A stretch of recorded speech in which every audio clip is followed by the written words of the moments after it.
Good morning, everyone. Welcome to the Trade Ideas Live Trading Room for Wednesday, July the 20th. My name is Barry Anderson, moderator of your trading room.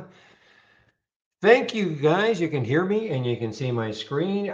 So I don't know what you guys did with WKHS, but I shorted it, okay? I don't typically take these pre-markets, but I looked at the news on it, and it was just very general news about, as far as I can see anyway. I don't think they've got any, at least not to my knowledge, any specific tie-in with the US, with your U.S. Postal Service. But the headline was that the U.S. Postal Service is planning to buy 34,000. Actually, one headline I saw said 45,000 off-the-shelf EVs, and so that caused this one to pop up. Again, I don't know if they have a specific tie-in. I just thought, okay, they're it's popping because of the general news, so I shorted it. There you go, shorted it. And now got in just on that. Well, it got up to 365. As it moved back down, got in. I think it was 353. And so I've covered some of it in case it does have a pump again. 353, now down to 335, 331. Yes, nice way to start the day. Okay, let me get that into my little notes here.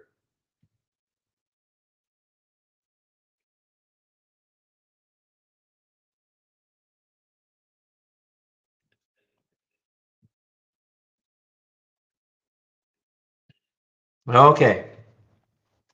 Now, you know me, I'm a big swing trader, guys. So I am swinging APLD. Believe it or not, APLD. I did take some off. I watched this move. It was right here in the post hour. Yeah, after hours yesterday. And I watched this one. My key area was getting over that 215 level. And was over that 215 level. So I took some. And after hours, it actually got up to 265. So I couldn't help myself. So I did take some off, but I am holding some of this APLD. And this is from basically the 215 level after hours yesterday. And if you were in the room yesterday, I was talking about this LQDA. Keep an eye on it for a late day surge. And that's what it did. I didn't hold this one overnight, but I did get into it just about this 515 mark. And boy, after hours, it hit 580. So that was a nice trade. I'm out of it completely though, the LQDA. But again, if you were in the room yesterday, I was talking about this, to watch this one, especially even watch it after hours. So what else is happening? Well, of course, Netflix. So they really conditioned the market to think that they might be losing 2 million subscribers. I guess they only lost 1 million, but they're actually forecasting for a gain next quarter. So, excuse me, all's temporarily anyway, all good at Netflix, NFLX. Actually, what did it do? It got up to 225 yesterday in the after hours.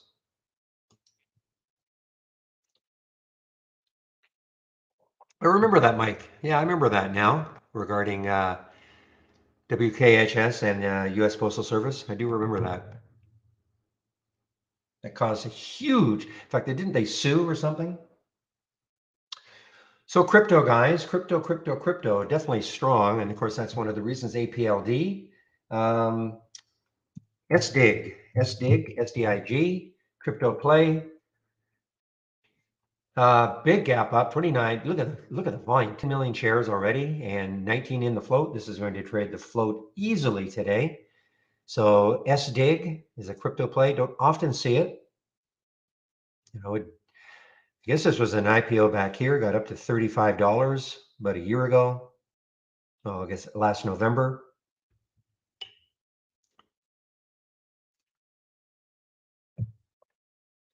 SNTI, it's a little bio, SNTI. Why this one is up, but it's pulled back quite a bit. I didn't see a reason for SNTI being up. Big drop for this one. Hopefully nobody was in this one holding. ADIL, big drop for it, 25%. Negative phase 3 data. So, William, do your back of the envelope magic. Looks like there's decent support around 129 or so. That's for the ADIL. I don't know what else they do. Little pharma, but just getting rocked with this. The reaction is negative. No matter what they're going to say, the reaction is negative to their phase 3 data.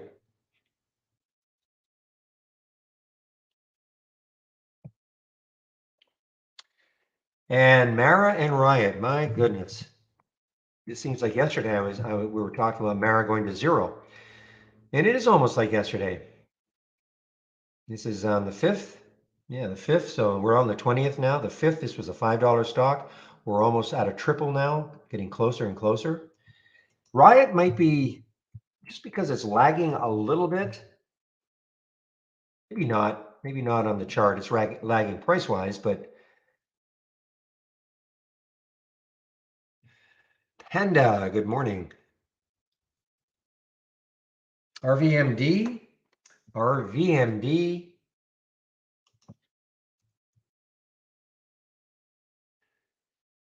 Down on a financing. So the financing was done at $20. So it's about $1 above that financing. I think they've raised $230 million, $11.5 million at 20. So financing for RVMD is at $20. So it's above the financing price as we speak. Melco gaming stock, MLCO. Don't see. Okay, Macau plans to reopen the casinos. Okay, so the on again, off again, reopening, shutting, wreaking havoc on these casino plays. But anyway, MLCO. So my guess is that LVS and MGM. Casino plays are probably up this morning. Yep. AEHR.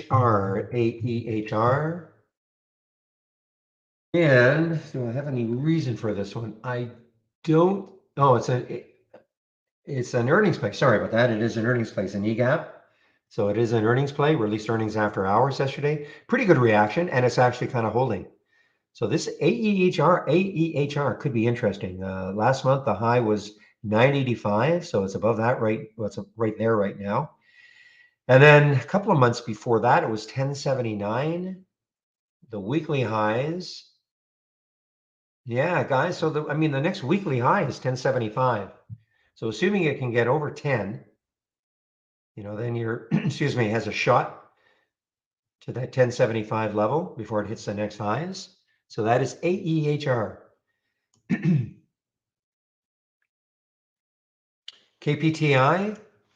KPTI, fast track designation given by the FDA. But that is pulled not way back. It's not way back. Not a low float, 69 million in the float, and this is KPTI. To me, there looks like there's just a lot of resistance. Got up to 517. You look at these highs up here on the daily chart. Might be a little too much resistance to get through.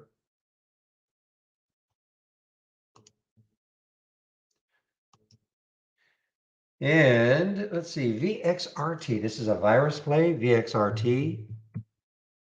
Tablet, VXRT.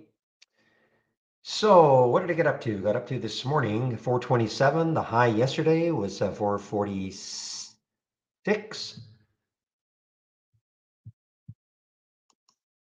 And this is their news, their pill, their virus pill, induces long-lasting antibodies. Okay.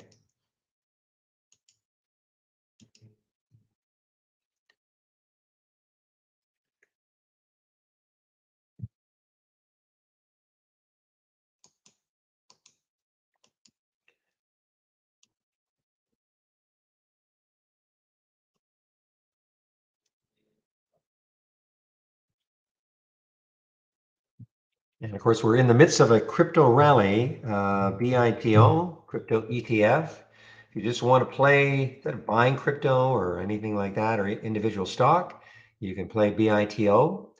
The next high looking left is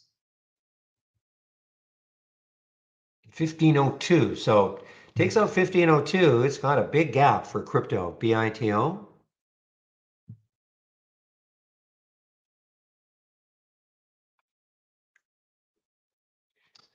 All right, it's 9/11. Let's take a look to see what sort of upgrades and downgrades from briefing.com this morning.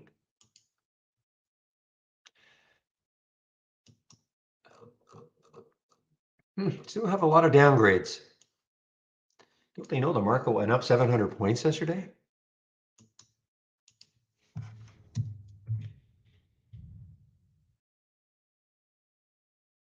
All right, here are some of the upgrades this is from briefing.com, nothing to do with trade ideas.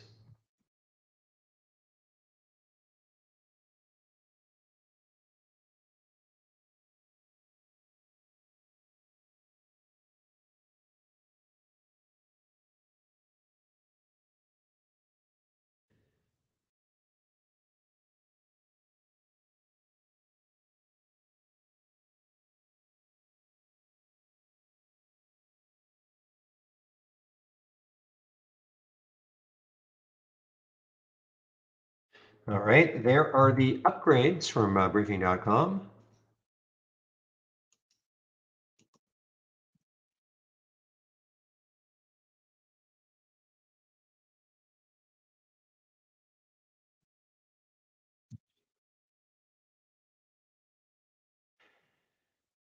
Playboy getting a downgrade from Stifle, PLBY.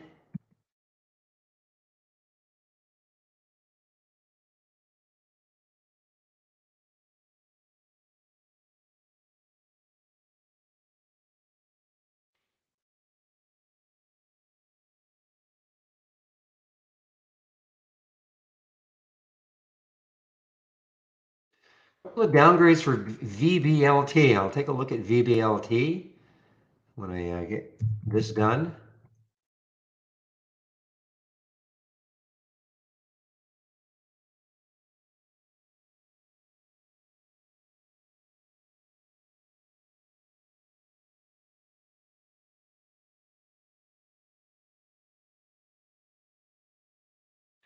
And the last one, Ally. Okay, let's take a look at VBLT, if anything's happening with that one, VBLT. The downgrades for it. Oh, forget about it. What did I care about this? Didn't even see this one. Oppenheimer. So obviously something happened after the company announced the data from its phase 3. So horrible reaction, obviously, from that phase 3 data release. And that is VBLT. Hopefully nobody was in this one. Fifth.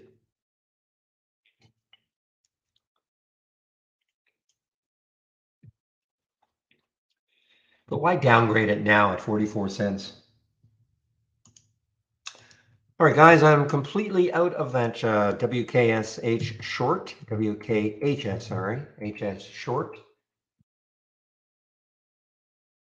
And way to start the day.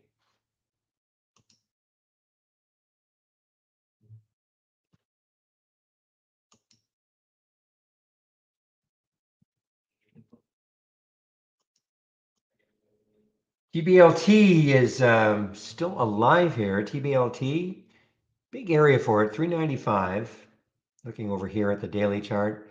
There's just a lot of stuff between here. Like when I say stuff, and when I look left on the chart, just looks like there's just little aggravating points of potential resistance. Look at that daily chart. But it is a low float, so sometimes that won't matter. If it's somehow, if for whatever reason people want this stock.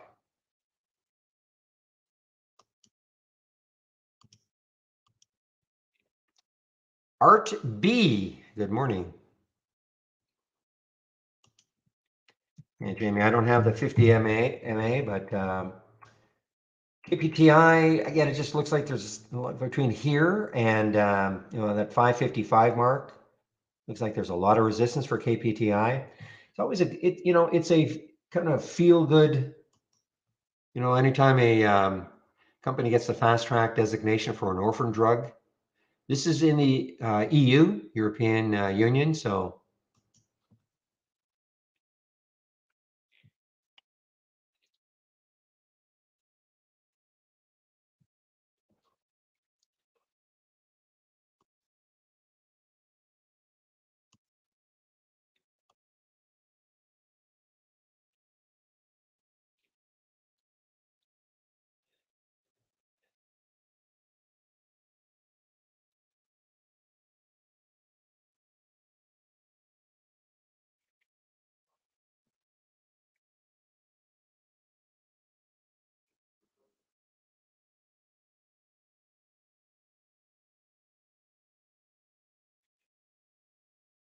it's funny, you know, this one, BBWI, did not sink quite like Bed Bath and Beyond, even though they look like they should be about in this exactly the same sector. It didn't quite sink like Bed Bath and Beyond, but this is now starting to, okay, so they release on the 17th. And so now they are forecasting, they're conditioning the market. QT sales are going to be down 6%, 6 to 7%. So that is BBBY, sorry, BBYI, sorry. All right, let's take a look at the major sectors and see what's happening. I see that, first, I see that oil's back over 100, but I do see that it's weakened just a little bit. So let's take a look. The market is in for kind of a flat open. So I don't know what I'm going to expect out of XLE. I mean, because it's down, I would have thought 100%. So in this particular case, yeah. So what you're seeing here, if you're new to what I'm displaying, these are the major sectors. So XLE, as an example, the major sector ETF for energy, these are the stocks that make up XLE. So when you see 100% red, what that means is that 100% of the stocks are below yesterday's close. Okay, that's what that means.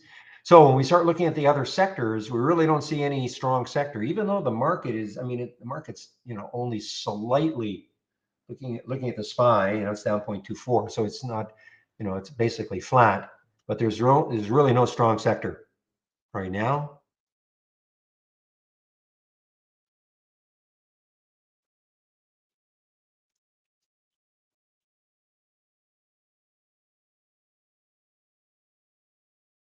Checking here to see if there's yeah, really nothing happening in the sectors other than the fact that every energy stock is down from yesterday. So when I say every energy stock, the stocks that make up XLE.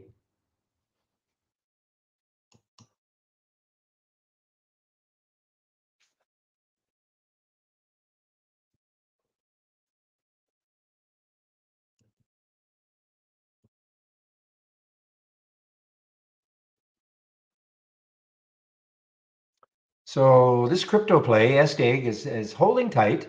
Problem is, maybe, I mean, the $3 level, we're at 272 right now. $3 between here and 3 looks like there's pretty stern resistance. There's only 19.3 million in the float though. It's traded 11 million already. So this is, as I said earlier, this will easily trade the float today. And the market's putting a little bit of a green bar here.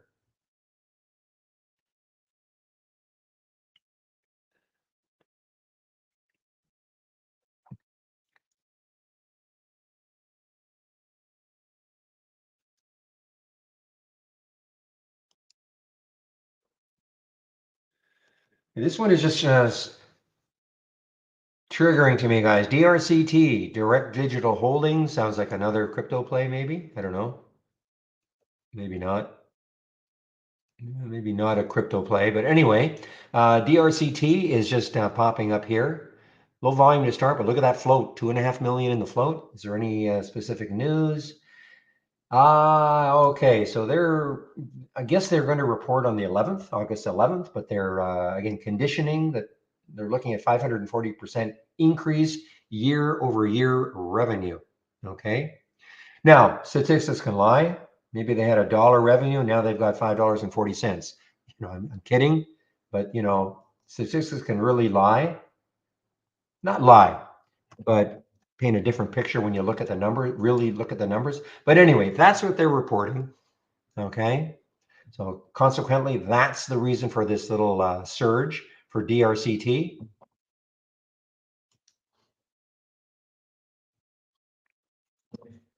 Wow, no kidding. I mean, this is really surging here. DRCT, another low float situation.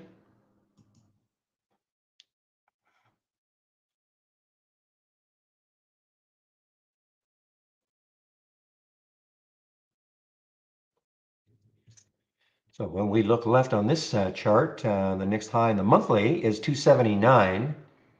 On the weekly, looks like 249. And this is not shortable for me at Interactive Brokers.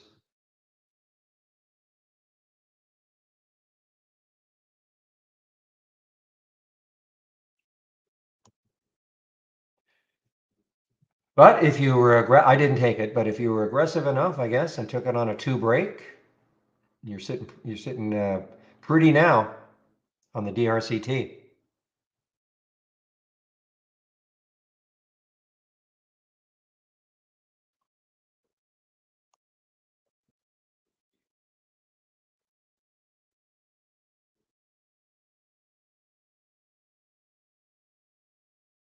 I mean, you're really sitting pretty now if you took it on that 2 break for DRCT. But be careful. No, don't think. I mean, you've got to take some profit. If you took that, I mean, I'd be taking profit like mad. The next high looking left is 249, 248, 263 is the next high looking left for DRCT. After that, 279, we'll move.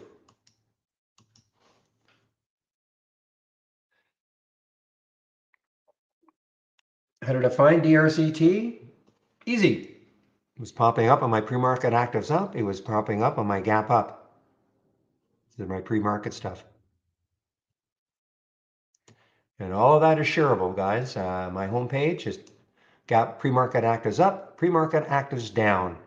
My gold, my 2 gold standards of scans for the pre-market. This is nice only because it gives me, it talks to me. You know, it's text to voice, but it requires a new high every time, you know, or a new low every time. Here I can keep an eye. I just saw it pop right to the top. Now, interestingly, I haven't tried this. I probably should. I probably should run races on this in the pre-market. You know, then I would have seen it also. But I'm always looking at this, you know, to see, you'll hear me say something like, just going to check to see if anything else is popping into my actives up and DRTC. I could just see it.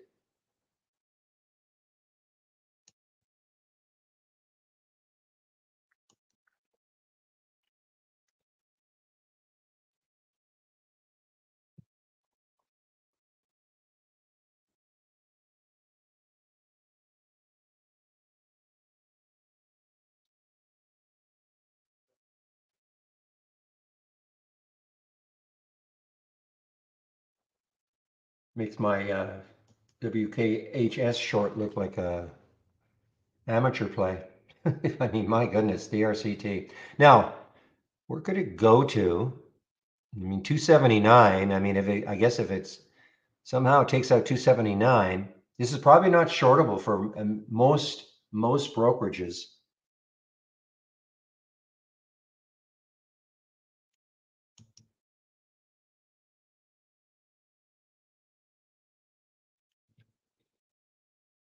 The scans, are you talking about my the races? In terms, I'm talking to somebody in our YouTube room. Are you talking about when you talk about the issue with the scans? Are you talking about the races?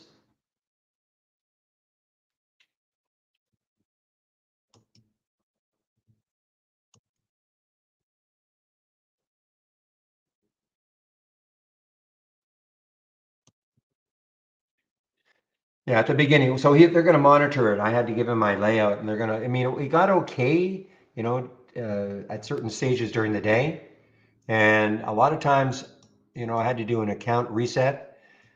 I've got a lot going on. It's not necessarily affecting everybody, and that's their issue, unless it's affecting everybody. But enough people were saying, it was a bit jumbled.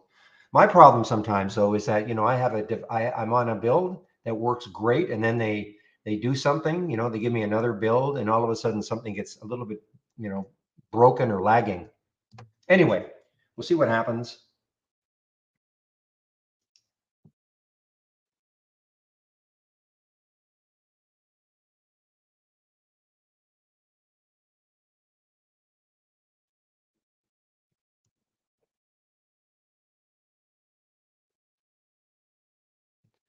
One thing I might actually start doing too, guys, and because there's a lot going on, with the charts, and I've got probably more charts than most.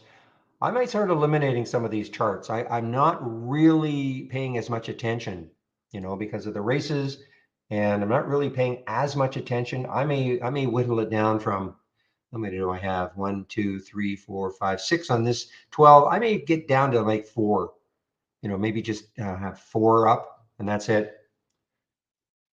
And that might help also.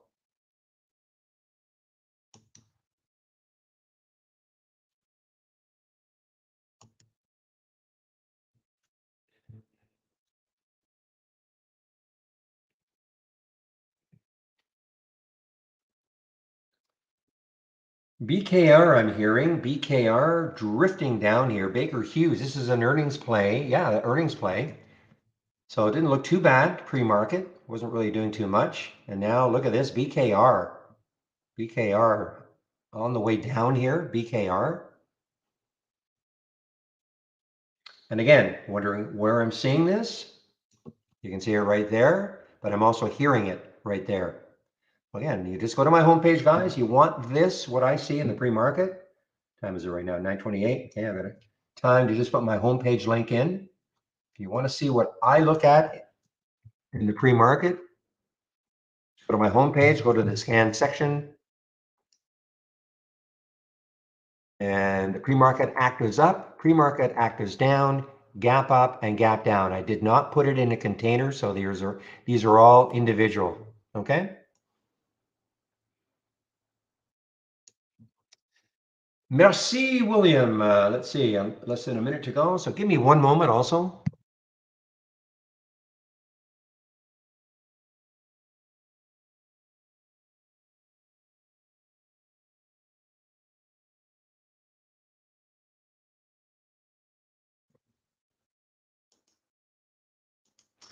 All right, I'm back, guys. So now typically I don't trade in the first 15 minutes, try to let things settle down. I know I took a pre-market trade, but that doesn't count. Okay. But typically, again, do not trade in the first 15.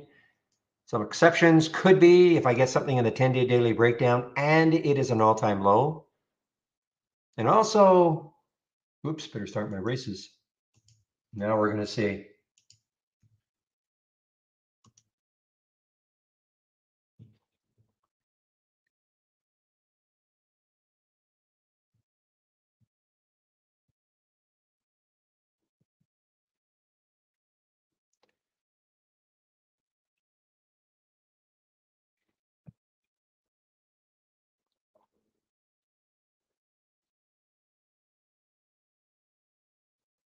All right, we're now open. Let's see what's happening here. Now, the other thing that really want to pay attention to is the 10-day daily breakout. I mean, yesterday we had some great ones. I mean, they didn't rocket right off the bat, but when I looked at the initial alert, the time of it, and then I looked at some points during the day, there were some fantastic trades there. And again, we don't get too many. I do want to concentrate on the races, but I do have some other things that I will look at, of course. Wow, look at that DRCT, guys, making still another high here. The pre-market high was around 270, I guess.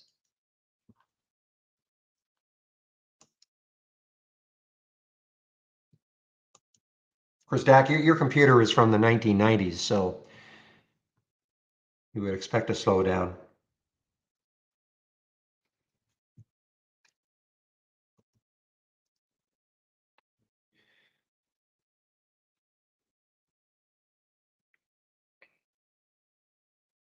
Look at DRCT. Oh my goodness, DRCT. Well, I guess I can call that a miss. But my problem is I just can't chase something just because it's moving higher. But if anybody took it on that two break, you're up. Well, you're up 50%.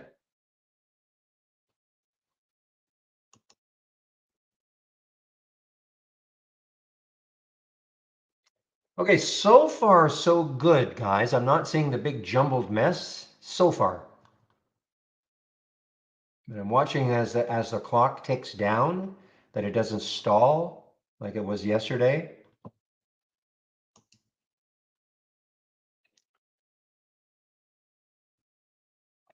Hey, you know what else is moving is rhythm. RYTHM.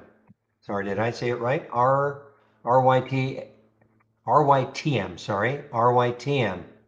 Now this is in my opinion, this is one of the more difficult intraday traders. It can do this and then it can sink like a stone. However, the high of 2 days ago was 1159, so it is challenging that high.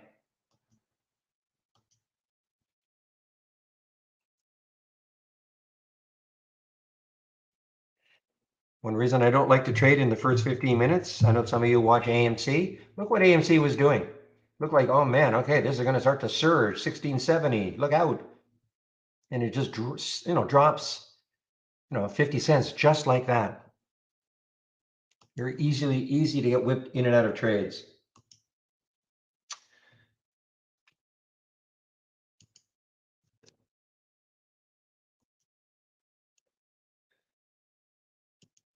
See Shady's VXRT.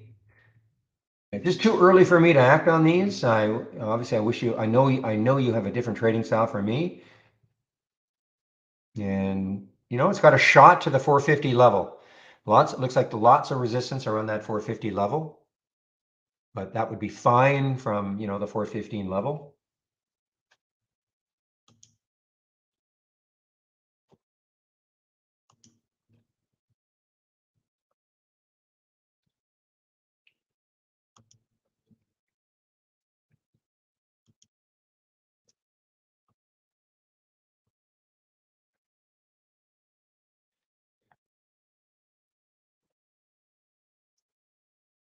The only problem with that, and I completely agree, blue collar, is the memes. Are the memes. They can do what they want. Rationale be gone. All right. This is, if you were here in the pre-market, I told you that I took this one after hours. APLD around the 215 mark. Watched it surge after hours up to 266. I couldn't help myself, so I took some off. And I'm holding, again, a crypto play. I don't often do that, but we were talking about this one yesterday at length, of course, and I kept saying that 215 mark was the key, and that's what it did after hours, and now 331 is the next. I am not saying it's getting there.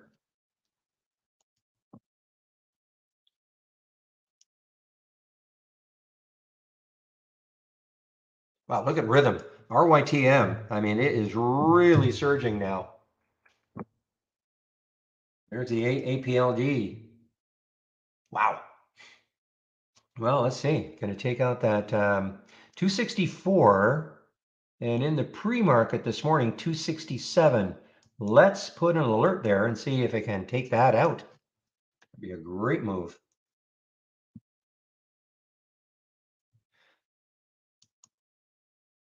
Okay, guys, now DRCT just showed up on the 10-day daily breakout. Now, the next high is 475. I'm not saying it's getting there, but that is that's a great breakout now.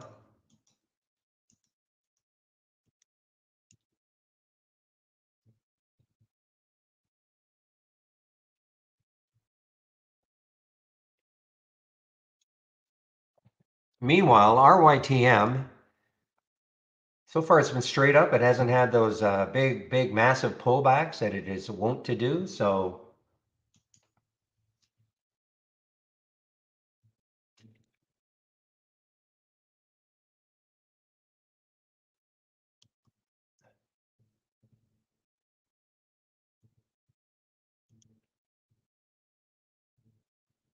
Boy, okay, guys, this DRCT, I may break a rule here. It's got the room. Up to you, though.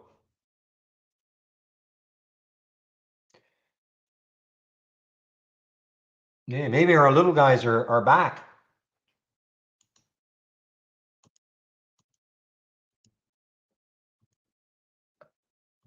When I say our little guys, the low floaters that we had such success with a couple of weeks ago, maybe they're back.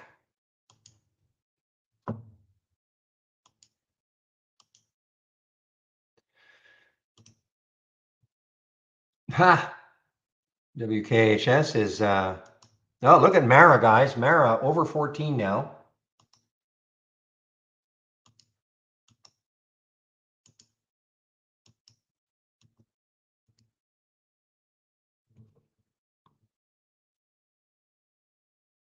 RIOT, Mara.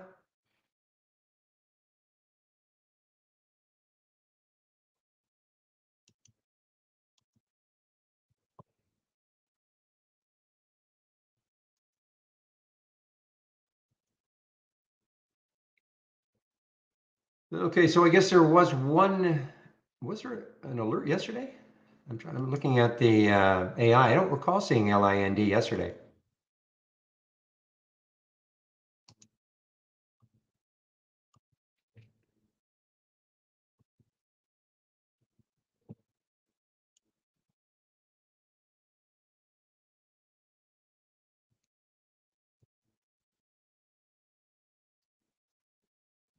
And even monkeypox is on the move here, guys. SIGA, SIGA, it's above yesterday's high now, 1430, or it's right at yesterday's high.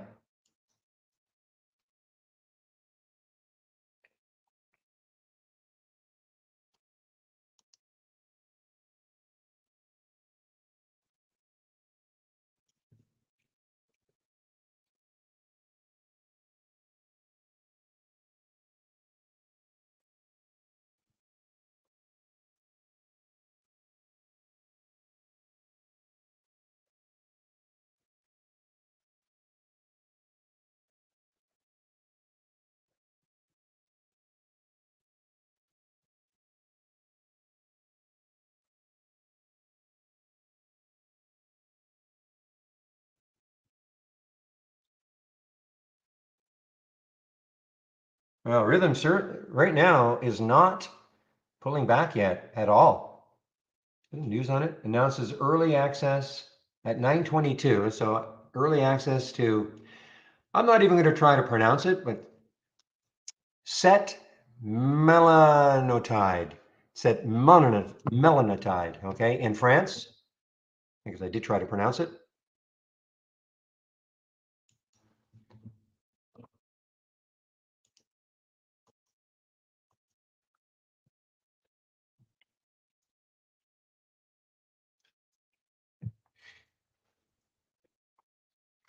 So if you're interested in this one, 1242, 1261, those are the next two highs looking left on the monthly chart for RYTM.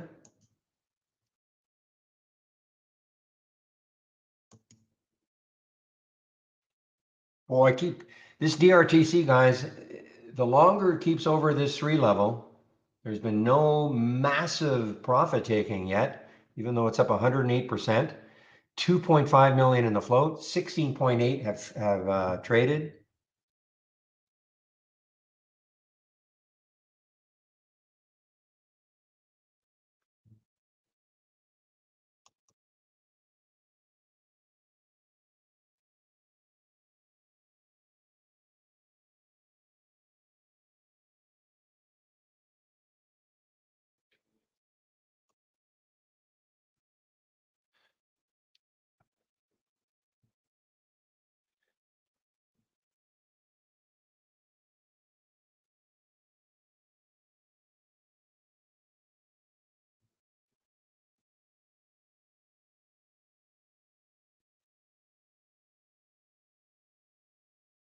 So look at Mara, the next high looking left on the daily chart, I think it's 1581. So that's got room still. Still has room. Mara still has room. And again, when I say that, I'm not saying it's getting there.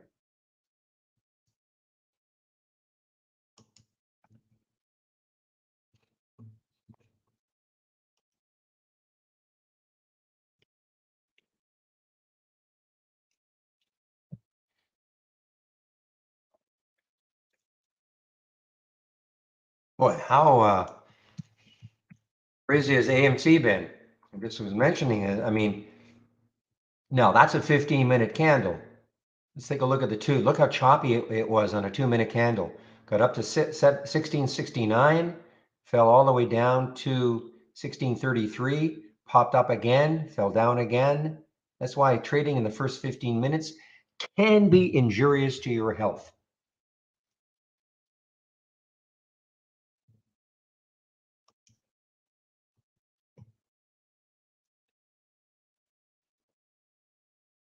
And again, I am not trying to dissuade anybody. If people who can, trade right off at the open and they make money, fantastic, fantastic. This is not a recommendation for anybody to do what I do. Look at SKLZ now, guys. Skills.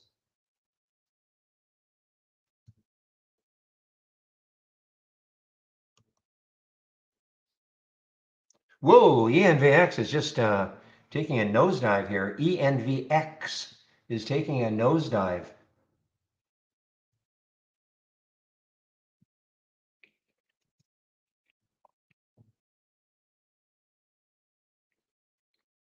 I'm just looking to see if there's any specific news. I don't see any specific news for ENVX. They release earnings on the 10th.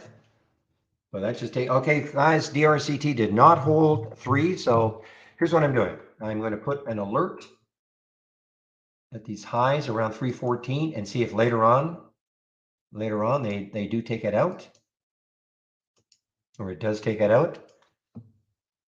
It's just not shortable for me, so I can't, otherwise I'd probably look at shorting this right now.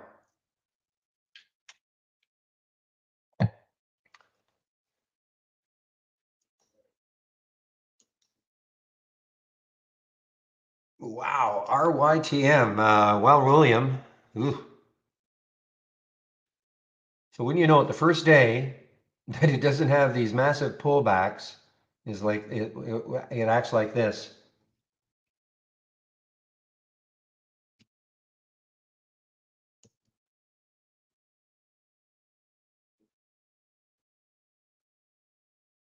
They do?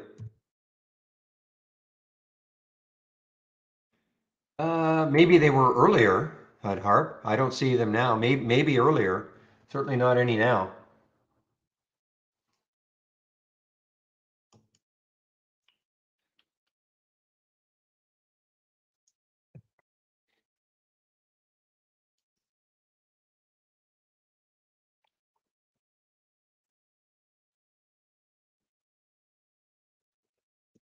Did it really? NFLX? Haven't looked at it since the. Yeah, I mean it's challenging that 2 level again. Yeah, you're right. Wow.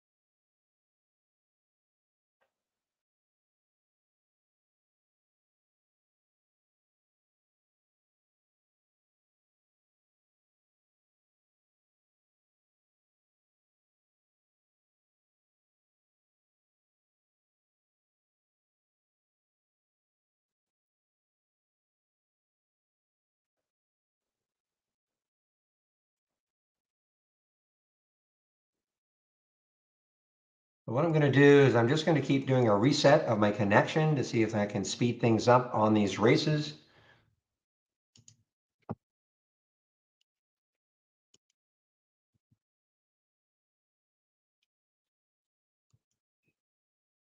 You guys definitely keep an eye on it. I don't know if this is over, but DRCT, I mean, if it retakes that 3 level, reclaims the 3 level.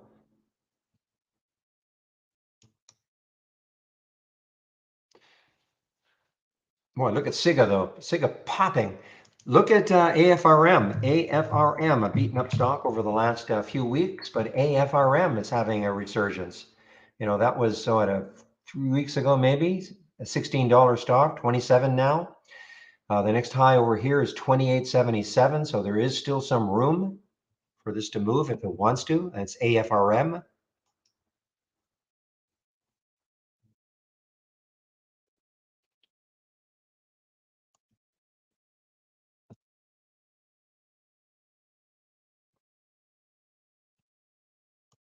Okay, CYCC. Again, what's the next high looking left? 169, 186. So if I can get through that 169 area, I mean, it's got a shot into the 2 level.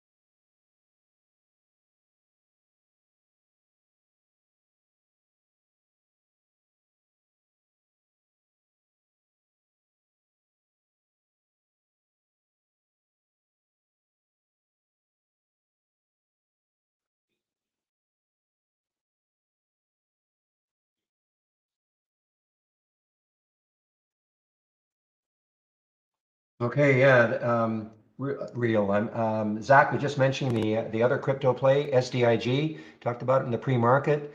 Big level here is 325, guys.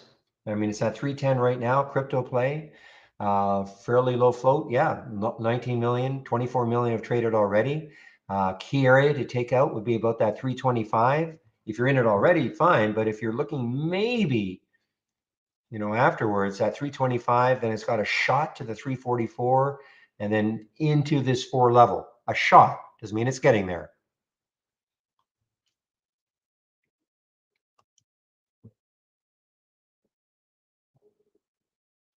Am I right? Just a minute now. Yeah, 328. So I'm going to stick an alert around that 325 mark.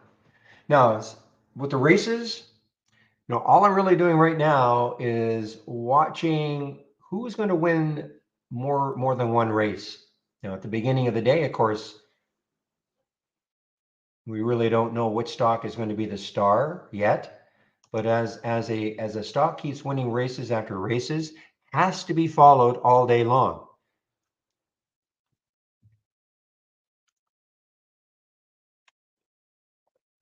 Classic examples yesterday were the liquidity LQDA, the APLD.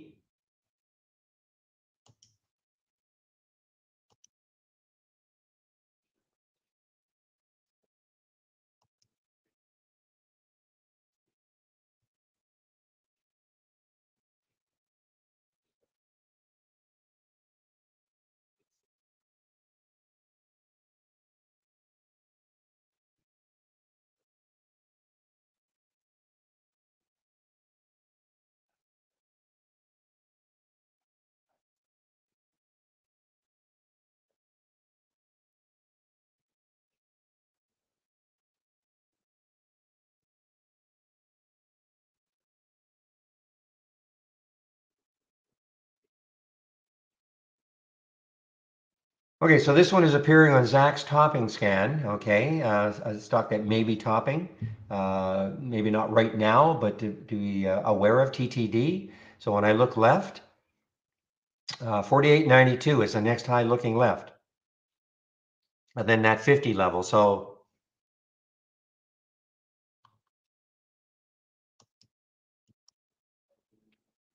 another one showing up is U, not U, but the letter U. And again, 42.64 is the next high looking left. So I mean, it's still got some room to run if it wants to.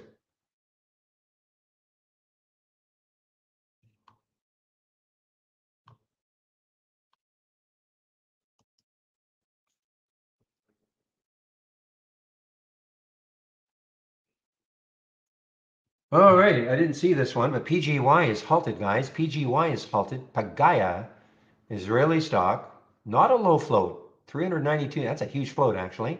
To be up 44%, is this are we right here? That's a lot. That's a huge, huge pop. And I don't see any news on it. Do you guys see any news on PGY? I don't see any quick news. It's not an earnings play. PGY?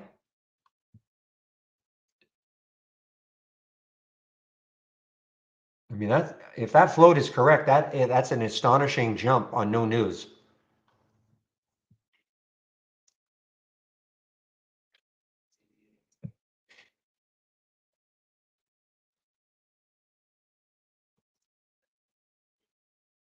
Okay, APLD still strong. Next high looking left is 331. Still holding this one.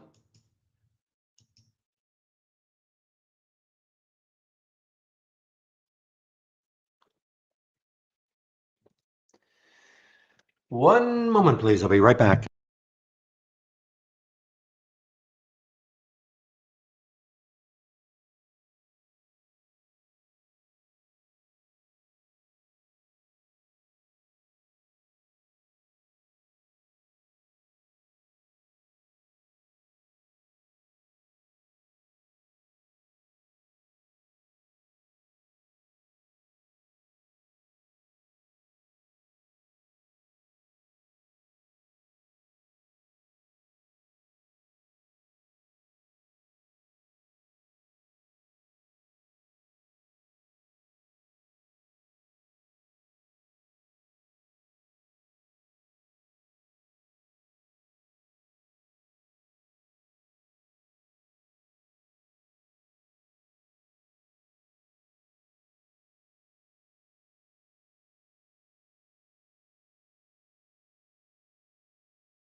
Sorry about that.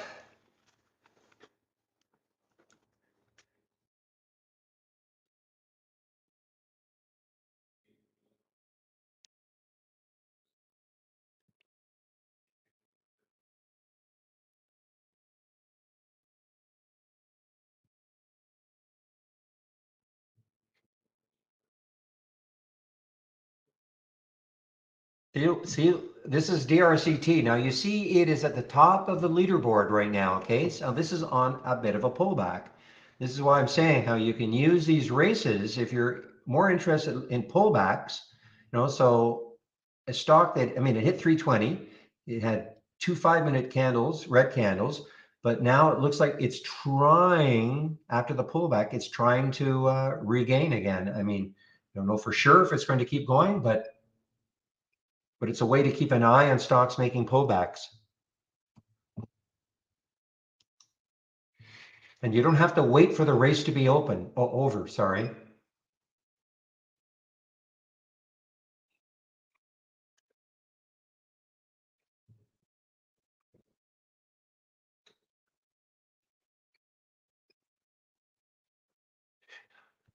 And again, just a word about all this, what you're seeing here and how it seems a little bit slow. So in talking with them yesterday, when we finally get the new server technology that we've been, I don't know, I mean, it's a huge project. I mean, it's been ongoing for months and months and months. When we finally get this new server technology, this will be just smooth, smooth, smooth, smooth.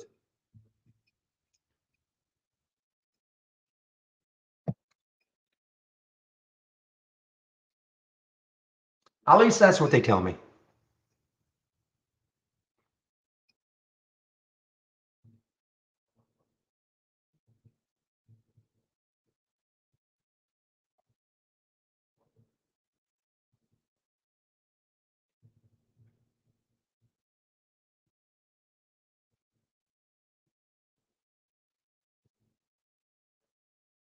That's some nice ones from your topping scan already. Yeah, some really nice ones. Oh, I don't know. Perfect. When? I think you're just trolling me on that one. I have no idea. Hopefully by the end of the year.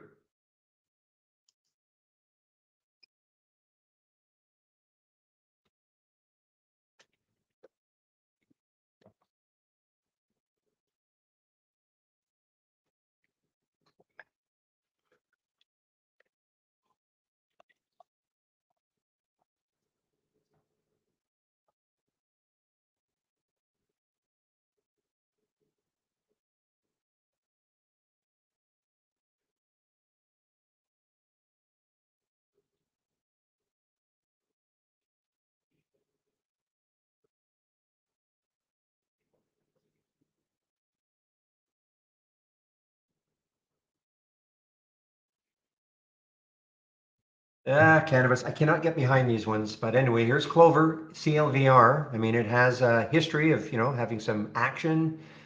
$1.44, 4 days ago, I guess.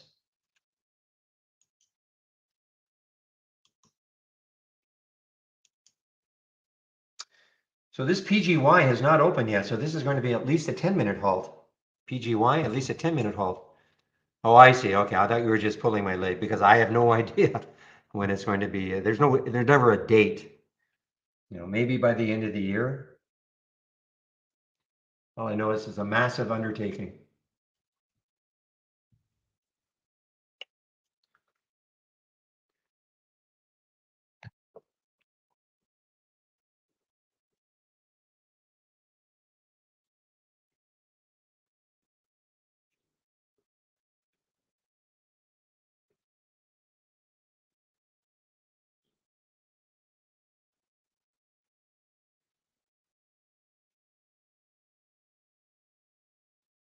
Guys, my number one, guys, my number one focus right now is on this DRCT. I mean, if it pops through these highs here, I mean, it still has a ton of room, and it's traded almost 10 times the float now. About 10 times the float.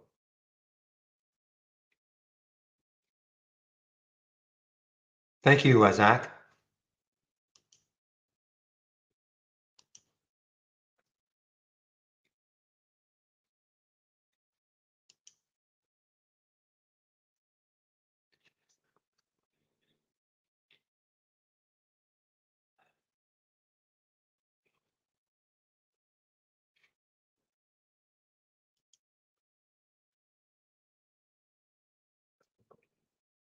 The SDIG I'm interested in, but it's got to, I just think there's too much resistance around that 320 mark. So if I'm not in it, if I got in it earlier, fine, but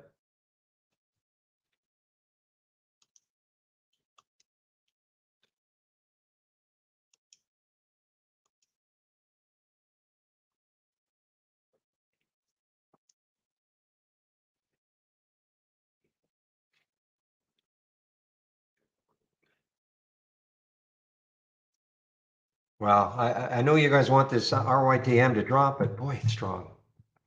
This has been the strongest day I can remember. I mean, look how reasonably orderly it's been on the way up in the 5-minute chart, the 2-minute chart, only a brief pause here. And that's not its typical trading action. Intraday, it can just jump all over the place. So I know you guys are short. Some of you are short. Obviously I wish you well, but this is not, this is still strong. Now, the next high, well, it's broken through that. So the next high in the monthly chart is, looks like 1421.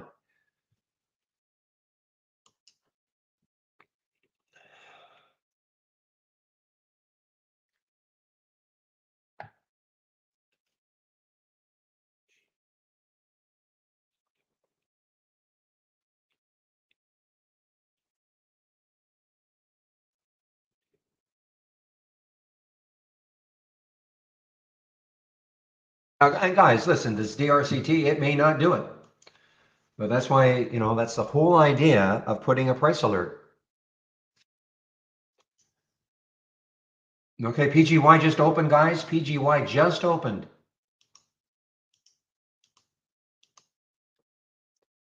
It just opened.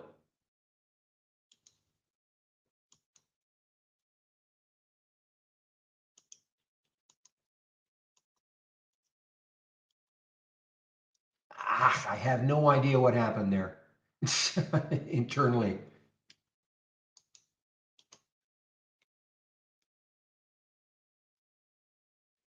Yeah, I've scalped out some of the PGY. I had an order for a certain number of shares and I just didn't get the fill I wanted. So I got out of it because I just don't have enough.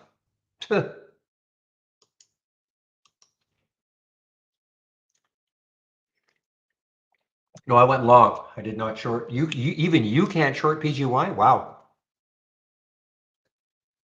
I had to take a chance on that pop and the fact that it had some room.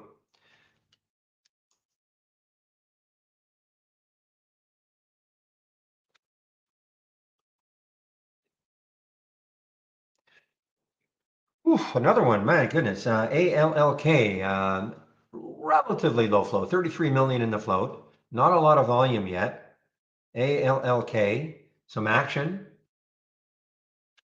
I don't know who this Lifeside Capital has upgraded them to an outperform. I have no idea who they are, but and this is like really bottom fishing here, guys. ALLK. Look at this chart. So the next high in the weekly chart is 439. Now this is showing up on Zach's topping tail scan.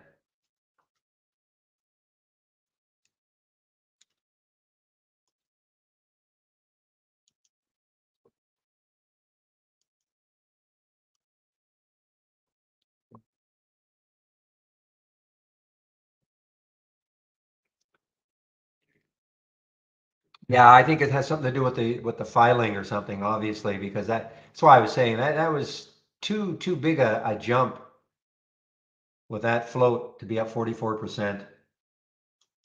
It's just, almost unheard of. So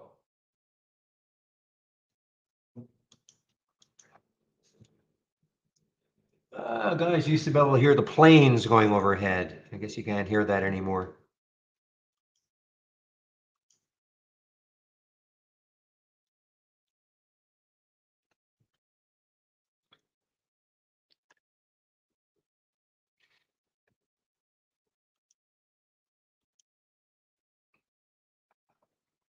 Wow, some excellent ones from these from the topping tail. So these are topping plays from Zach. Not the easiest.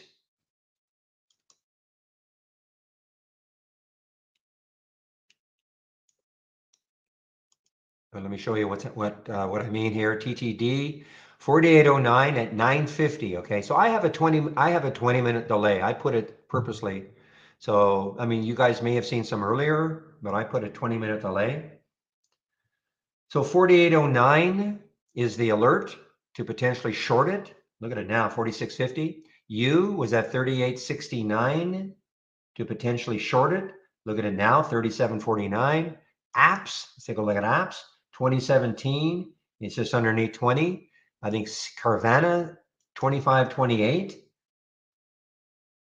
2380, huge moves. This one was not shortable, as Zach said. And then ALLK. Let's see if this one has a drop under 4. So some great alerts from your topping scan today already. And if you want that one, you just have to go to my home page. Oops.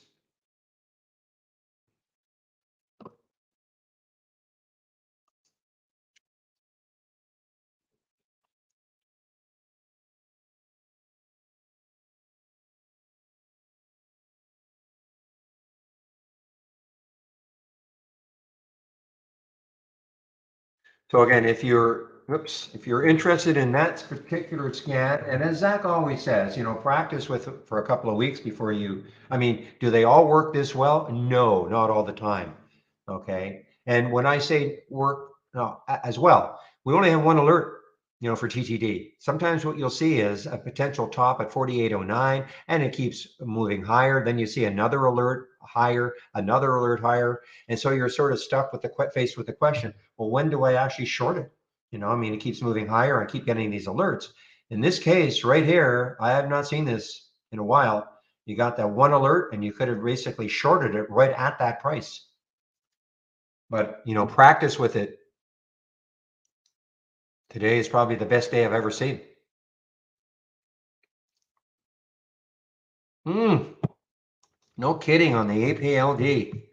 As you know, I'm not a big swing trader, but I'm in this one from about 215. I did take some out after hours yesterday. And now this is just Now, the next high is 331. I'm inclined to take some out right now in case I cannot take out 3. I'm already up a nice percentage.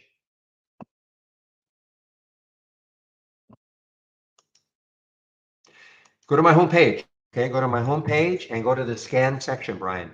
Okay, when you go to my home page, go to the scan section. Just show you what it looks like. Click on my homepage link that I put in there. And just go to the scan section right here. See, Barries scans. Click here. Here's the race over here in the right-hand corner. But here's Zach's bouncers and toppers. Nothing in the bouncers. So this is just the reverse, something that has moved down, potentially will bounce. Nothing triggering yet for me. I've made some adjustments, probably a different price range. So if you guys have this one from way back, you may see something different from what I do. I have a different price range that I like to concentrate on. So again, if you get that scan and you want to change it, to a different price range, by all means.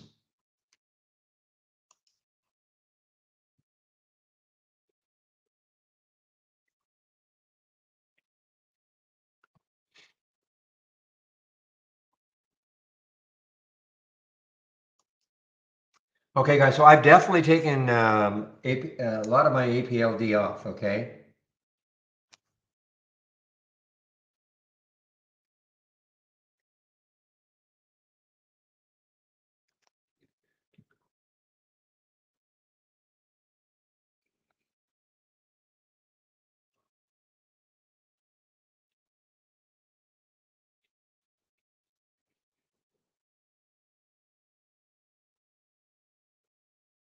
You see, so what you're seeing with the races now is, here's DRCT. It's 1-3 races today. So, you got to keep watching it. I mean, we don't know what's going to happen.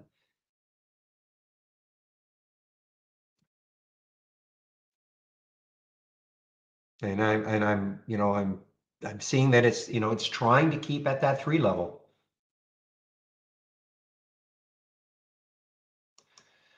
Sorry, I just can't get behind these cannabis plays, but here's CGC. 295 was the next high. Excuse me, looking left on the daily chart. So now the next high is 345. So I mean, if you're into the cannabis plays, if CGC holds 3 well and gives you some kind of a pattern to trade it from, your next high that it could stall at is 361. So I mean, there is room. I just can't get behind these plays.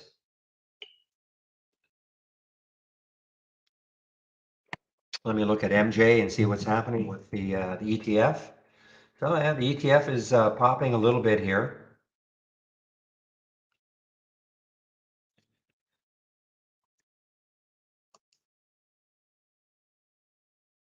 And again, I don't, here's Cleaver. I mean, this is another one.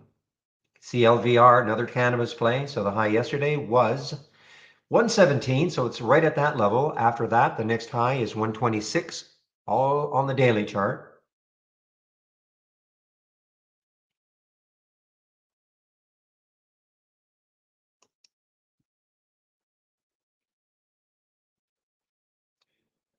I mean, at some point, this could turn into a tremendous short, but boy, this is strong right now. RYTM.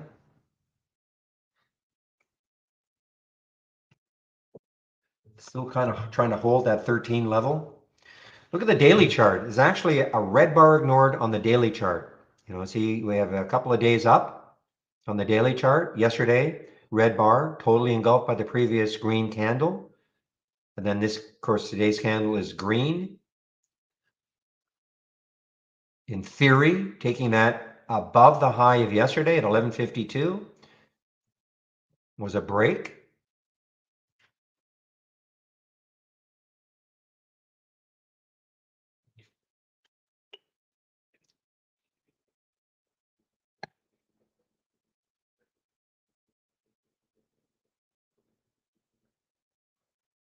Okay, now PGY, big pullback, got up to just about 5, almost 5, I think.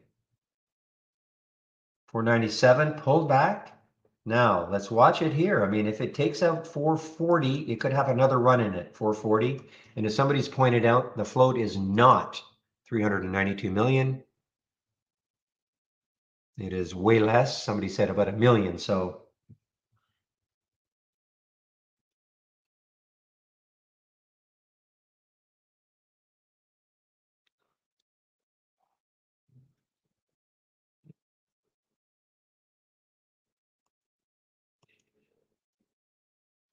VUZI, let's take a look at VUZI, VUZI.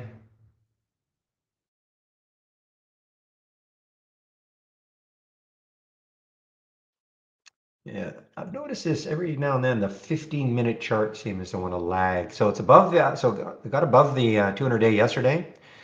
So what do we see with VUZI if we're looking at it on a chart basis? The next high is 959 on a daily, a monthly chart. On a weekly chart, and I have to back this out a bit.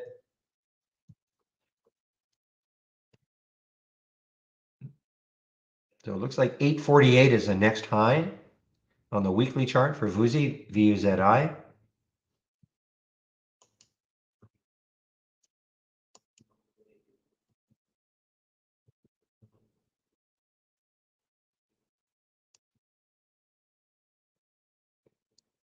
Yeah, Dave used to be in play a lot. Dave and Buster's, right? Is that Dave or Dave Incorporated? Isn't this is a spin? Isn't this a spin-off?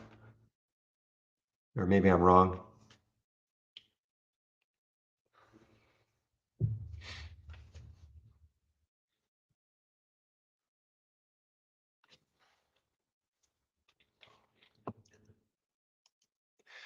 So what is the market doing? So we've got a little bit of a disconnect. Let's take a look at the sectors now. Okay, we're going to get a different look because instead of the change from the open, change from the close, we're going to look at the sectors change from the open. And my guess is that, don't let me down. No, not really. Okay, so look at technology as an example, and you can see. I mean, NAS is up, you know, and it heavily technology weighted, of course. So remember when we looked at technology, XLK, you know, most of the stocks were down from yesterday's close, but 77% of them that make up XLK are above the open. Okay, they're above the open.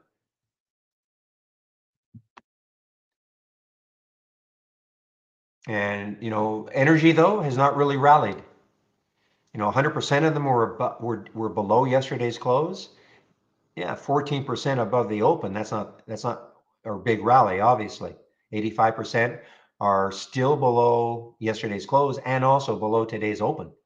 So energy has not rallied yet anyway, but there's been a rally in technology.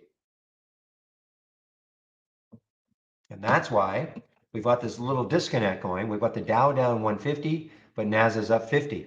So we've got a little disconnect between the so-called value stocks, the Dow, and the growth stocks, NAS.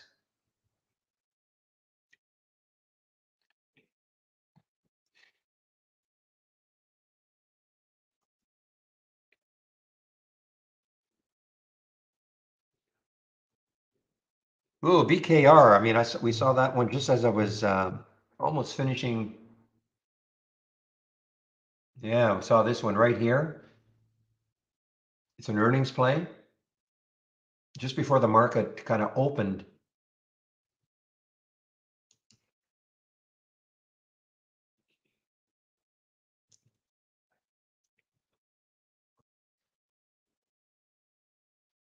All right, ALLK has not dropped yet.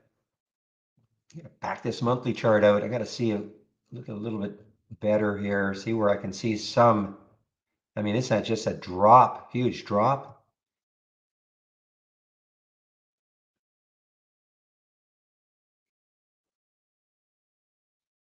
Yeah, I mean, this is this is your classic bottom fishing, ALLK.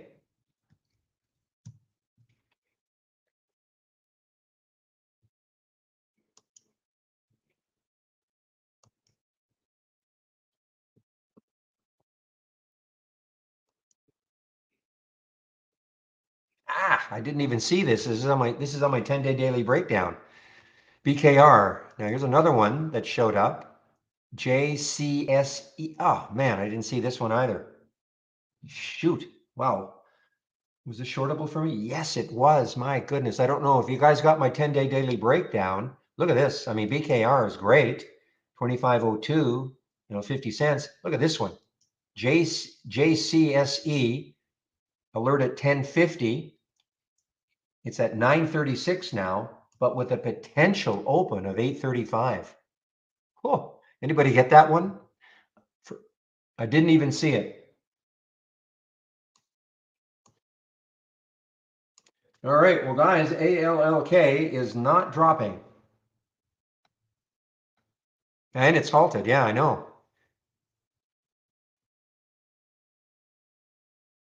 I'm not sure how I missed those.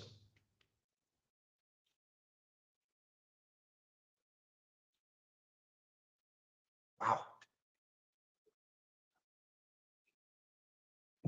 Yes, Michael, I know it's running. I know.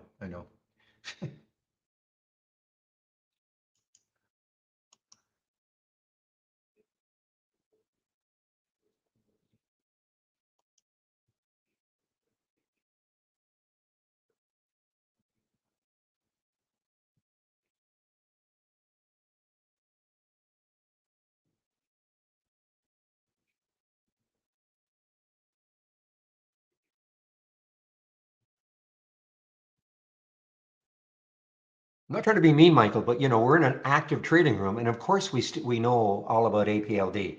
Okay, it's so I appreciate your enthusiasm, but of course we all know about APLD. When are you why don't you become a subscriber, Michael? I've never figured that out.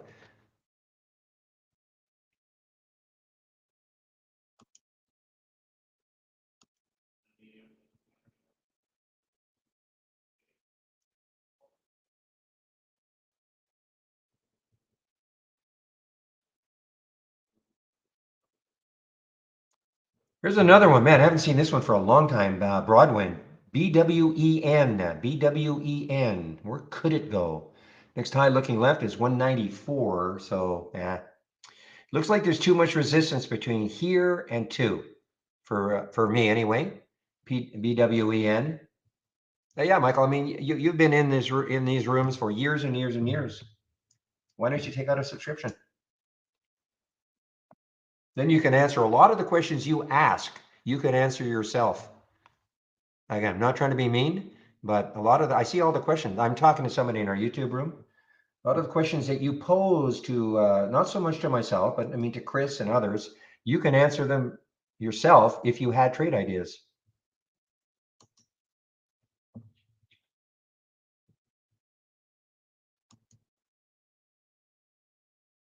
Nicely done, Shady. I know you took this one early, the VXRT, and I know you were aware of all this resistance coming up, but nicely done.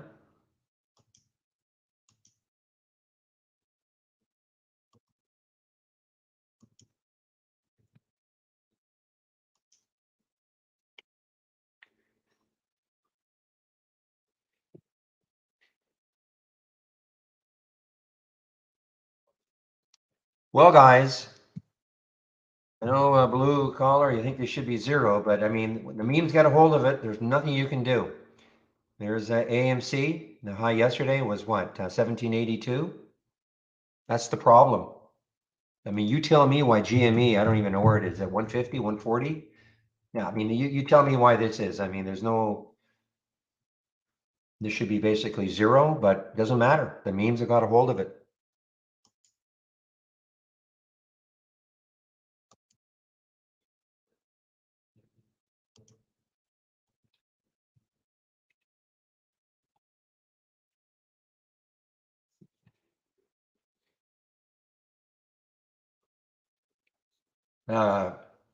Good for you, DAC on the SDIG. Now it's at a critical level right here, and I know you know that.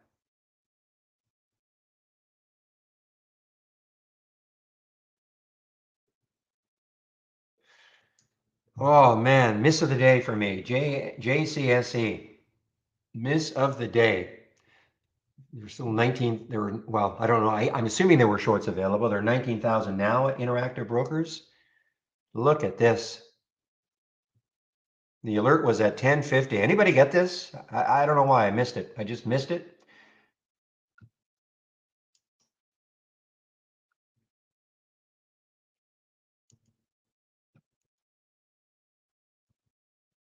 Guys, the PGY right back up, right back up. PGY right back up.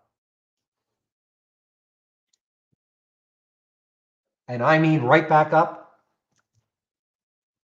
Took out that level I was interested in.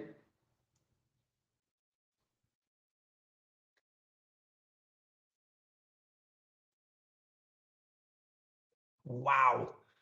Hopefully some of you guys heard me. I was, saying that level right there, that four, whatever it was, 440 level, key level to break, and break it did.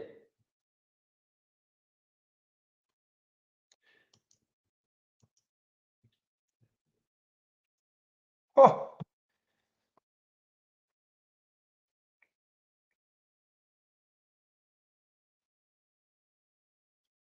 Okay, I've taken some out, guys. I mean, I just don't know where this is going. I mean, this is just a little bit over 510. What did it get up to? Got up to 540. Got to be careful. Again, this is not this. The true float is more like a million, as somebody pointed out. So you've got to be very careful.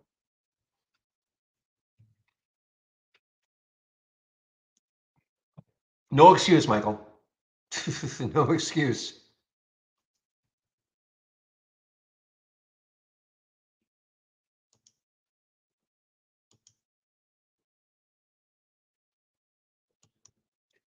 You're as old as you want to say you are or feel you are, but I mean, wow, PGY guys, holy Toledo. Let's see, forfeit. Where was the next high looking left? 537, but it got to 534. So let's see if I can take that out. It takes that out. The next high, 569.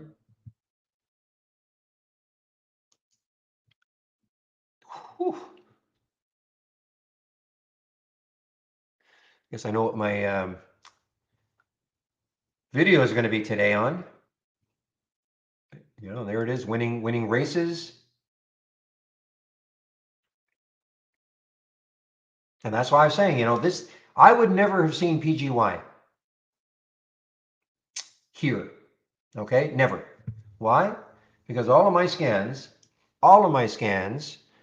are stocks breaking the high of the day or breaking the low of the day. That's how all of my scans are designed, okay? My scans are not designed to see pullbacks. So I would not have seen this one unless it hit 499 in any one of my other scans. But with the races, it started to win a race right about here. I mean, look at the move it made. And, I had set my alert for 440, but I never, ever would have seen this except, I was aware of it on the races.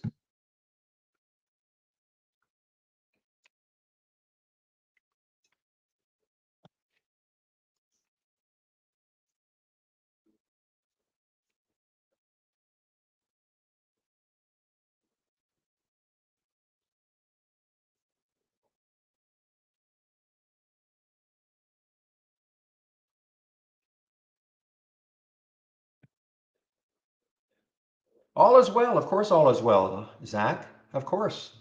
Look at the SPY. It's telling you everything's great now. Still have a little disconnect going. The SPY is up, Dow's down a little, NAS is up, little disconnect going.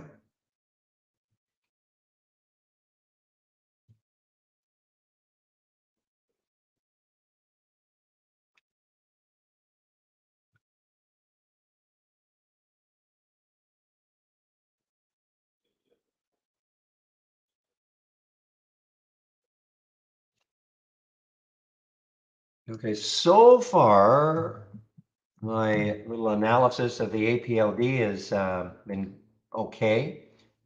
Struggling to take out 3.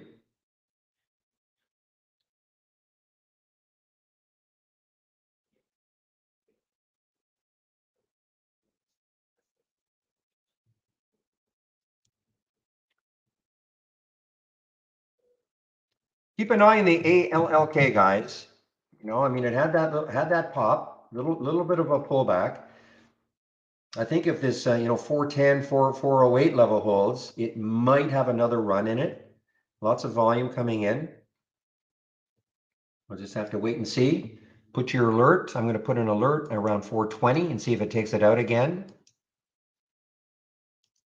Okay, and then doesn't mean when it takes it out, I just hop into the trade, but I want to know about it. Especially, oh, look at the SPY action.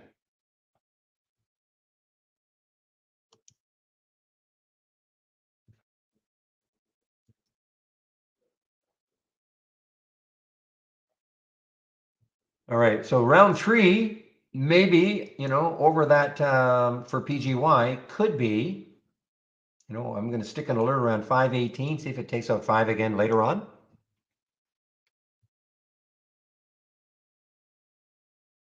Yeah, DRCT looks done.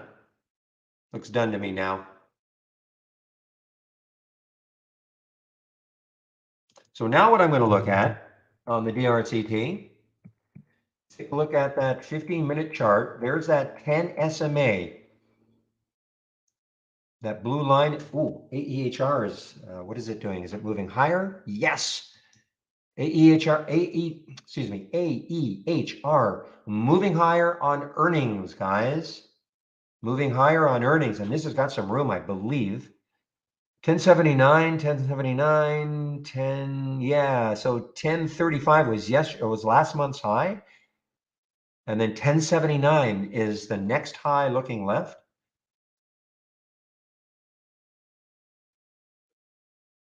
On the weekly chart, man, I mean, yeah, 1075 is the next high looking left, I believe. So this has got some room, AEHR.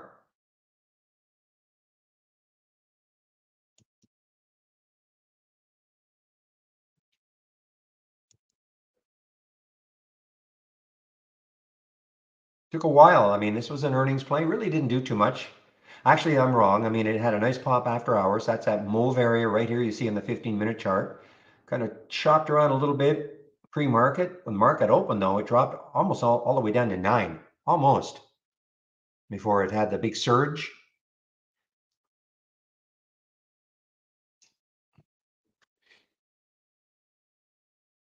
And look, actually, I mean, look what it did.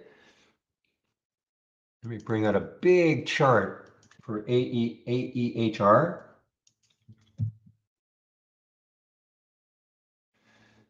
So there's that 50, there's a 10 SMA on the 15-minute chart. This is not, this is something that Steve Gomez, if you know Steve at Trade Ideas, he talks about a lot. So see how it's kind of bounced off that 10 SMA on the 15-minute chart. So for instance,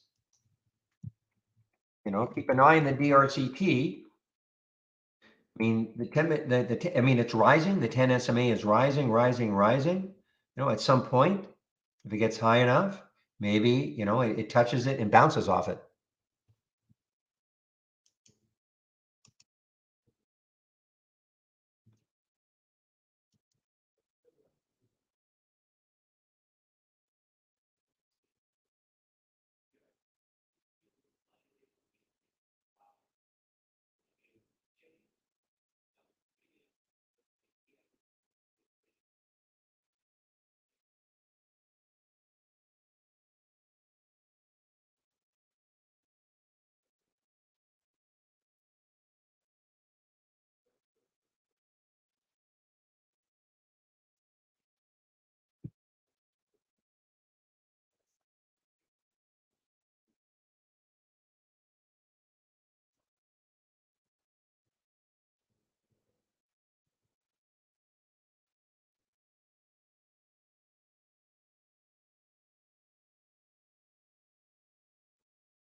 All right, guys, I'm just looking here. BEDU, so BEDU was halted. Wow, so this is a Zach special, Zach and Dak. Come on, guys. Here's your well, maybe it's too expensive now. It's over $1.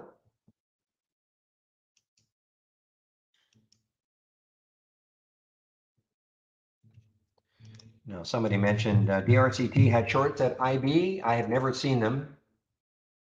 That's too bad. BEDU, just over $1. It was halted, and it resumed just over $1, but halted at $1.01, and that's BEDU.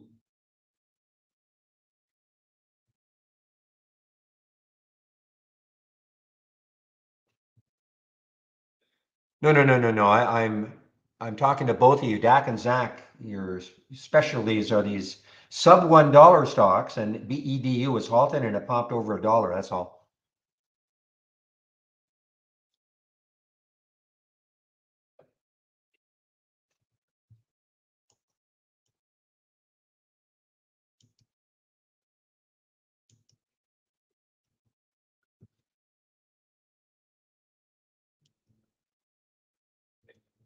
All right, guys, it's a little bit late. Usually have my little spiel running by now, but I'll start right now.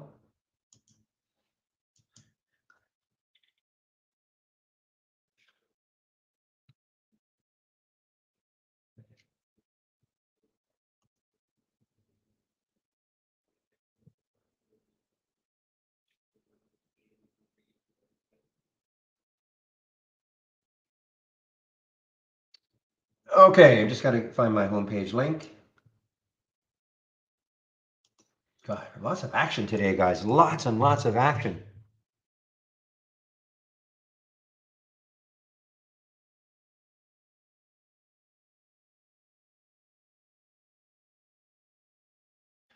All right, my homepage. Click on my link. You're going to see a lot of information. Some of it you might love to have. So let me just I'll show you what is on my homepage. Obviously, if you want to take out a subscription, here is a promo code you can use to get 15% off the first month only or the entire year. Click on Get Trade Ideas. And this is what you're going to see, annual monthly premium standard. So the annual premium is $2,000 less the 15%. The standard is $1,000 less the 15%. The big difference is the AI, which again is pretty non-existent today. Standard is a great service, guys. Look, I should be, I don't really use the AI. I'll be perfectly blunt. I mean, I use it like a watch list. Okay, I am never going to auto trade, but but I'm going to show you what it looks like. There's just nothing to show right now. Okay, nothing to show. But the standard service is excellent. Monthly, you can start off on a monthly. Standard is 118, premium is 228, less the 15%. The 15% is only good or discounted off the first month, okay? If you maintain a monthly subscription, this is what you'll pay going forward, 118 or 228. At any time, if you do want to take out an annual though, we will honor the 15%. Okay? Mandatory.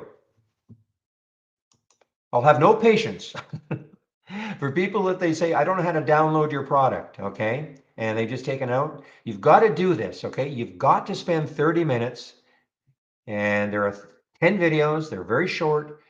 Download an installation, your first startup and login, toolbar and right-click magic. Do it.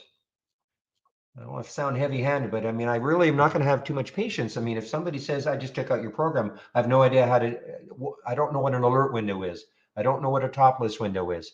You've got to spend a little bit of time to learn the program. It's like any other software program. There's a bit of a learning curve. Stock of the day video. I do it at noon Eastern. You can sign up for it right here. It's free. Trade of the week is a free service. Let's see what it's doing.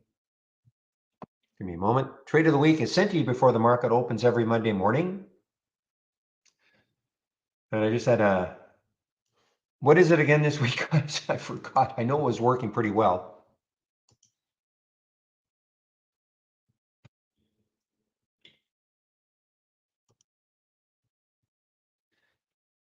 I should know it. I just can't remember. ASO, that's right. American Sports Academy or something. So ASO. So the trigger, this is excellent. The trigger, I believe, was $38. or 39, might have been $39. So this has been a nice move for ASO as the trade of the week. And it's a free service. Sign up for it. Now, if you sign up for it and you don't see it Monday morning, again, before the market opens, usually it should hit about an hour before. Check your spam box, okay? That seems to be the typical reason when people say, I signed up and I don't see it. And all the education section is right here. We have a user guide. So the getting started, as I explained, wow, look at the PGY. Not in it anymore right now, but man, I'm itching. Getting started, do that first. And then you can dive into the guide a little bit more, okay? You should know what an alert window is. You should know what a top list window is, okay? These are the big windows that we've got. And my recommendation is take a look at the stock racing. There are all sorts of videos in each one of these sections and some text. So I would really recommend that you take a look at this. Afterwards, you should know how to create price alerts and maybe sound alerts and all that, but get the basics down first. Once you've done that, daily support. So today's Wednesday. So in our YouTube room, it should be Jamie today. Yes. So it's Wednesday. Yes. I take a break at noon for between 12 and 1.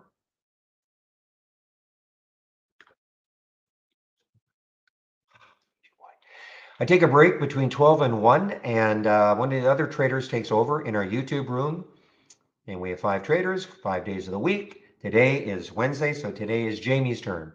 Jamie is a big user of Brokerage Plus and E-Trade. So if you've got questions like that, you can save those questions for the noon session. I will put the YouTube link in before I do take my break. Daily webinars. Today is Wednesday, so this is the webinar that I do take part in. I help out Dan and Brad, co-founders of Trade Ideas. It's a Q&A webinar. I'm not on the mic. I just kind of help out on a text basis. And so, but you can sign up for them all. This week we're on the Monday, Wednesday rotation. Next week it's Tuesday, Thursday. You can sign up for them all right here. And back to basics. Michael Noss at Trade Ideas put this together. If you're brand new to trading, starts off with what is a stock? Okay, so I would heartily recommend you take a look at this if you're new to trading. And my scans. You want my scans? Here they are. There's the race mode, biggest gainers from the open. This is what you see right here. Look at PGY, guys.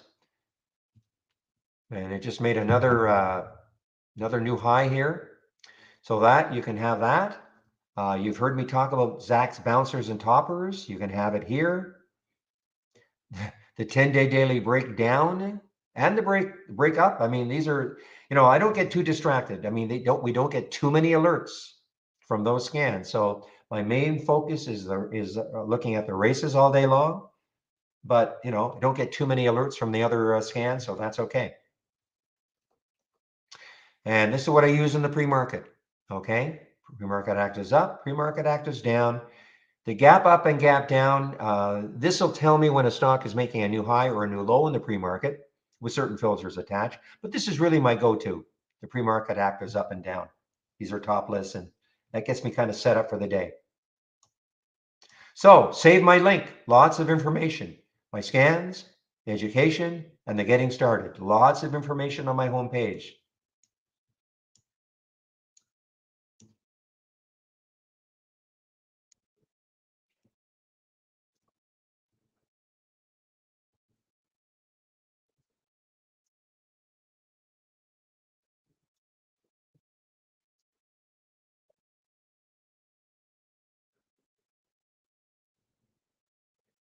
So what is Trade Ideas? We are first of all, welcome to the room. I should have started off like that. Welcome to the room. If you're new to the room, this is the format, Monday to Friday between 8 a.m. and 3:30 p.m. Eastern Time.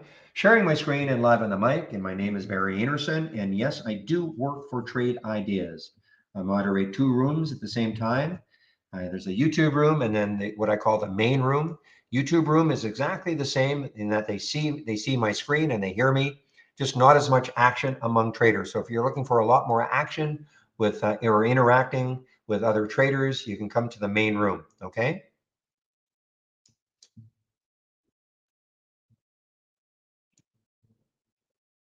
And this is the link to the main room if you do want to show up. It's all free.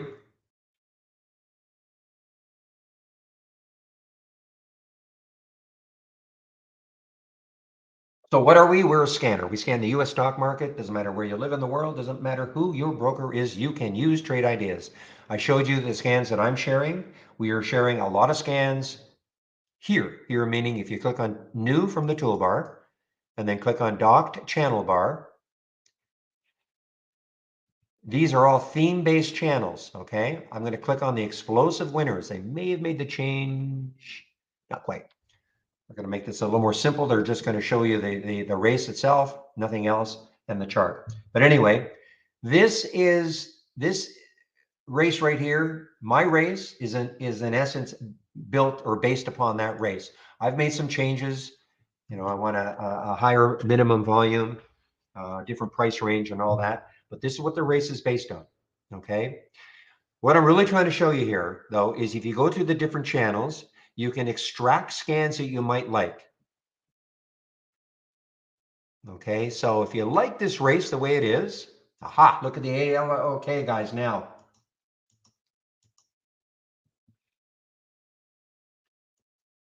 So if you saw something you liked, all you have to do is right click on the scan and duplicate into a free floating window. When you do that, what that accomplishes is taking the scan out of this layout.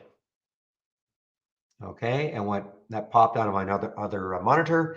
And now, if you like it exactly the way it is, because you can always check to see what anything is looking for. So if I right click configure and click on summary, this is what it's looking for. You know, so this is why I made a change, but you know, the price is at least $1, minimum of 20,000 shares, up 2% from the close, okay? So what I did is I upped it to 20,000 and I put a price range that I'm more comfortable with, but that's up to you. So if you like it exactly the way it is, or you can make some changes if you want. Now that you've got it in free floating style, now you can save it to the cloud. Right click, save or share to cloud, save. Now it's in the cloud. Why is that important? Well, let me go to another channel. Let's go to the momentum channel, very popular one. And again, I'm not trying to teach you how to use trade ideas in 5 minutes. There is a learning curve. I'm just going over, some of the basics, hopefully to, wet your whistle, get your bit of enthusiasm about our program, of course. So here is a momentum scan. This is an alert window. INO was an alert, and you can see what happened. It's pulled back a little bit now, but at 237, when it made that high, we got a real-time alert from it. Now, why we're seeing it now at 1044 when it's 1045, when you load a channel, or if you loaded one of my alert windows or one of my scans, you're going to see typically the last alert that happened. So, I mean, that could have been 1030 in theory. Now, to see what this scan is looking for, right click, configure, summary. So in this particular case, if a stock is between $1 and $50 and the current volume is at least 3, meaning it's trading at least 3 times normal, minimum volume 100,000 shares, etc. All these filter requirements have to be met, and if that happens and a stock makes a new high for the day, we get a real-time alert. We're really good at creating events. That's what we call an event, and getting real-time alerts. Now, that's not the only type of alert we have. But again, if you like this the way it is, then you can, again, duplicate into a free floating window, save it to the cloud. Or, if you wanted a different price range, as an example, or maybe you wanted 10 and 100. I'm going to click on the OK. You can see how now it says 10 and 100. If I click on OK again, now you've changed it. Now, so I guess really what I'm trying to show you is that, yes, we've created these scans, but you can modify them to maybe your trading style, maybe a different price range, maybe a different minimum volume. But if you're just starting out, maybe just save it, just save it to the cloud. And so the exercise really that I'm trying to show you is you can go to the different channels, extract scans that you might like to see, save them to the cloud, and then you can bring them back one at a time and create your own layout without actually knowing how to build a scan from scratch.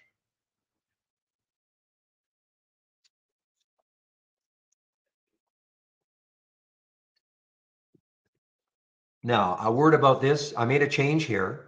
If I leave the channel and I come back, the change is not saved. So there's, for instance, there's SKYT, just made a new high. Look at it go. Look at it go. So that's why we've got the real-time alert, and you can see every time it makes, within reason, because I mean, these highs are coming fast and furious, but every time it makes a new high, we get the real-time alert.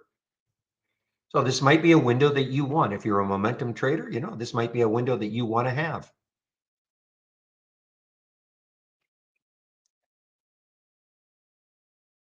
Now, what I was going to say though, if you make a change here, and then you come back to that window, you go to another channel, and then you come back, the change is not saved. The reason it's not saved is because the channels are for everyone.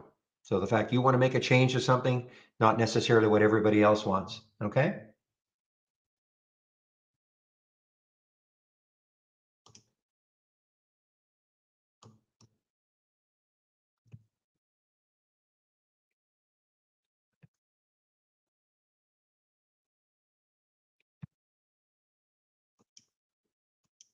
Now, if you want to build your own scans, of course you can.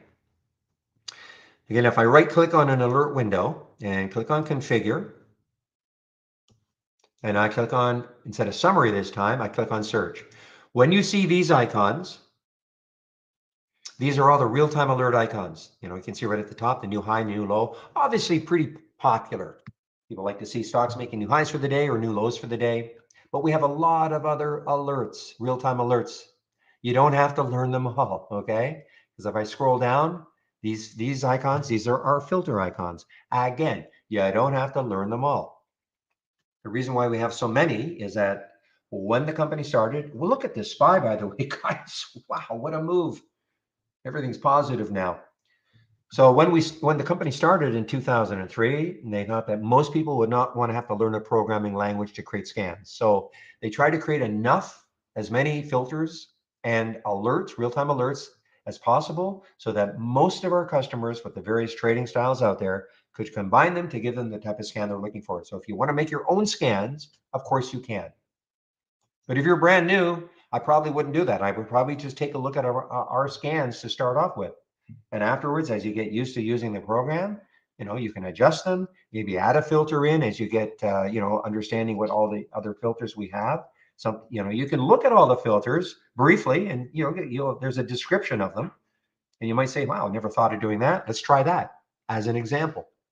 But you don't have to learn them all.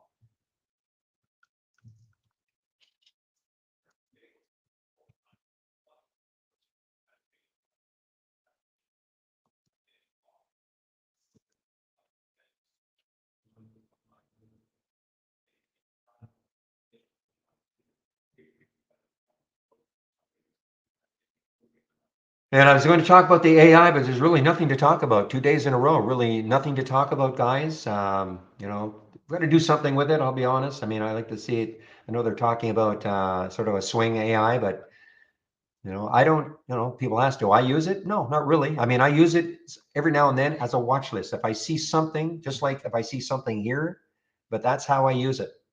It's a watch list, but I'm not getting anything, there's nothing to really look at. But if you want to follow the AI, you need our premium service, and you click on new and then AI/Holly strategy trades window. That's all I would do. And then you just wait for the alerts to happen. I think there was an alert earlier because I've got it sorted on the any profitable. I think there might have been one. Yeah. So this was a short, of WKHS. Obviously it's not working right now. It got stopped out. But how I use it is I just sort on the profitable ones so I can follow them if there are any, and I can, figure out a way if I want to trade them. but you have an entry, you have a stop. And again, how you trade it will be up to you.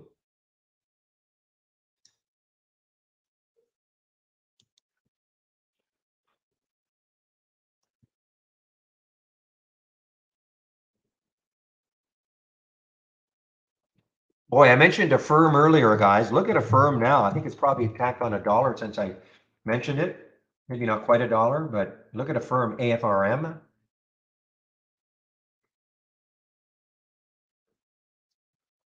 All right, now talk a little bit about this, what you see here, this blue window called Brokerage Plus in the upper left-hand corner of my shared monitor.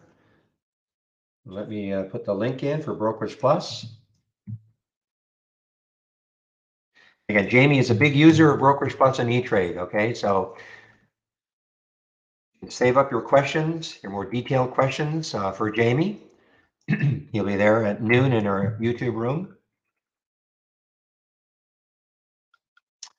So I put a link in. There is the link has 2 videos. There's a short video that shows you if you have an interactive broker's account or an E-Trade account, how you can use this window to trade from within Trade Ideas. You know, if you want to do that, excuse me. If you don't have an E-Trade account or an IB account, interactive broker's account, don't worry. It doesn't mean you can't use Trade Ideas. It just means you don't have this feature. We're a scanner. It doesn't matter who your broker is, you can use Trade Ideas. It just means you can't use this feature. That's all it means.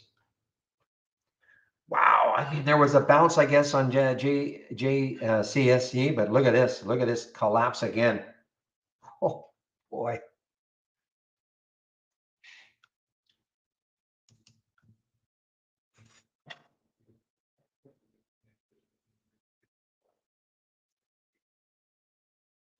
So, any opinions on what it might do? I think it was coming into resistance.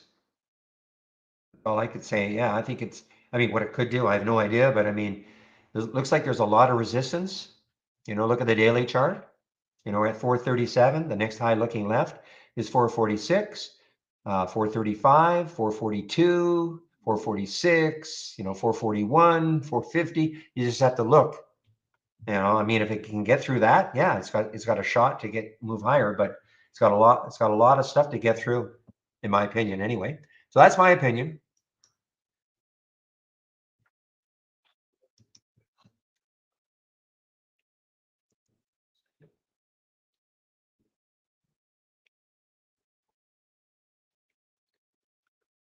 Look at the SPY. Wow, what a move.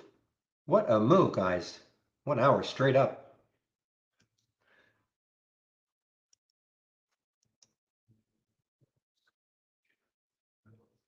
So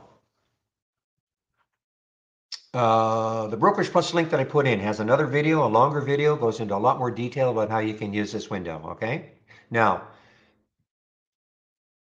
how I like to demonstrate its use though as a simulator, okay? Because if you're new to trading, please practice trading before you commit money to the market. And I want to show you how you can do it. And also, this is only available. If you're using our web-based version, this is not available. So to load the Brokerage Plus window, just click on New and then Brokerage Plus. Where are you? There, Brokerage Plus. You may have different columns, but you know, this is what it'll look like. And it should say not connected.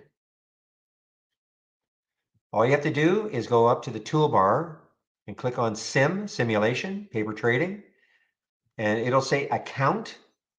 Click on the account, click on it, and then click on Simulated Trading Default, and now you're in our simulator. Okay, our simulator uses our real-time data.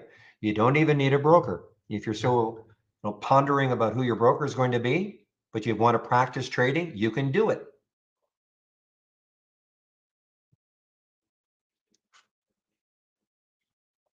Because it's using our real-time data.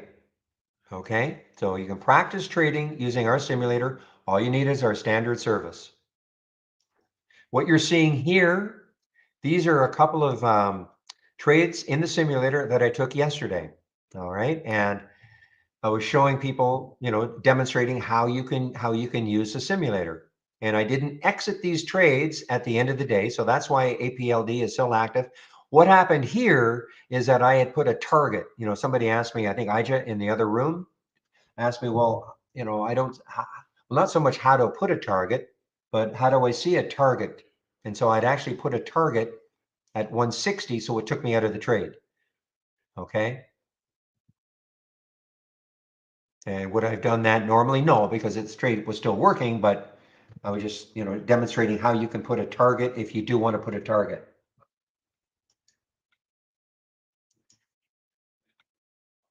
PGY, guys, is the absolute star of the day.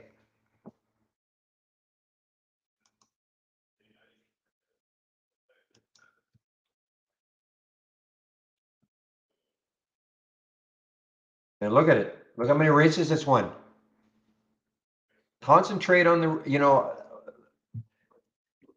if you're new, I know the racing is maybe, I don't know if it's a difficult concept to grasp, but if you're new and all you did was create a top list, maybe not unlike this, biggest gainers from the open, okay? You don't even have to create it. I'm sharing this and it's based on this top list, okay? Why? Well, I want to see stocks that are in play, as I call them, in play, moving.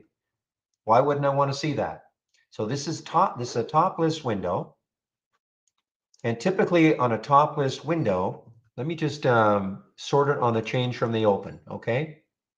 So PGY right now, if I sort on the change from the open, I mean, it's up a staggering 112% from the open. But can I tell if PGY is actually moving right now? Unless I stare at this price. And remember, the top list now, I know we're increasing the how often the top list actually updates. I think it's maybe even down to 5 seconds now, but the typical update is 30 seconds. And that's, it's not to me, it's not the same as an alert window. An alert window has a different concept behind it. The top list window is saying things like, well, show me the stocks that are up the most for the day. Show me a list of stocks up the most of the day. Show me a list of stocks that are up the most from the open. Show me a list of stocks that have the highest relative volume, things like that. So it's more like a list. But a stock that is, up the most from the open doesn't necessarily mean it's at the high of the day. As an example, look at PGY, obviously not at the high of the day. So what the race does, though, is because it's really impossible to know what is really moving. When you look at this list, you can't really tell what's moving. So what the race does, think of it like this, just like any other race. I'm running this is a 4-minute race I'm running. When the race is over, a new race will begin. Every stock starts off at the starting line, exactly the same. No matter if this stock is up 114% or this stock way down here is only up 6%. But what if all of a sudden WKHS starts to really move? You never know. You'd never be able to see it because it's buried all the way down here. And your focus is usually on the ones that are sort of at the top, but something could be really moving. You'd never see it. That's what the race does, because everybody starts off at the same position. And then, the gun goes off and boom, the race begins. So look at APLD as an example. APLD, if I click on it, it's starting to move a little bit again. My alerts are all based, my scans are all based on a stock making a new high for the day. That's what I was trying to say before with the PGY. But right now, for instance, I wouldn't see in my scans APY until it hit 296, which is the high of the day. But I'm seeing it here on the race because it's starting to move. Okay. And if you go to our guide, you'll see, the idea behind the races. There are a couple of videos, there's some text. And how I mean, this is what I like to base my races on, the biggest gainers from the open, because I want, active stock. So that's what my race is based on. And just to show you how you start, I'm going to duplicate this window. And again, I don't expect you to retain all this. That's what the guide is for. I'm just trying to show you the concept. So if I wanted to start a race based on this top list window, but you think of it this way also. You could create a top list window and have a symbol list or a watch list of the stocks you like to follow, as an example, and base a race on that. Okay. In this top list, these are in here because they meet these filter requirements. 200,000 shares minimum between 1 and 50, and they're up at least 2% from the close. So these stocks meet these filter requirements. That's why we see them. But again, I can't really tell what's moving, just by looking at this list. I really can't tell. So you right click and you launch the real-time stock race. When you do that, this window will pop up. So, here is where you can customize it. I'm probably going to stick with the 10 lanes. Okay. I don't really need 10 lanes, meaning I only really want to see 10 cars. I could expand this, but I'm feeling that maybe 10 cars is enough, because what happens is, and I'll explain, if you use the replace cars, something that's way down here will start to move, and you'll see it as it moving into the top 10. So I really don't see a need to have more than 10 cars displayed, because as something is starting to win a race, it'll move higher.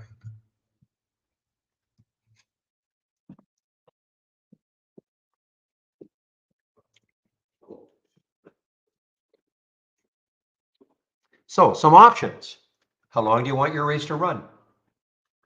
I've chosen 4 minutes. There's nothing magical about 4 minutes. I think probably 1 minute is too short, but that's up to you. You want a race to run every 1 minute, fine. But I've chosen 4 minutes. And again, that is going to be up to you, experiment. Now, you'll notice there's a little down arrow. If I click on it, I'm going to see every column that's in my top list window. So if you want to base a race based on one of your columns, and if you wanted to base a race based on the change from the open, and you don't see it as a column in your top list window, then you have to add the column. Because again, when you use this drop down, you can base the race on any one of your columns. So I like to base my race on the change from the open. You don't have to, but that's what I'm basing my race on. And now the big one here is the sort on. Still haven't figured out any reason to use anything other than this delta value. The delta value is basically the reason why you see the stocks moving to the top. Okay, the change. The next step I like is to use the replace cars. That's what allows the stock to come from, way down here and move to the top. It replaces, it'll constantly move up. That's what the replace cars does. I like the company logos. Now, if you don't have an option that says show company logos, that means you're on an earlier version of Trade Ideas. You should go to the website and download at least the latest beta. I think that's I don't know if it's still 0.89. Because the earlier version of the racing was a race car. If you like the race car, that's fine. I kind of like the logos, doesn't take as much space. Okay, now the other one is auto rerun. And what that does is once a race is over, the next one will start. And that's what I'm assuming most people would want, to have it on auto rerun. Okay, so again, I'm just giving you some of the basics here. You go to the user guide and go to the TI stock race section. All that is covered.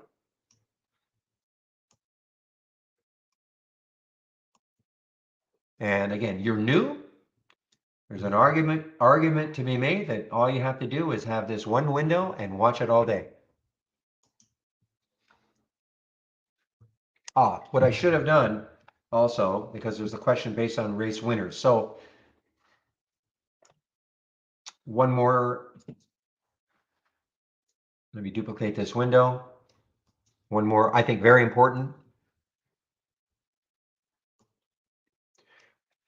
When you get this window right there, then when you start to figure out how you want the race to be run, right click on it, and also I would click show top 10 winners. Show top 10 winners. That's why I see my top 10 list is here as it builds over the course of the day. PGY won 7 races. APLD won 5 races. Okay. These are stocks you've got to follow all day. You know, you may have missed it at the beginning, but maybe it pulls back, or maybe it hits a price level that you like. Okay, so these are the active stocks. Follow them all day. So you only have to do that once. Show the top 10 winners. You only have to do that once, and then tomorrow when you start your race, this will already be here.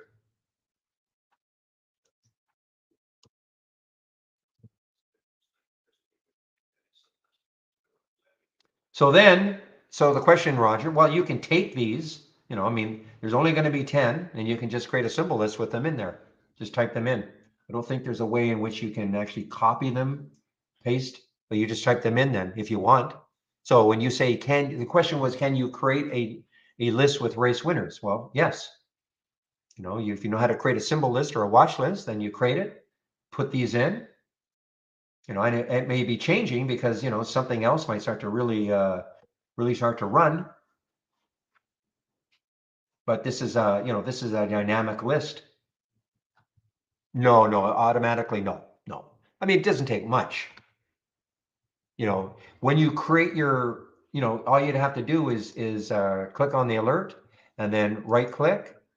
Let's just say for argument's sake, you could either use your My Liked, or if you have created a symbol list specifically for it, you would just right click and then send PGY to the symbol list that you created and put it in there.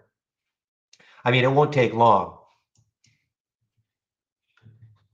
But no, there's no way to automatically do it.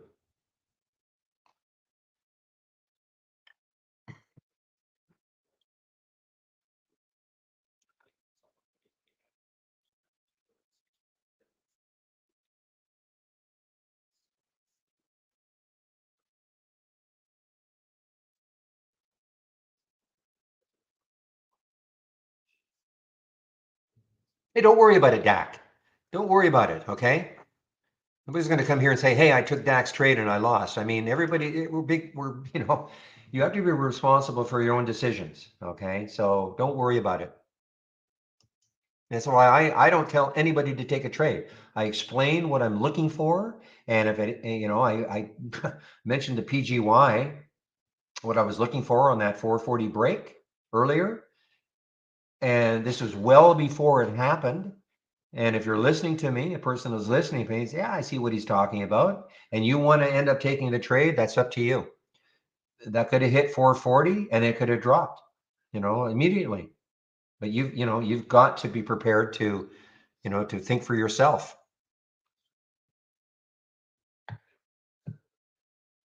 Well,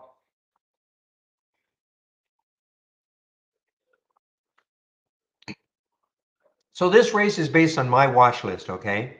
It's a bunch of hearted symbols that I've got. Most of them are going to be about the same. A lot of it is just confirmation to see if the same things are happening. I may get rid of it, because it's mainly this is what I'm looking at, but the reason I do it is because there are some symbols that I think I'd like to be able to follow that they may not be in here because maybe they don't quite meet the filter requirements, but I still would like to follow them. So what I do is, I've got my like symbol list, and these are all hearts. Okay, I've just hearted, the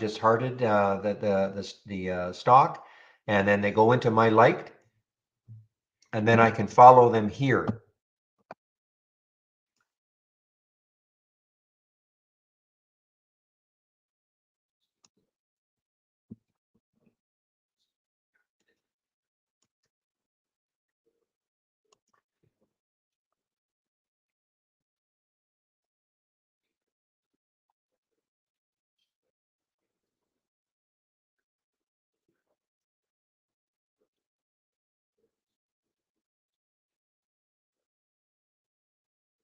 Well, yeah, Doc, I mean, that's why I try to emphasize. I mean, this is trade ideas. It's called trade ideas. Ideas are generated. Doesn't mean, but you've got to have some chart reading ability. You should be aware of what the market's doing. And obviously, I mean, if you wanted to go long something, 30 minutes ago, and you're watching the market do this, well, more than likely, you're going to be on the right side of a trade. More than likely, you're trading with the market. Now the market's putting in a red bar. I mean, I don't know how big a red bar that's going to be, but so if you were long something based on what was happening here, and now this red bar is starting to show up, and you haven't taken any profit, you may just want to be, you got to be aware, what is happening. And then chart reading. I mean, again, you'll hear, it's my style though. You'll always hear me talking about looking left on the daily and the weekly and the monthly chart. Most of my trades, most of the things I see are near the high of the day or the low of the day if I'm shorting. So what I want to always be aware of is where, if I'm near the high today of a stock, where could it keep going to before it hits the next high on a daily chart? And if I can't see it on the daily chart, like right now, I can't see it on AEHR. Could I expand it? Yes, I could do that. But instead, what I tend to do quickly is to look at the weekly chart then and see if I can see the next high in the weekly chart. If I can't see it on the weekly chart, then I look to the monthly chart.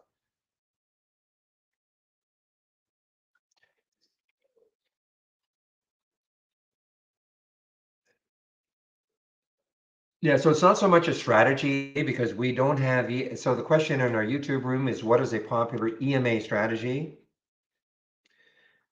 We don't have EMA filters at all, okay? But what a lot of people do, and I still think I have some, I'm not paying, I'm totally honest, I don't pay that much attention to it anymore, but the 8 EMA crossing the 20 SMA. So for instance, if I look at,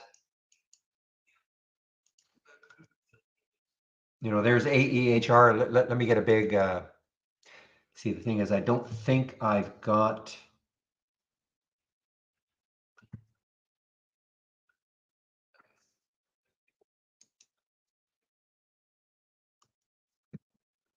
okay, there we go.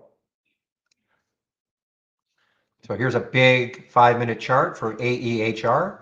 You see right there, that orange line is the 8 EMA and that blue line is the 20 SMA.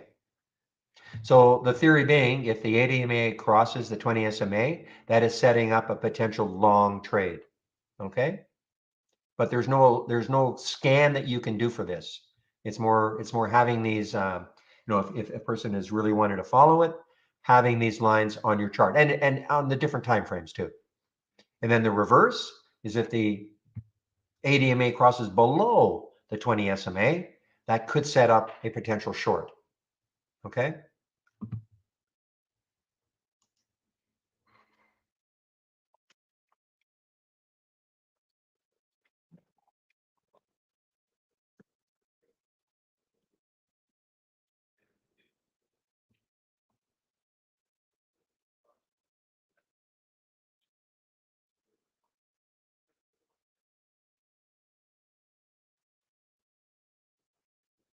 I saw this Flowtech, I just didn't like it. It's so cheap, but Flowtech, FTK, yeah, I just don't like it. Why wouldn't I like it? Well, there's the 200-day moving average. So even though it's was sort of winning a race or is moving to the top, why wouldn't I like it? Well, there's the 200-day moving average right there, 112. It's at 110. So that could stall it. I look left and I just don't see enough room. I mean, if I look left, even if I took out the 120, the 200-day moving average, the next high is 116, and then it's 118, and then it's 122, 119. So between 110 and 120, to me, there's just too much resistance. So consequently, even though it's showing up, and that's what I'm trying to explain, doesn't mean I just hop into the trade. So Cody, that's what you have to do. You have to add the columns. Okay, so if you have a top list window, let me show you. So here's a top list window right here. And for instance, if you don't have the change from the open, but these are all columns, and it's up to you to add the columns. So if I right click and click on configure, And now I could search on the columns that I would want. So for instance, here's the change percent in 15 minutes. What if I wanted as a column the change in 5 minutes?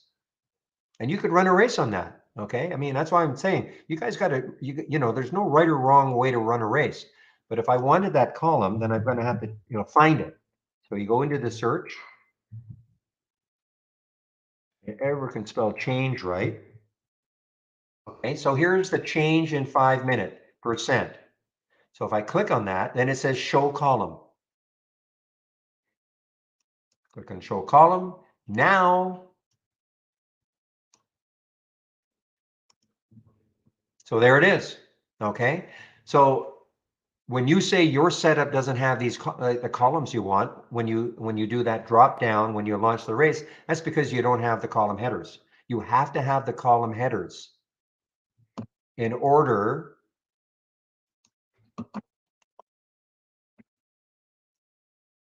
on the based on, that's a drop down menu. See how now the change in 5 minutes is there.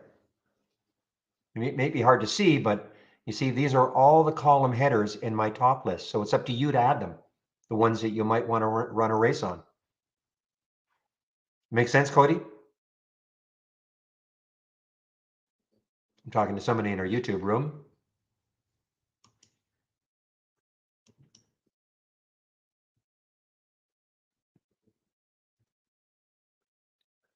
And the other thing, now maybe I'm misinterpreting your question. If you don't have all of these things here, like the show company logos and things like that, and I mean, I don't even know when Replace Cars started, but if you don't have something that says show company logos, then you have to have a later version of Trade Ideas. Maybe that's what you meant in terms of the fields. So you have to go to if you go to my home page and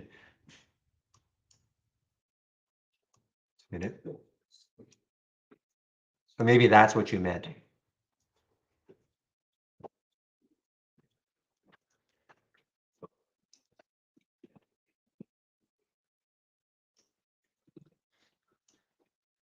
So if you go to my home page,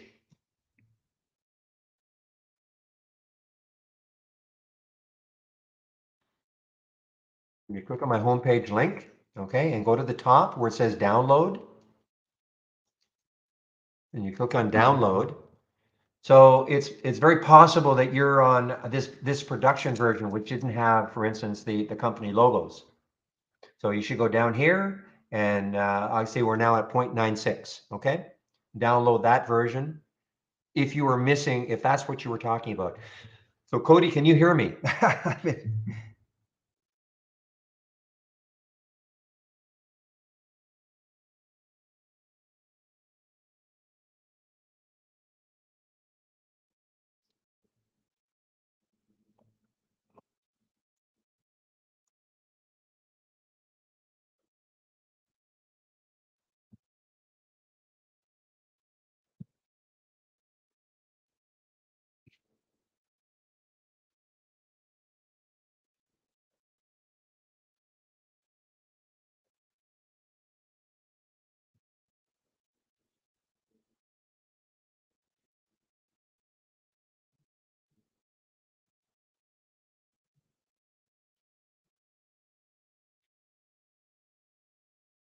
Yeah, so Art, I don't have a template that shows everything, okay? The reason why is that, you know, what I've done, I've organized it this way. You can kind of pick and choose what you want. So if you go to my home page, you can kind of pick and choose what you want. The only thing that is not available is this race right here, okay? But if you go to my home page and click on the link,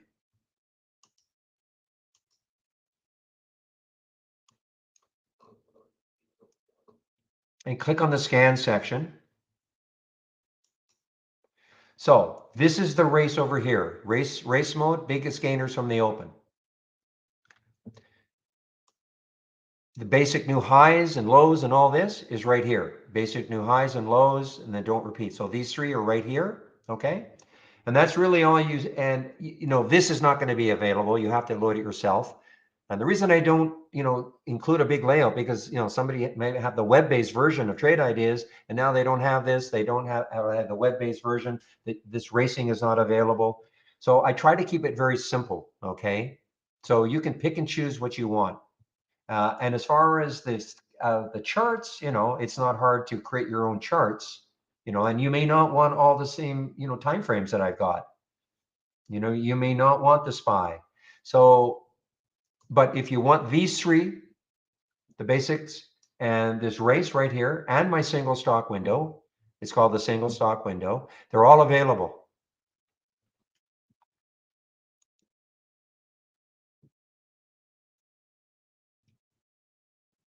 Okay? And I do it that way because a lot of people don't want everything. So, it's just sort of pick and choose what you want. So as long as you know, and then of course, sorry, I'm just rearranging something. So if you load one of my scans and you want to see what it's all about, then you just have to right click, configure, and summary. Then you'll see what it's all about. It may not be something you want, okay? Or you can adjust. You can make your own adjustments. Maybe you want a different price range, things like that.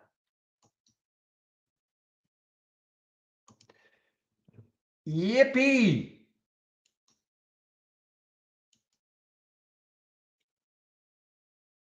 And the yippee is for the ALLK. But we're back into this, again, sort of the low float mania. So does that make sense? Who asked the question? Art, does that make sense?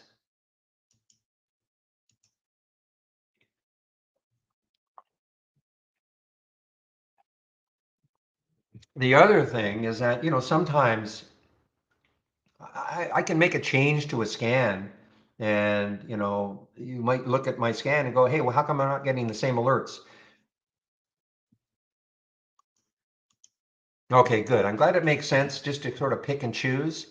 The other thing you might want to look at is my pre-market actives up and down, that I use in the pre-market. You'll have heard me talk. See, I don't have every scan that I use on the monitor I'm sharing. So the bounce plays from Zach and the topping plays from Zach. So if you're looking to short stuff, no, doesn't give very many alerts.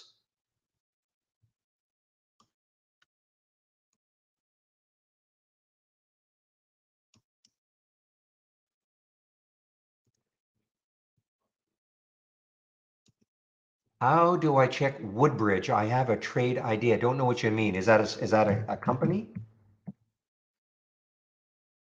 Woodbridge?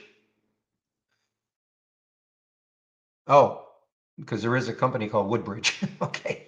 It's a pink sheet stock. Oh, okay, what version? Okay, what version of trade IDs you have? Just click on help and about.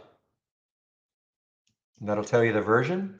I'm on a development version, even though you guys, I think, what did I say? You have access to 0.96 now?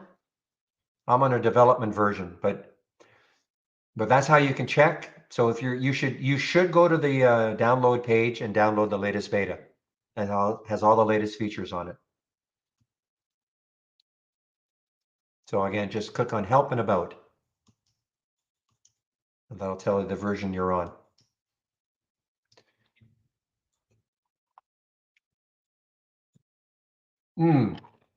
Good, Cody. Okay, I'm glad that's what you were talking about, as opposed to the. Well, I shouldn't say that. I'm glad that answered your question.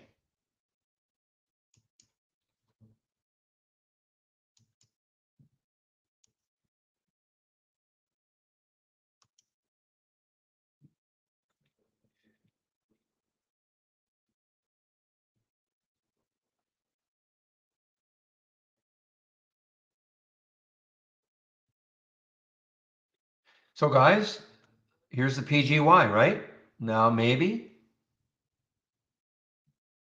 By the way, what is? Yes.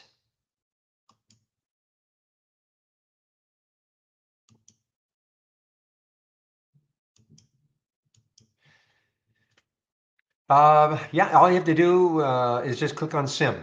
Okay, Cody, just click on sim. As long as you have, yeah, if you have the latest version now, you should see something. First, you have to load Brokerage Plus. You know how to do that. Hopefully, just click on new and then click on Brokerage Plus. Okay, then this is a window that you're going to see. And then what you'll see if you've never done it before, it'll show that it's not connected. All you have to do is click on this not connected box. That box is right beside the ask, just to the right of the ask. Okay, and you just click on it. That'll change to account.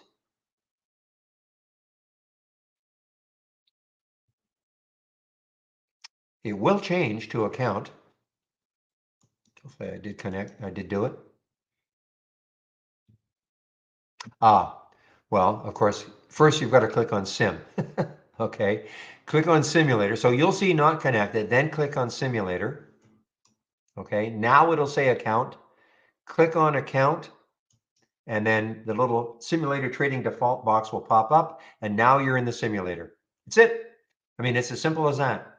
Now all you have to do is click on an alert. The symbol will show up. You pick how many shares you want, the price you want to get in at, etc. I mean, it's really that simple.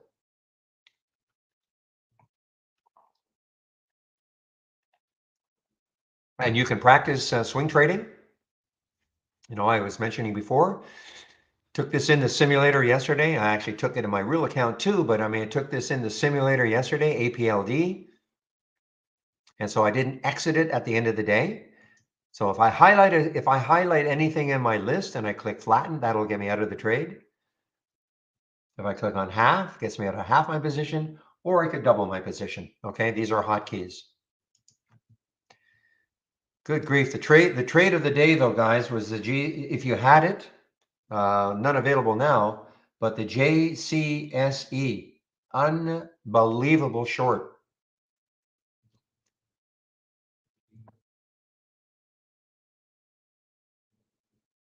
Whew. And this is what I'm talking about. We had the alert at 10:50. Somehow I was distracted and I didn't hear I have the pig grunt. This is the noise alert I use. Somehow I didn't hear it. Maybe there was another alert at the very, very same time that may have prevented me from hearing this. So at 10:50, and before it popped up, it got down to 561. Again, another something else I'm sharing.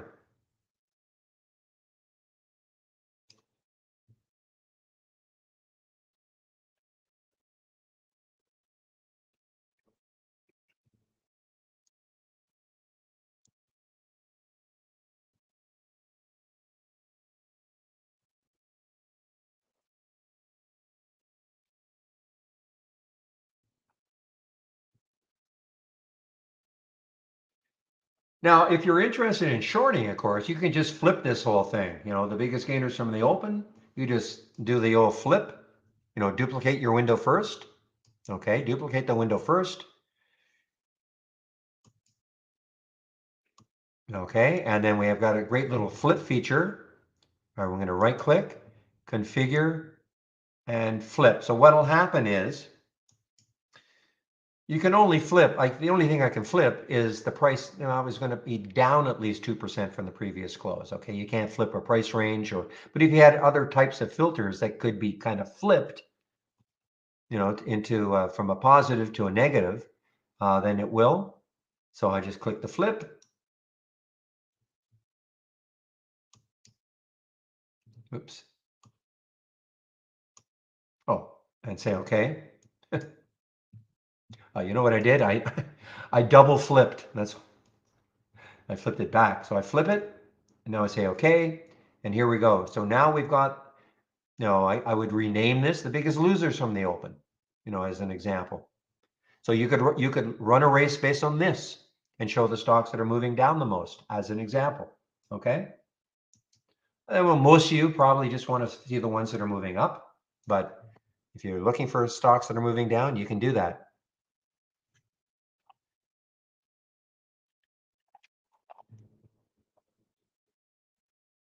I'll bet it did, Pepe.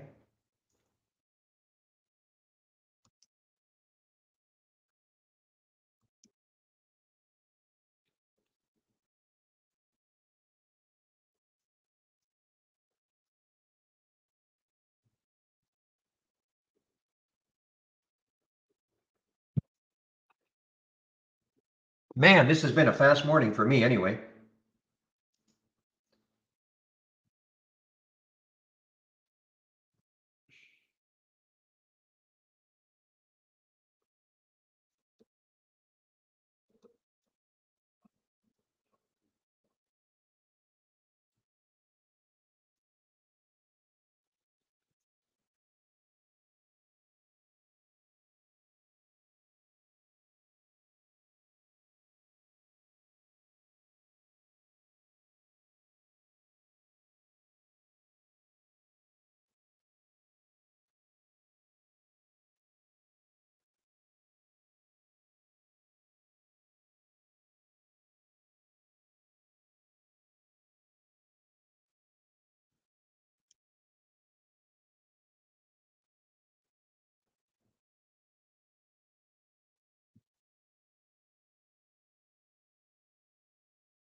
Well, I think, and we even have a new convert from within Trade Ideas, guys. Michael Noss has not been a big fan of the races, but he said, you know what, I'm going to take this S-Dig, and he's just made money on it, and now he's, and now maybe he sees.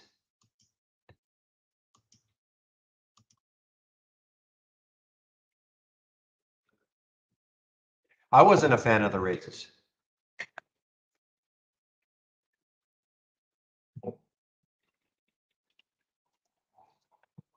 But again, think of it like this: one window to watch, just a bunch of stocks, very limited number of stocks to watch all day long.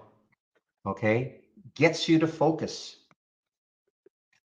Now, I mean, do I have other scans? Yes, but I mean, I've been using Trade Ideas for a while. I've been trading for a while. So, but if you're brand new, boy, I mean, this is so exciting just to use this.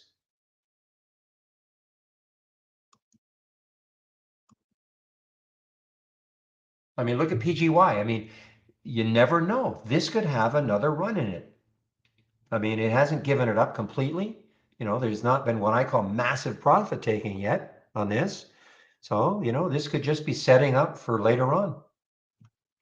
So what you do in conjunction, how I used it before, was set up a price alert. Use our price alerts. If you're not using them, again, you're not using Trade Ideas to its fullest advantage. If you click on New and Price Alerts window, this is what you're going to see.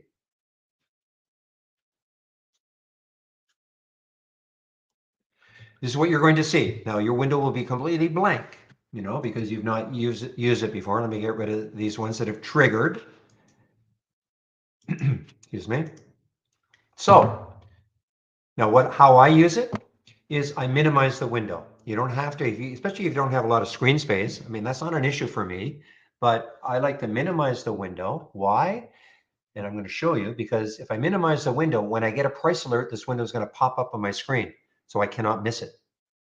I can put a sound alert on it, through the actions or play the sound. I can set up a sound alert, so I will not miss a price alert.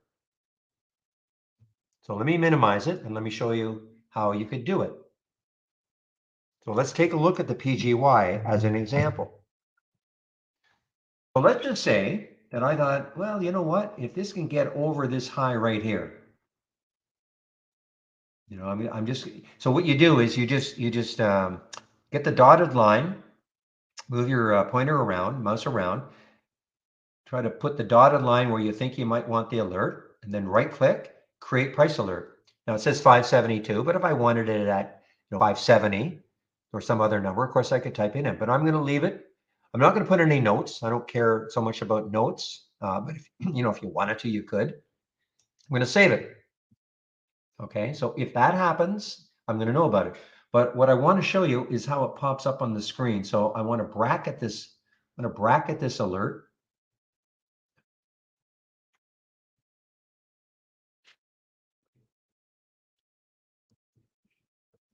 I'm going to put it at, what is it now? I'm going to put it at 550.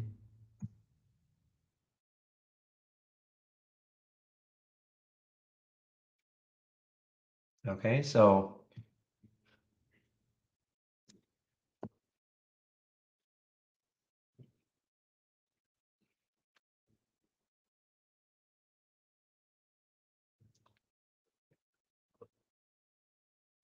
come on, go to 550. Okay, you see what happened? So it hit 550 and it pops up on my screen. Cannot miss it. It goes right to the top because I've sorted on the triggered time column. So it's always going to show up right at the top. I cannot miss. So consequently, using the price alerts window, just a minute, please.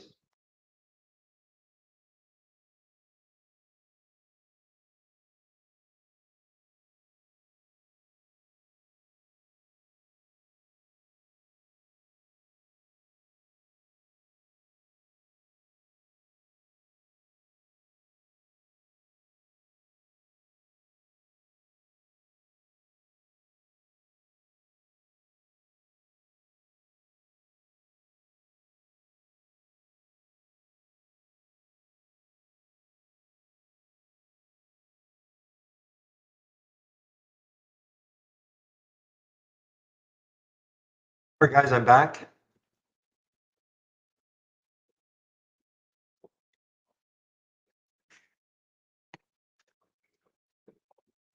So again, use the races with the price alerts. Then you don't have to stare at a chart or anything like that. You just wait for it to happen. Okay? Make it easy, easy, easy, easy.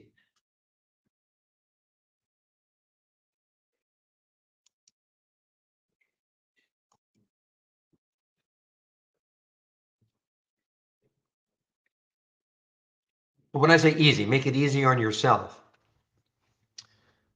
One of the problems with trade ideas is that there's so much you can do with it and you can get overwhelmed. Okay? And the trick here is to try to underwhelm yourself, really.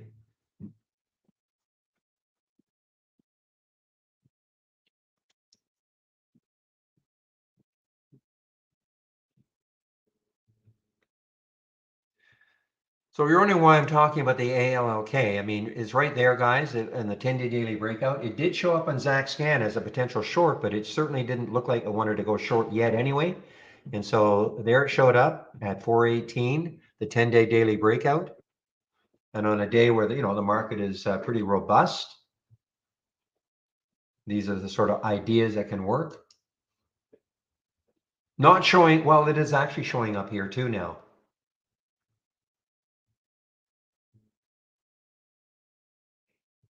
But here's a classic example. ALLK at 434, it was at 410 for a long time. Never would have seen this moving up. Never, never, never, never.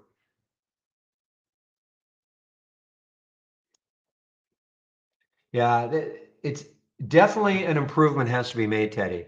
But dealing with it now, and you're right. If you click on account and reset connection, it can probably help along. But I'm surprised with you, depending on your computer, I guess. But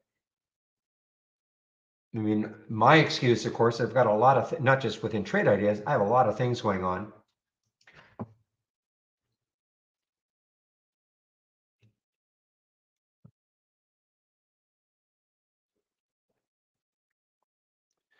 But when we finally get this new server new technology, so much more is going to happen within trade ideas. When that's going to happen, they're shooting for the end of the year. It's a massive job.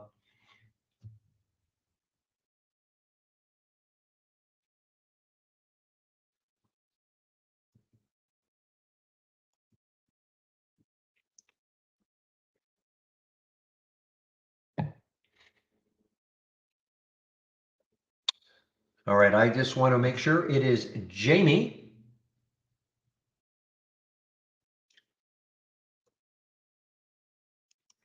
I think it's going to be Jamie in our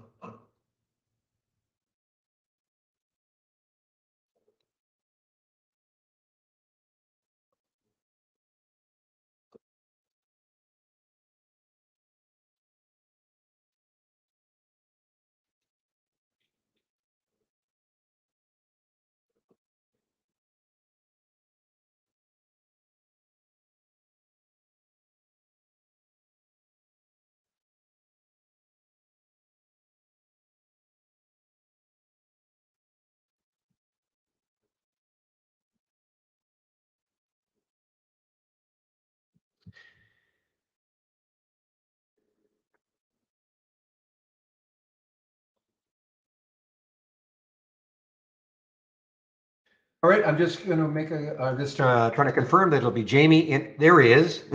He just answered me in the YouTube. Okay. All right. Again, Jamie's a big user of Brokerage Plus and E-Trade, so save those sort of questions up for Jamie. He'll be there. He's there, but he's not going to be on the mic until noon. So we got another 15 minutes or so. Jamie, what do you think about the the internal conversion that's happened at Trade Ideas with Michael Noss? Hilarious.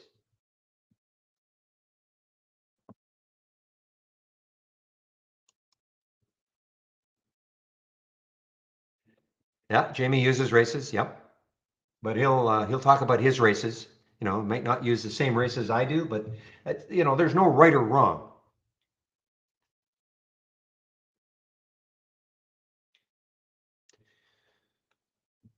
And you know what, Jamie? Those are the worst. They become so zealous, like a converted smoke, like somebody who doesn't smoke anymore starts preaching about not smoking, or you know, they're the worst. I'm just talking to Jamie in our YouTube room, and we're sort of poking fun at Michael Noss. Next Monday, when or Tuesday, when Michael Noss is in the YouTube room, you can poke fun at him too. Ask him about races, assuming nothing dramatically changes between now and Tuesday, because he did not see the use of it at all.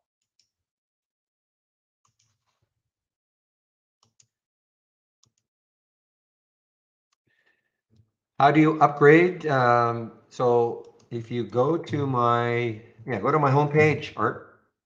Okay, I just put my homepage link in. And when you click on my homepage link, you'll see something like this, and then just scroll to the top and click on the download. Okay, and when you click on the download, then scroll down, down, down until you see this beta version right here, 0.96, and download it. Okay? Then you're good to go with the latest version.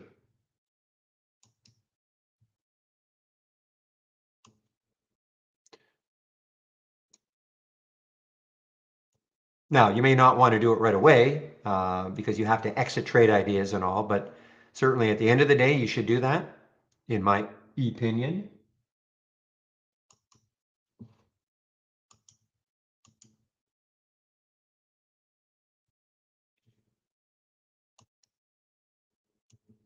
I mean, you can do it now. I mean, obviously you can do it now if you want, but you could wait till the end of the day, or again, you could do it now if you want. Yeah.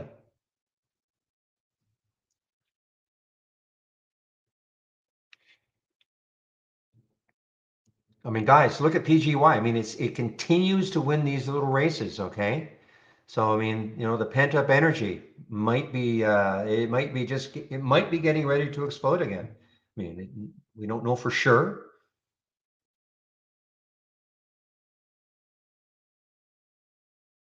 It reminds me a little bit. So, you know, this one is way more dramatic, but like the LQDA yesterday with the pent up energy at the end of the day, you know, right there, and it just absolutely exploded.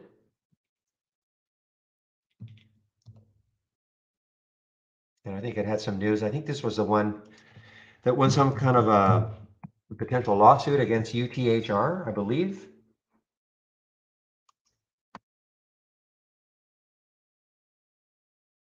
Don't quote me on that. I need to see if I'm right.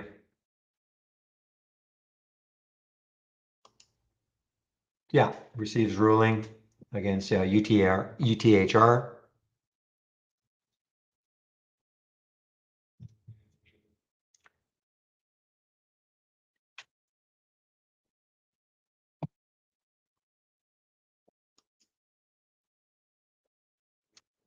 Oh, it's very possible that PGY is topped out. Is very possible, but there's no harm in putting price alerts, you know, at certain levels. like right up here, this price ordered up here, if it hits that. But, right now, the way I look at it, it's just kind of basing. It hasn't had the big selling collapse yet.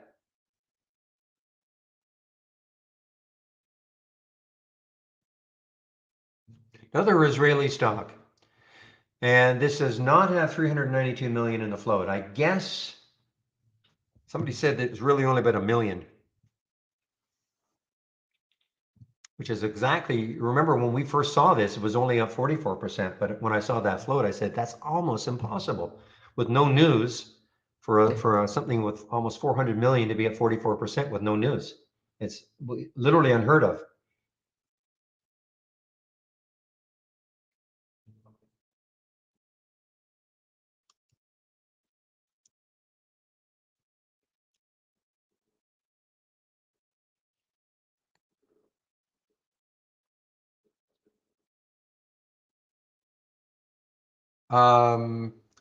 No, we don't. Teddy, we're all different traders, okay? So we don't all use the same settings, but I've tried to explain how I'm using it, Teddy. I mean, if you're new, I know you're new to trade ideas. I would try to concentrate on the races, okay? And follow the stocks that are winning more often than not, okay? But he'll use different settings from me for sure.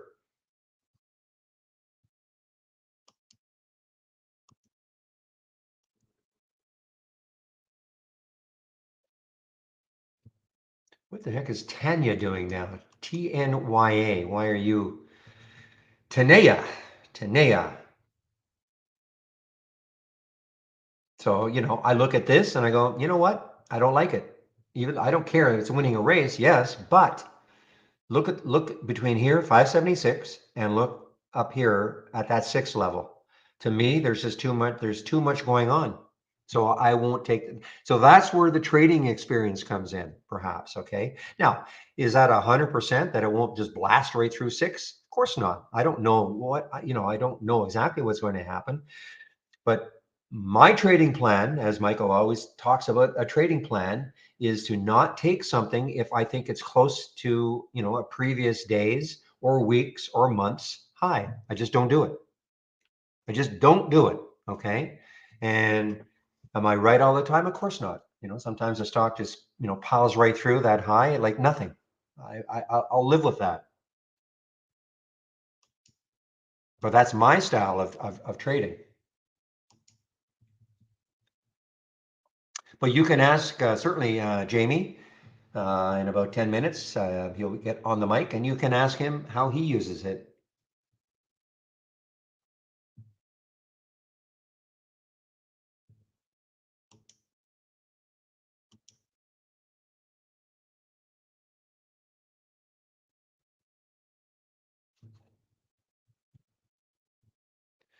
I'm way more of an active day trader than the rest of them, Teddy, also, okay?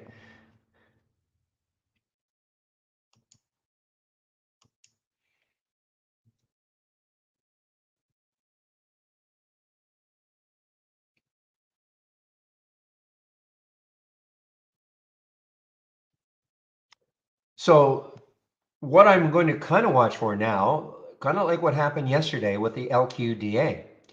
All of a sudden seeing some stock that comes out of nowhere that we haven't seen all day long, moving up the leaderboard out of nowhere. Okay, we haven't seen it all day, and that usually means that something is happening. A stock has been resting all day, and then like yesterday, LQDA, when they received, I guess, the favorable ruling.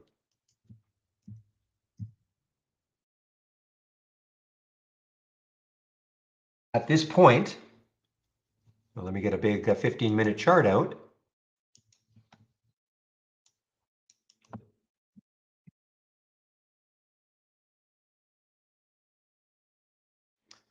This is what this was doing right here, okay? LQDA. I mean, this is at what time? 1:15. This is all Eastern time, okay? 1:15. This was doing nothing. All of a sudden, it's showing up on my races, okay? All of a sudden, out of nowhere. And that's at, what time is that? That's 1:30. So this was not showing up. And why would it show up on the races at all? Because it wasn't doing anything until then. All of a sudden, all of a sudden, boom, showing up on my wrist. Got to watch it, see what's happening. But you do need some chart. You do have to have some experience trading, Teddy. I mean, the problem, is that just because something's winning a race doesn't mean you just pile into the trade. As I've constantly talking about, I'm not just directing it to you, but I'm always going to be looking left. That's why I won't take this ARVL. It's winning a race, looks pretty good. Daily chart, nice big candle. I look left though, and I just see it too much resistance. If all of this on the daily chart were underneath this price, then I'd say, oh, okay, it's got some room probably. Then I'd have to look at the weekly chart. Where's that next high in the weekly chart? What if the next high on the weekly chart was 250 and the stock's at 177? I go, great. Well, I only, Teddy, I'm usually only in max 2 trades at a time. I don't take all these. I'm usually max in 2 trades at a time.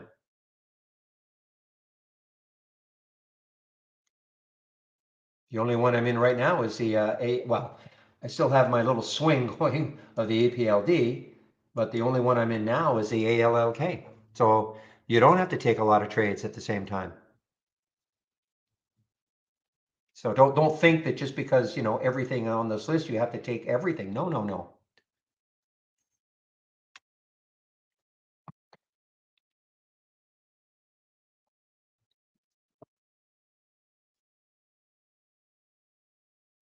Just think of it though as a watch list. A very finite number of stocks to have to watch all day long, as opposed to clicking on all sorts of different alerts, all sorts of different scans that you might have. I would keep it super, super simple.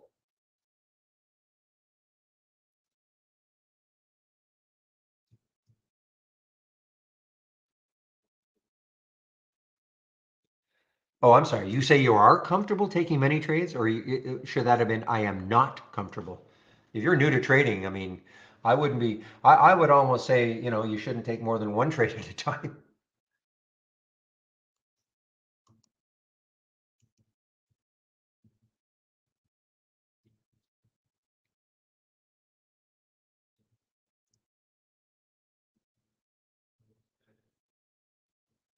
All right, guys. So 11:55. So what I'm going to do is I'm going to put the YouTube link in,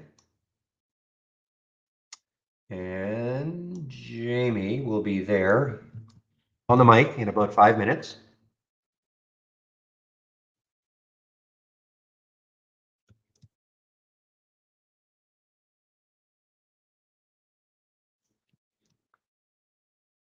Oops, sorry guys, wrong link. That's my homepage link again.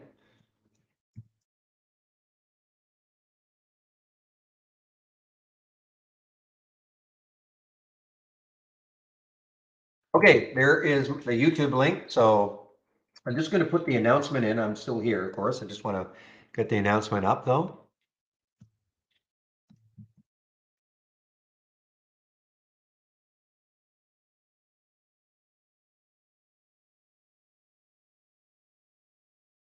Okay.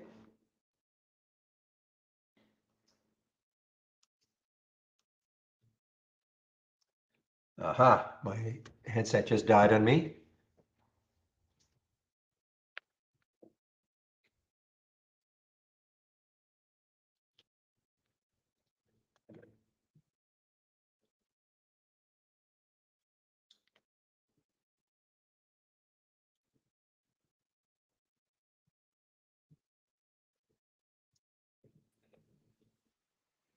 Hello, Barry.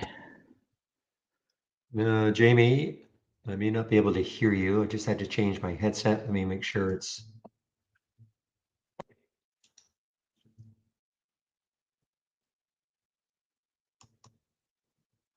Testing. Here we go. Okay. You can hear me?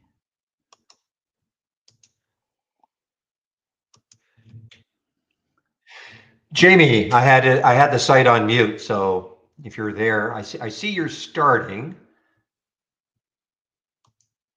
but you may not be able to hear me yet.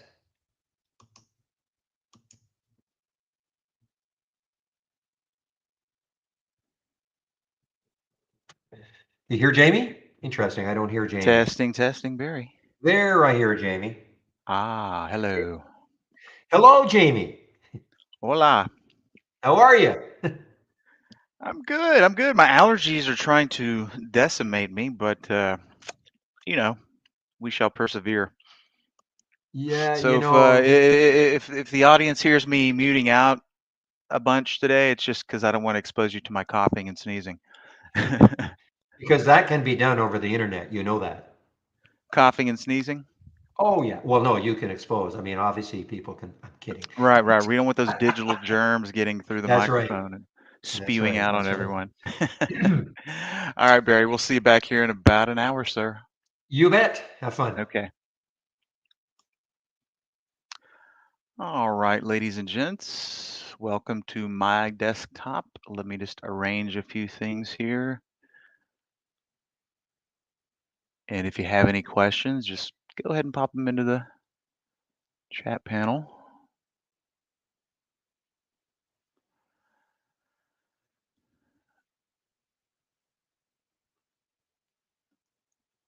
There's my pen. Okay, welcome everyone. I do believe, well, pen's being a little pesky there. I do believe everyone can see and hear me okay. Right on, Wolf. Hello, Peter. Exactly. Triple mask.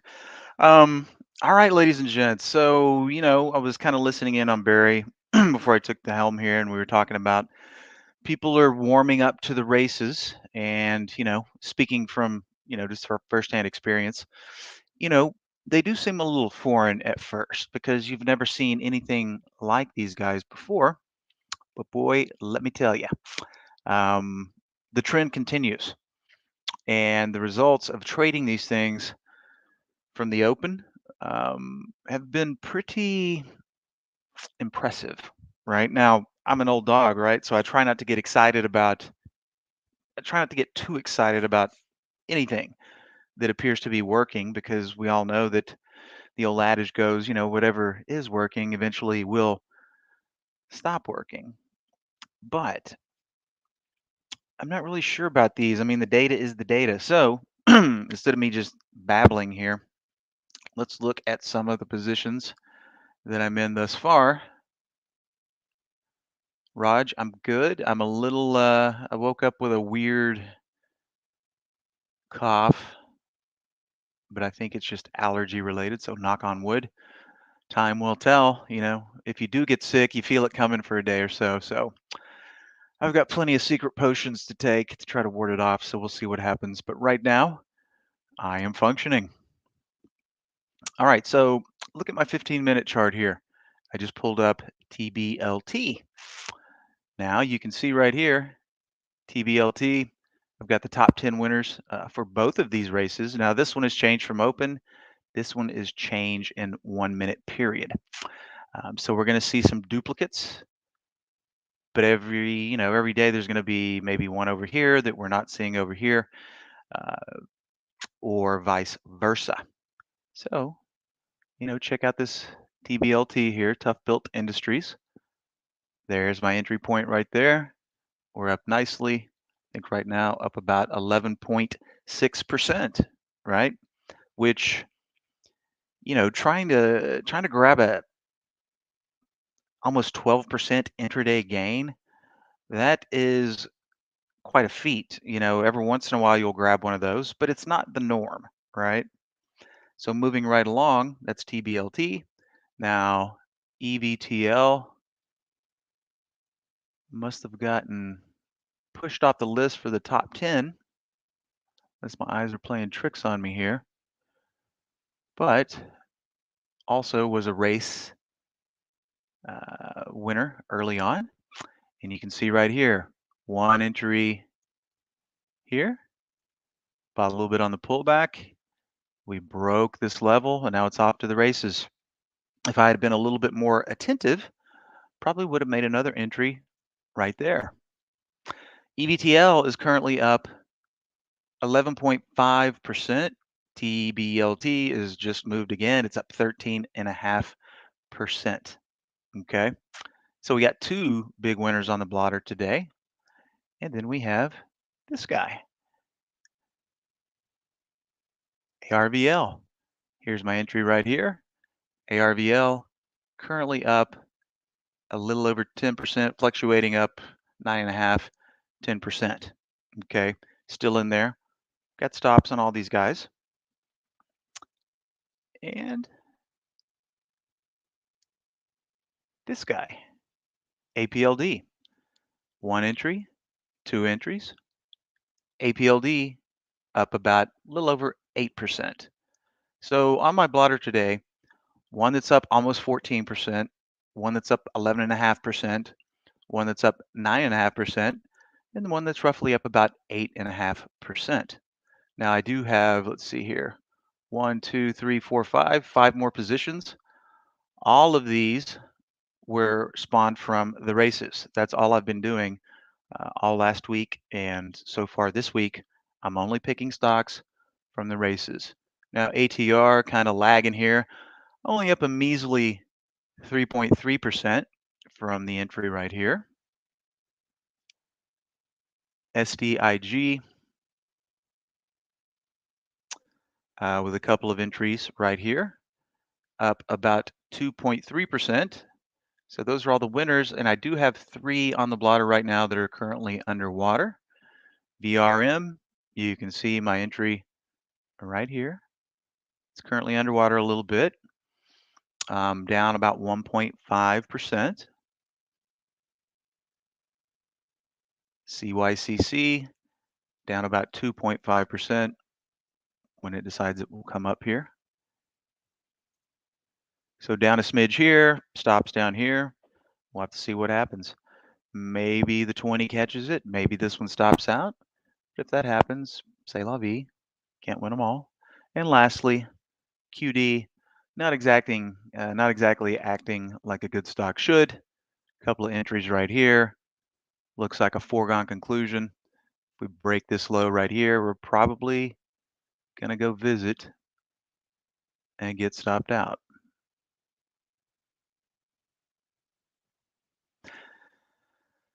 Well, thank you, Raj.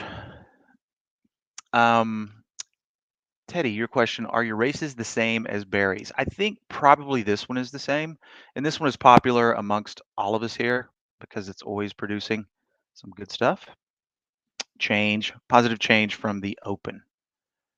Now, let's see, do I have the top list hiding back there? Nope, but I can easily right click and spawn that top list. And it's pretty darn simple. A very simple filter complement, min-max price, 1 to 300. Now, while we're on the topic here, was talking about this amongst some of the other traders here at Trade Ideas. Even though I've got a cap of 300 here, these race winners always seem to be lower priced stocks. Why is that? I do not know. But they're just the ones making the big moves on a daily basis. So we have min-max price, volume of 200,000. I just made this change today, relative volume of 2. Even yesterday, I had no relative volume setting in there. And I started noticing a lot of and yesterday was still a great day, but I had more losers on the blotter. And I started looking at those relative volumes, and they were all slightly under 1 or significantly below 1. So I'm thinking to myself, well, tomorrow I'll just put relative volume of 2 in there, and we'll see what happens. So far, so good. So very simple on the filter complement, but remember, it's all about the column that we're paying attention to, which in this case is simply the change from open. Based on the change from open column here and sorting on the delta value. Pretty simple, right? And all I have here is auto start at 8:30, so they just fire up without me having to start them.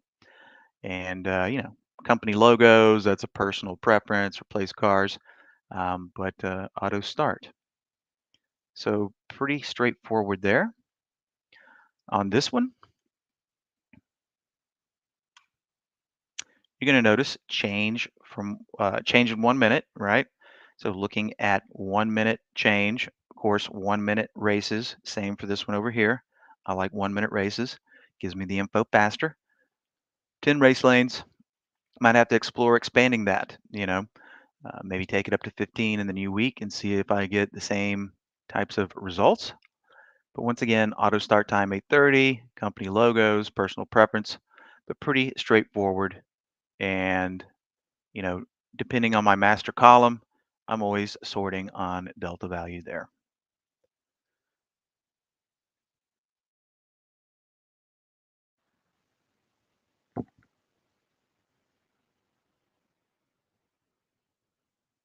It's going to rank them in the value, right? The delta value.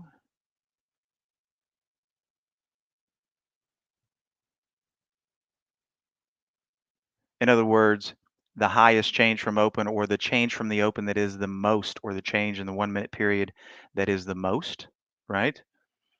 Descending and delta value over here. It just, ranks them in the numerical order.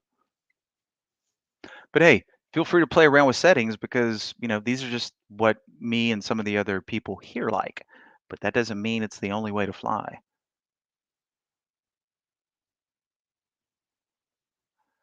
Sure. Let's see, did I kill that top list already?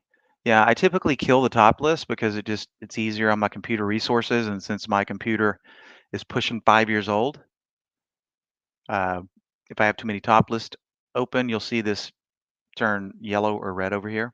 So you don't have to have the top list open once you start the race, but you can easily spawn it just like this. And then as far as the settings go, you're going to notice it's very similar for the filter settings. Well, get that guy out of there. There we go. It's going to be pretty much identical to the other one. It's just that we're telling it to look at a different column, right? So same filter set as this one, but we're paying attention to a different column. 1-minute change versus change from open.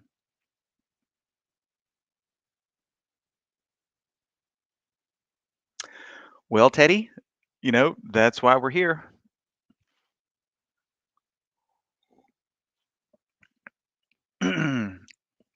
So let's take a look over here. Have I had any stop outs? Okay, so I've taken a total of 10 trades, right? And I started clipping them out pretty close to the open. I think my first entry was about 2 minutes into the open on the APLD. So I put on 10 positions, all based on the races, and have only been stopped out of one. And that was this guy right here. SNTI, bought it here, stopped out here. But boy, look at the 10 period catch that guy, right? Should have been a little bit more patient and seen, what it had done. But keep in mind, 1, 2, probably only 45 minutes had passed or less since I set that stop. And, that's just part of the game. So still in 9 open positions out of 10 and 1 stop out.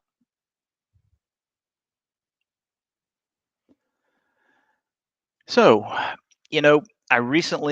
used to have a race of all the Chinese stocks, but I'm thinking to myself, well, I'm just going to go with my vanilla change from open.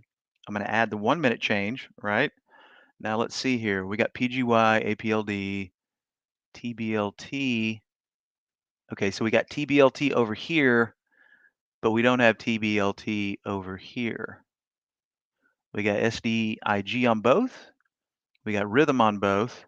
And by the way, I was tempted, rhythm, that thing's been taking some major rips here lately, but it just shot up immediately. I'm like, yeah, I'm not going to chase that. And that was the right choice. DRCT, this is another comical one because when I pulled it up, focus on the 5-minute here. That was the pre-market. So it had all its fun in the pre-market. And then in the 8:30 when the market opened, we were already up here. You would have got a little pop if you chased it, but there was just no way that I could chase something that had almost doubled in the last 10 minutes of the pre-market session there. But it is over here as well. But DRCT and rhythm, non-events.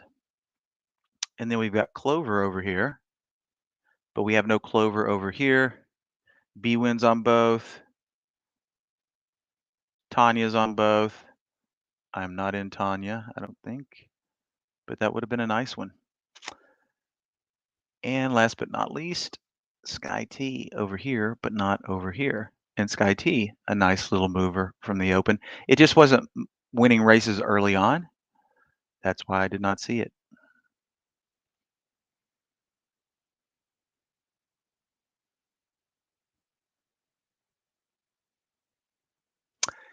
You are correct, the trade a day. For the top list, you have to have a custom formula for the 1 minute column, and I'll be happy to drop that into the chat panel here in just a second. And yes, Jacques, I'll be happy to share the races as well. And Teddy, to your point on those 10 trades, where did you put stops and were they consistent on all 10? Roughly speaking, there's a little bit of subjective analysis here. But on these guys, if I'm making early entries, like on the Arval, I'm going to put the low of the day. See how my red line down here is slightly, it's even lower than the low of the day, looking back here at this yesterday's little consolidation area. But most of the times, if I'm making an early entry in the first 5-minute period, number one, if a stock has ripped up, was it DRCT? I mean, obviously, I wasn't going to touch that with a 10-foot pole because too much energy had been expended. But on ARVL, here, I'm looking to the,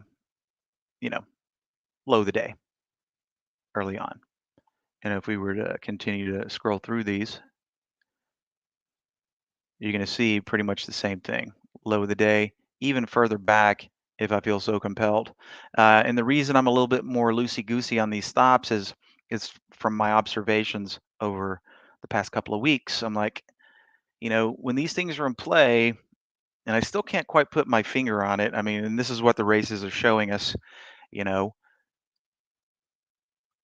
exercise and a mental exercise here. Let's open the top list. So I could be doing the same thing without a race if I was sorting by change in 1 minute. And then, how would I know if a stock is doing the best out of all the stocks that it's picking for the race, and which little increments are, that is the essence of the races. That's how we're taking the data that's in the top list. It's kind of like a microscope. Let's use the microscope analogy.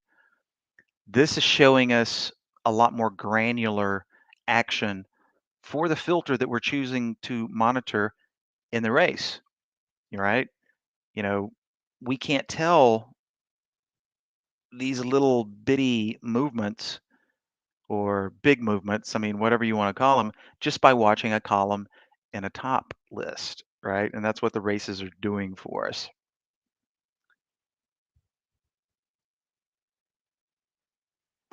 Raj, that's exactly what I was talking about.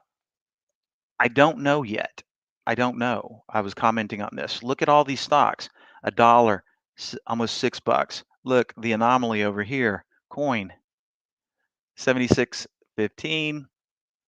Obviously, it's not a top tenner, but it's weird seeing a high price stock in there. But now look, now that the race restarted, it's all low dollar stocks. This is telling us that this is where the big movers are, right? These are the things that move the most on a 1 minute time frame, which leads me to a good topic here. And don't worry, I haven't forgotten about getting that 1 minute filter to you guys. But I don't know if you guys have access to this, probably not. But notice in my version, add edit symbols, and you guys might have this, but this is a good exercise to go through. You're thinking to yourself, why aren't we seeing any of the big stocks in here? Google, Facebook, Amazon, because they don't take huge moves in 1 minute periods typically because they're extremely liquid, and not saying that a lot of these stocks aren't extremely liquid either. They're plenty liquid for our trading purposes. But you can edit and say, okay, let's add a stock. Let's put Netflix in there.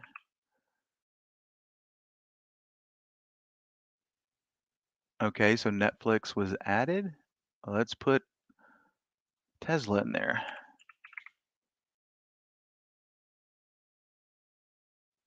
Okay, and close. Now you're going to notice they're going to show up a little bit lighter of a color here. And of course, once you do this a few times, unless you really think something is going to be in play, why would you add it? Because look, these guys are at the back of the pack because they're not they're not having the biggest change from the open.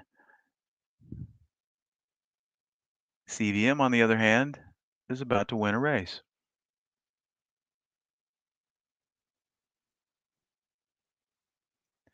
Well, the reason I added Tesla in there, Wolf, is because there's so many people out there that just can't wait for the market to open so they can sling Tesla every day or your favorite stock or whatever.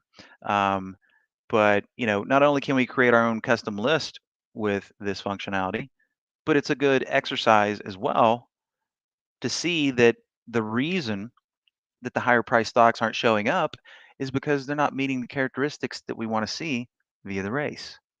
Change from open, in this case, 1 minute change in the other one.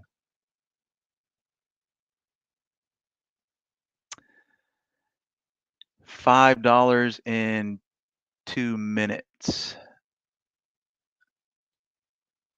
Sure, but look how much of a higher price Tesla is if you're replying to Tesla. And I'm not saying there's anything wrong with that. Keep in mind what we're talking about here is why are the lower price stocks showing up on all the races? It's it's an interesting occurrence. And I'm sure as we think about it more and more over time, along with, all of my cohorts here, we might be able to figure it out and maybe even enhance picking up on that action.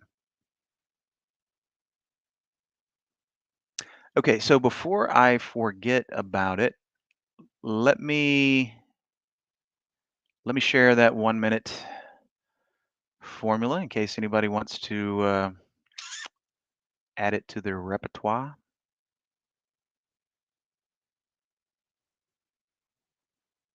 And look, it's right there. U0. Okay, this is it. Just pick your U prefix. U prefix. This is the way I have it. Format 1.0. No graphics necessary unless you just really want it. But this is the formula right here. Pretty simple.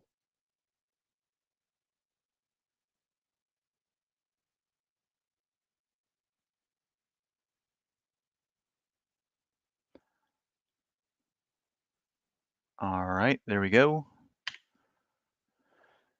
PUP, capital PU, small p, 1 in the brackets, and that'll get it done for you.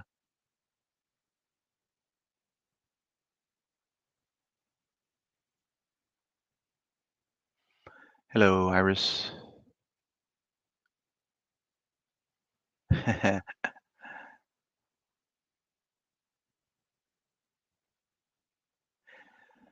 that might be the case, Teddy. Speaking about Chris using Bollinger Bands for a race, some people fade them, some people go with it. If it's going to trade above it, most people are going to, go for the old standard convergence back to the mean, standard deviation or whatever, bet that it comes back into the Bollinger Band.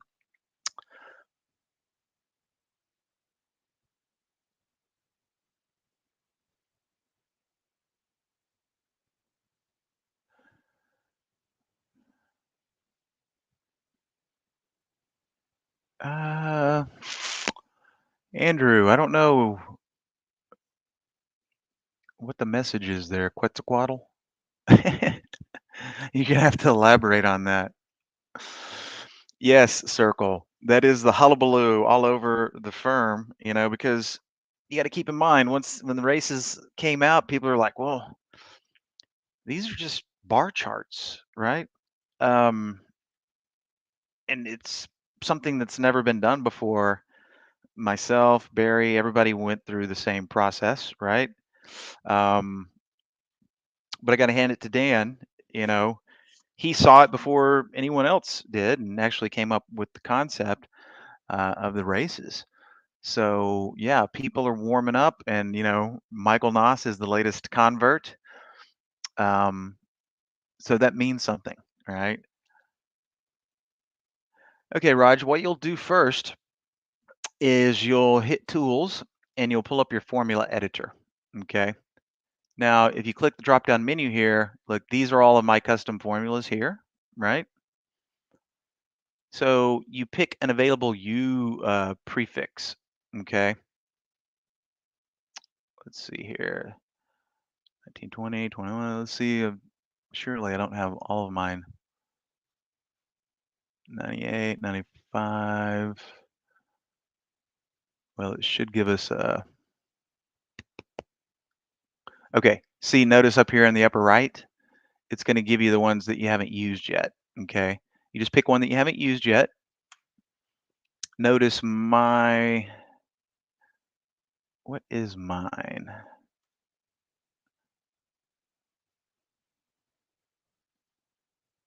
That was just what was shown at the top there. My 1% change filter is U45. So notice if I scroll down here, there it is. U45, right? But you just pick a prefix that's not being used. You paste the P up one in the brackets in here. Description, change in 1 minute, format 1, graphics none, hit save, and then boom, you're good to go. You might want to, once you get that formula inserted, you're going to come over here, you're going to hit reset connection. And then when you go into your top list or alert window for that matter, of course, 1 minute change is already in an alert window. If you go to your filters and go all the way to the bottom of the list, this is where your custom U prefix filters are going to show up. Haven't shared it just yet, Iris, but I did share, if you look up a little bit, the P up one, change in 1 minute filter. It's a custom, and you need to get it into a top list if you want to use change in 1 minute races.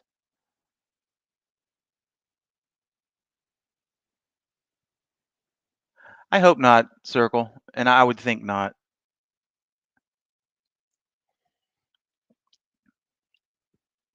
We'd like to get it in as many hands as possible. Okay, so there's the custom. Raj, let me know if you're clear on that.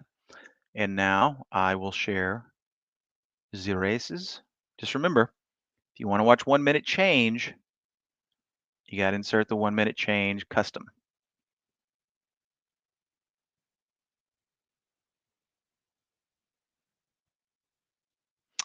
Okay.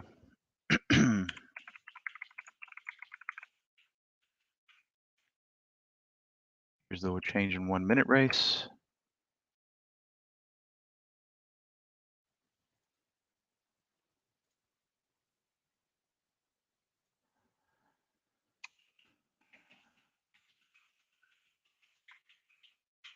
Positive change from open.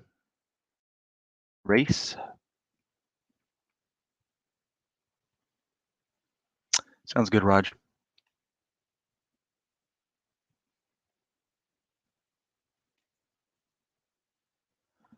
And let's see.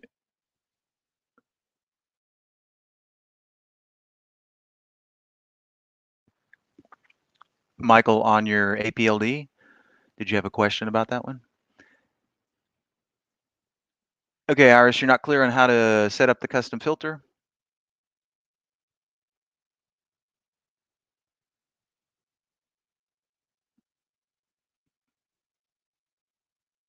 Correct. I'm still in APLD. Entries here and here, stop loss down here. Now, it's taken a little pullback, and most of the time, once that 10 period had been violated, I would probably have exited. but I haven't today. I've been a little distracted. So right now I'm just kind of playing the blotter as a whole. I opened up 10 positions pretty shortly after the open. I've still got 9 open, only one had gotten stopped out. Equity curve's looking good. So yeah, I might get stopped out of APLD because I wasn't attentive enough. But if that happens, so be it. Oh my goodness, TBLT is now up 38%. So see, APLD, I'm down 0.3%, but I'm in TBLT and it's up 37% now. Crikey. I will take it.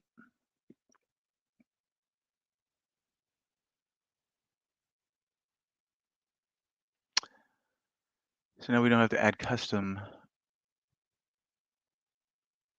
Well, yes, Raj, if you want to watch the 1-minute race and tell the race to point to the 1-minute column, see, the thing is, in a top list native format, the smallest change filter is 2 minutes, okay? 1 minute does not exist in the top list. That's why we have to throw the custom in there, and then you'll get it to show up, as you can see right here, change in 1 minute.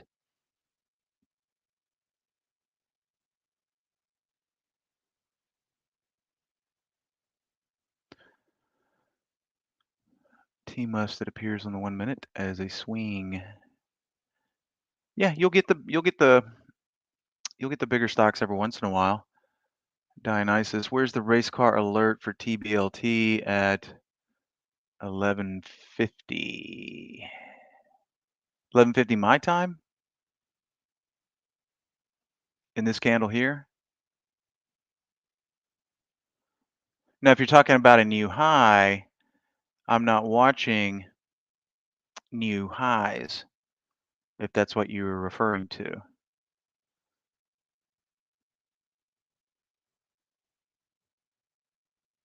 But boy, look at this auxiliary pattern that, hey, it's on a race. I'm going to go ahead and buy it, see what happens. Like I said, I haven't been able to be that attentive today, but boy, right here would have been such a juicy area for a second entry as this opening range break goes crack-a-lacka. And some interesting levels over here.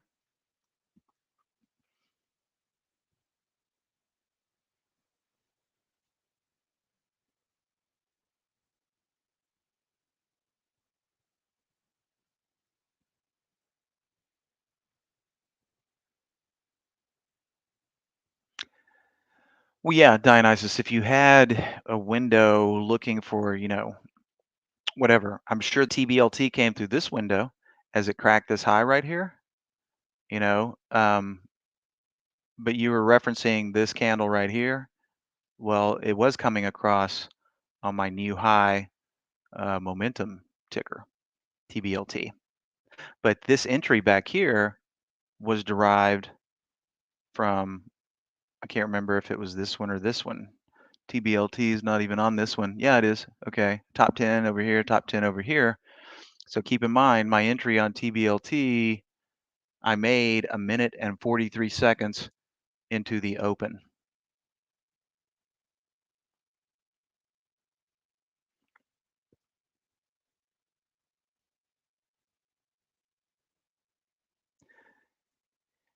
Yeah, just keep in mind, if we look over here on the 5-minute, of course, the mauvish area is the pre-market.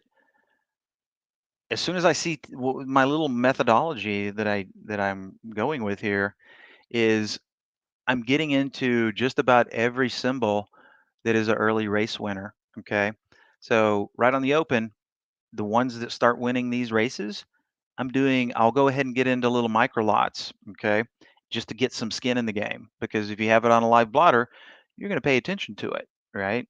If you're in demo mode or, set a price alert, you're just not going to be near as attentive. And, of course, I'm in the E-Trade commission-free environment. So you just get it on the radar. And then, when it's appropriate, you look for places to add to the position, assuming the stock is doing what you hoped it would, right? So just getting in a little bit and then adding when you see fit. Of course, I haven't had the opportunity to add a lot today due to other obligations.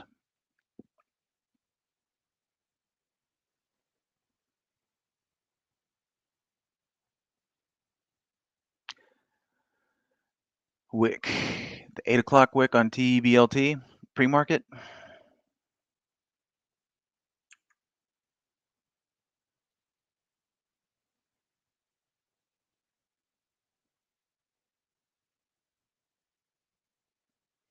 You talking about this little area right here?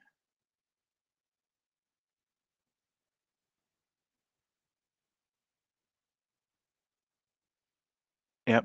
And of course, it's set up really nice in the pre-market, right? That also gives you, for me, you know, notice what it was doing right there on the open too, right? I wasn't even conscious of this at the time, but look, it was a very nice pre-market range break. Of course, it didn't play nicely, right? It did throw a little bit of, you know, it threw some elbows.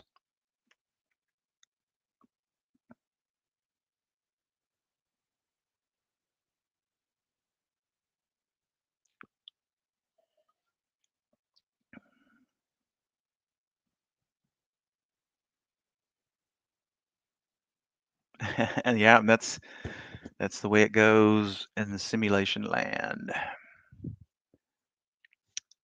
Now, I got a really good trade out of this little guy yesterday too. I think it was in NET. Let me see.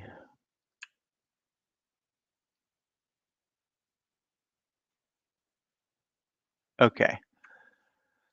Notice this is my intraday 15-minute. Notice the black line down here, and if we look up here, it's the 130 period. And this is applicable on the 15-minute time frame. It can be applicable on other time frames as well. But notice, boom, right down there. I got filled right there at the bottom of that candle, playing that off the 10 period, the 130 period. And of course, it would have ended up being a good swing trade, but I took the cookies. Let's see what it's produced today.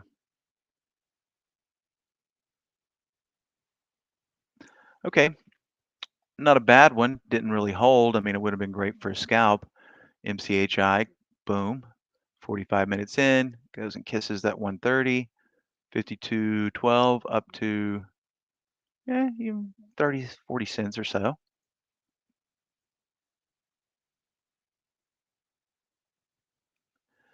All right, interesting here. Spend a little time down below at 1, 2, 3, 4. Spend an hour down here chopping around. 92.66. About a point potential in that one for a nice scalp.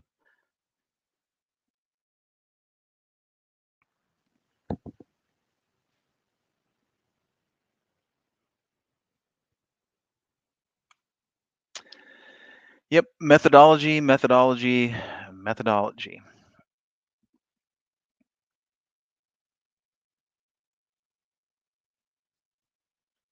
Yeah, you can always fall back on the sim, or what I typically, if I feel like my head's not in it, which kind of is like today with my allergies and whatnot, and I'm just not thinking too clearly. I still made some trades, but I'm not near as aggressive as I normally am, just because you got to listen to your old brain there. I'll just be ecstatic if I don't get sick over the next 2 days.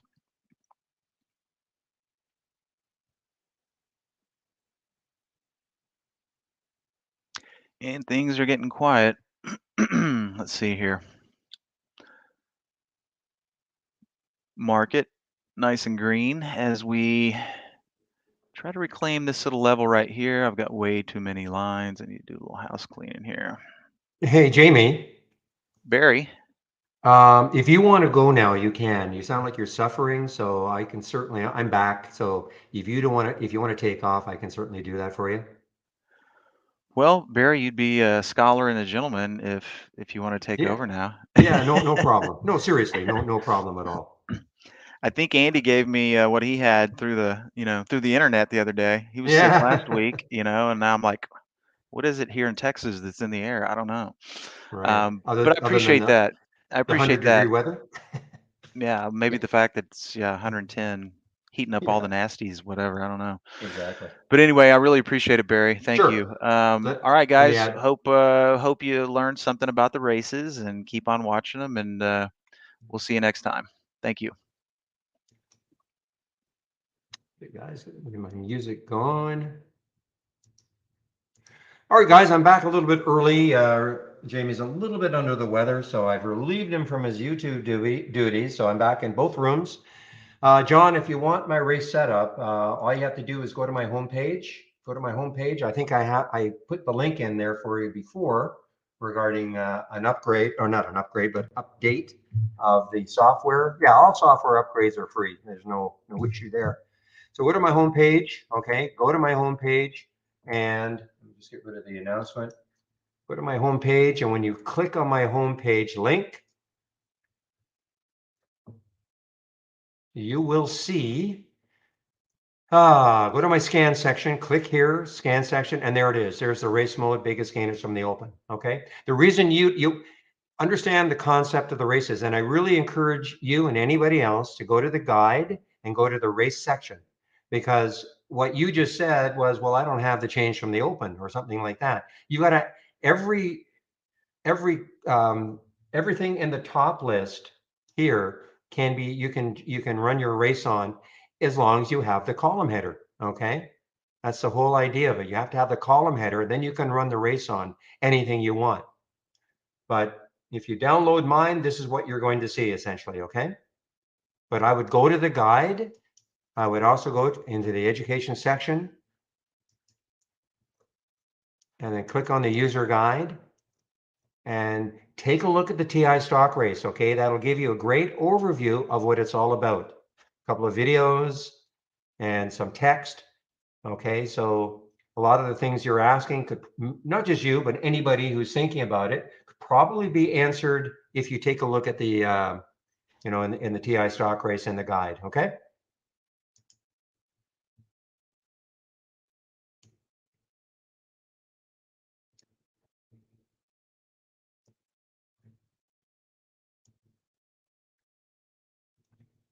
So Jim, the other thing I would do, because it sounds like you're kind of a new trader, which is absolutely fine, okay? Absolutely fine. But the other thing I would do is if you click on the education section, I would also take a look at the back to basics, okay?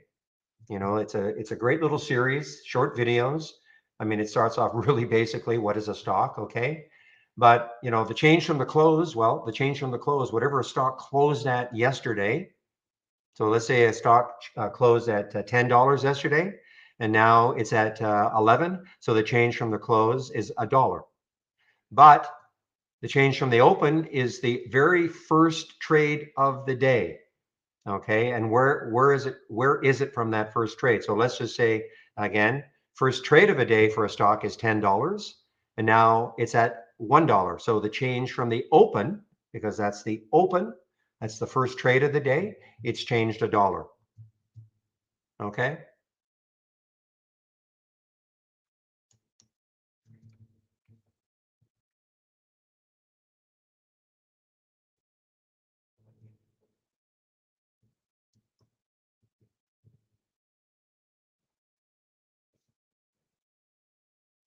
Now, since I was gone, BHAT, look at this one starting to run here. BHAT, probably, you know, and again, as you see something starting to make its way up on the leaderboard, click on it.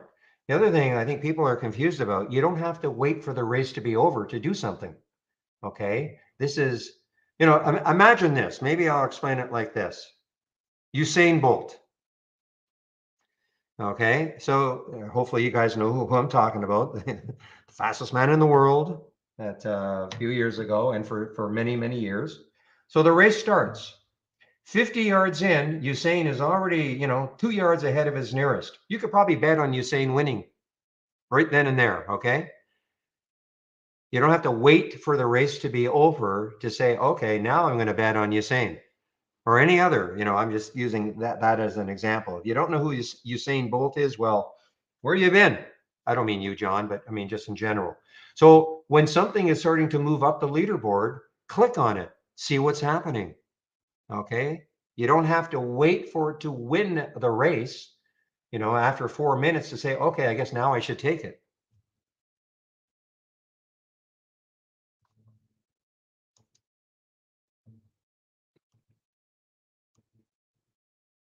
Well, you can if you want, John. I mean, that's up to you. If that's your trading style, that's up to you. You know, it's not my trading style. I don't have to wait for a dip to the VWAP. But if that's your trading style, if that is your plan, then by all means do that. Or, you know, there's that 10 SMA on, you know, some people will do that. But, you know, that's not necessarily my style, but, and that doesn't mean that one is right or one is wrong. Whatever works for you, whatever your plan is, that, you know what, I don't mind waiting until something, okay, I see something is super active, but I'm bound and determined I'm going to wait till it comes back down to the VWAP. Fine. Put an alert, a price alert at the VWAP. And, you know, if that's the way you want to trade, that there's nothing wrong with that. And again, I'm not just talking about you, it's anybody. You know, again, Michael Noss, he always talks about having a trading plan.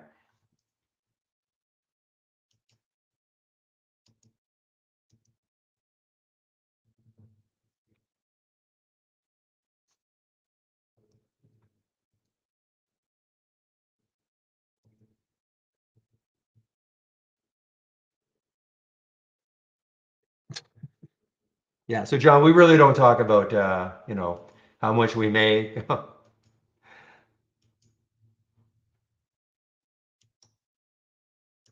That's between me, the tax man, and my wife.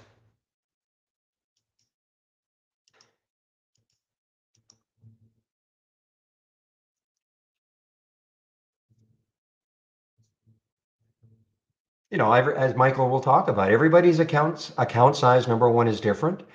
Trading habits could be different. You know, a person could be, you know, say you're on the West Coast, maybe you can only trade the first hour of the day and then head off to work. Then you have to devise a trading plan for the first hour of the day. Maybe, you know, you can only trade the last hour of the day for some reason. Maybe that's all you want to do. You know, you have to develop a trading plan. If you can't sit in front of a computer all day long, you know, then, you know, you have to develop some kind of a trading plan about when you can. Things like that. No, there's no general rule about what's right or what is wrong.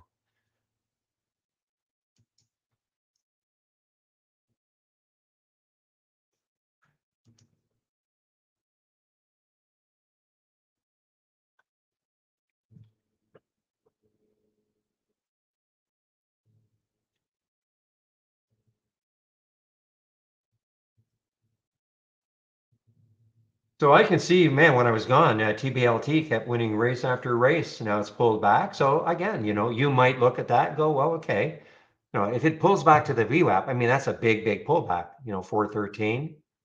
But I mean, if that is a person's trading style, great. So for instance, you might just say, okay, let's put a price alert at 413 and set the price alert. And now you just forget about it. You don't have to watch it. If it happens, it's going to pop up on your screen.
Sorry about that. I'm just muted now. I think hopefully.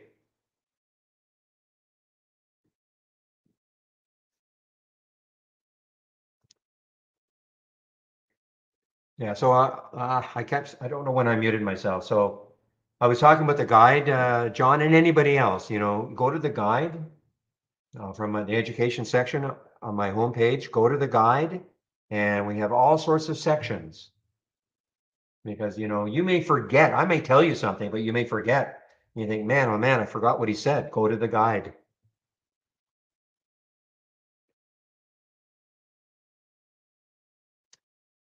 Any news? What do you mean, any news, Baba? Baba, what do you mean, any news?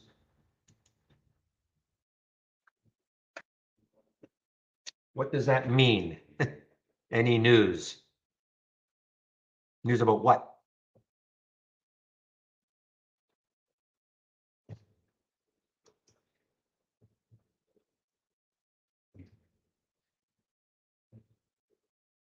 Now, since I went on, I obviously got out of the ALLK. Maybe a little bit, not a huge amount. I was in here around that 417 mark, got up to 436, started to drift down. That is just before I was taking my break, so got out. No, John, there's a YouTube. Okay, you don't have to go there. People go to YouTube, they can hear me and they see my screen. It's just not as active in terms of the number of traders and interactivity among traders. Okay. So I'm talking to somebody. Oh, I don't know. Baba is asking any news about the market pulling. I don't know. I don't know.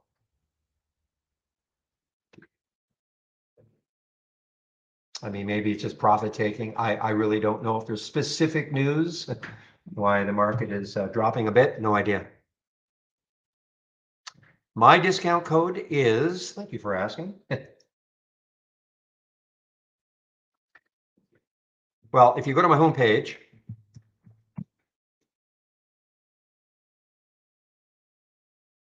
yeah, so, but here is so if you go to my homepage, click on my homepage link, there it is. And so you can click on Get Trade Ideas and use this promo code, okay? For the 15% off the first month or the entire year.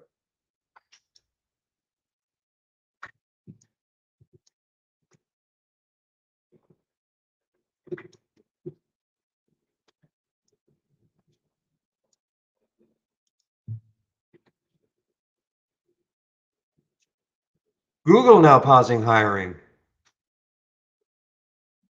Okay. Oh, I see. Okay. So I guess that might be the news. Somebody was saying Google pausing hiring, like Apple did yesterday. So maybe that caused the market to move down a little bit.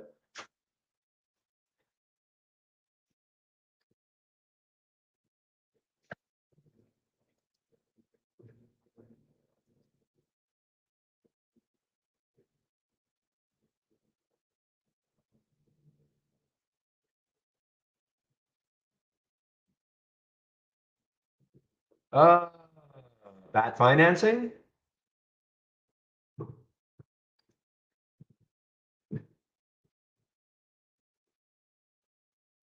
I don't even see it on the list anymore. What happened to it?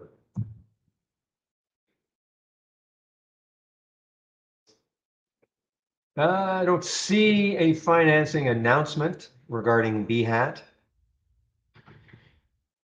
Just profit. Wow. I mean, that was a big, I mean, basically wiped out that 45 minutes.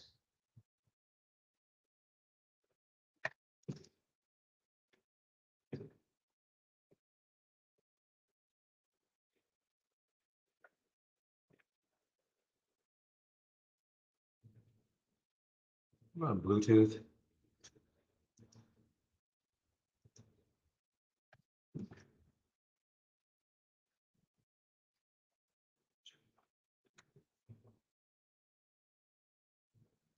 All right, so really what I'm waiting for now is as I said earlier, some brand new stock perhaps to launch into the races and start to move up the leaderboard, something we really haven't seen. It's almost 1 o'clock now.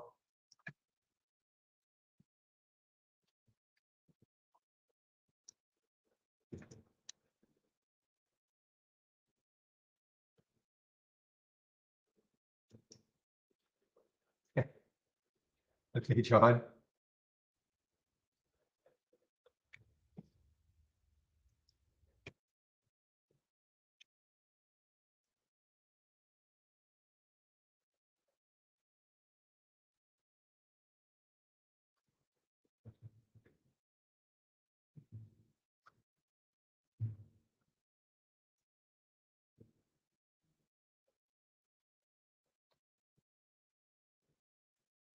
All right, so rel, ooh, keep an eye on this one, guys. I mean, this is not showing up in probably any races. Would it be showing up? Let me just see if it's even, yeah, I don't see it anywhere. So this is one of the things where I love. I've asked for, well, in fact,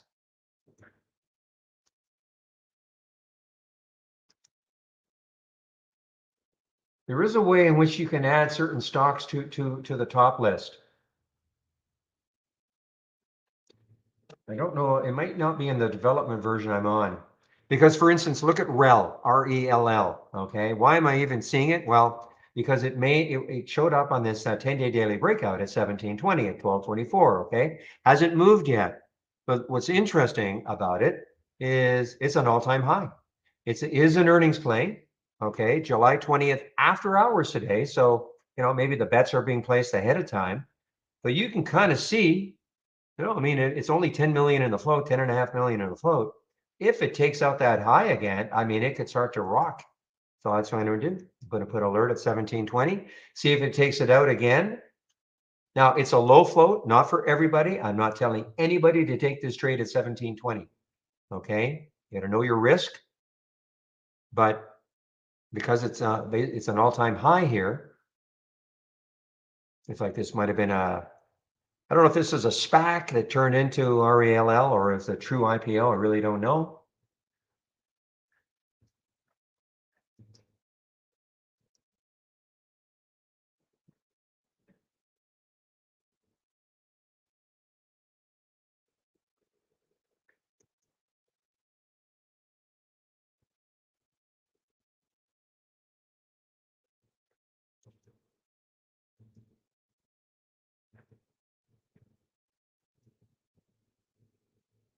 Oil? Yeah, wow, look, no kidding. So natural gas prices must be going higher.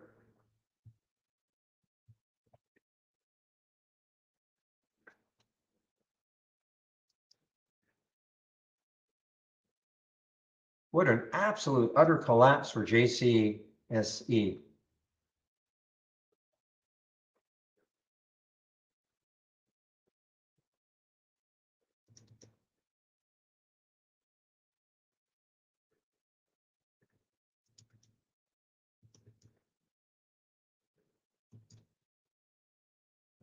And drip, of course, is moving down. Drip and cold. I love these names. These are the short versions. Well, you buy this if gas is falling, and then this would be going up versus the boil, where you buy if gas is going higher.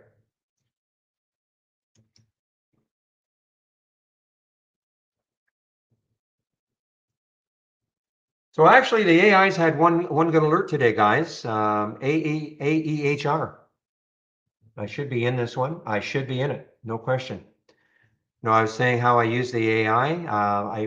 Very selective, but this is classic. This is in the price range I like.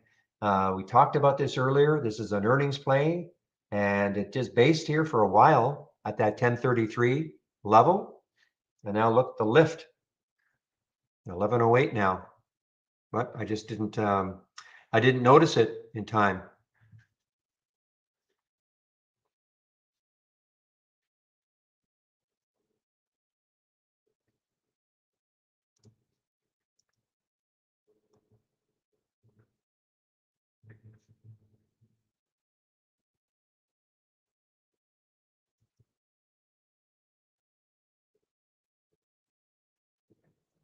Whoa.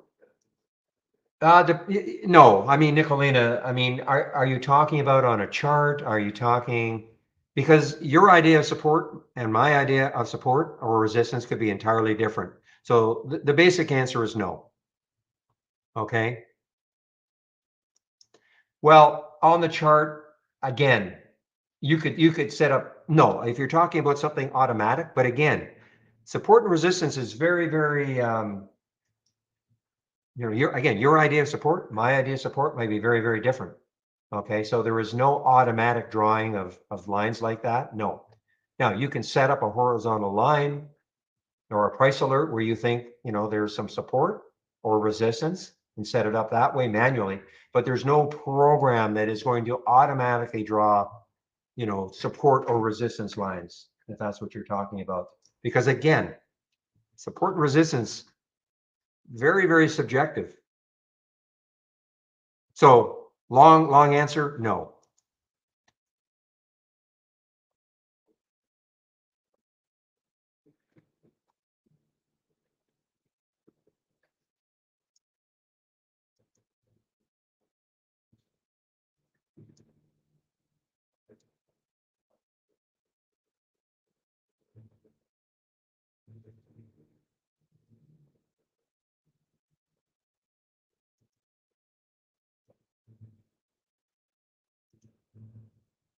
This reminds me, well, not quite because it's not an all-time high, but remember yesterday how great a trade this was? The Martin trade, the trucker. Let's see where it's doing now. So, I mean, it's had a little bit of a pullback, but what a great trade this was yesterday, the MRTN. Well, my guess is that ARC is probably having a bit of a resurgence now. Little bit. Still, I mean, it would really have to break out of here.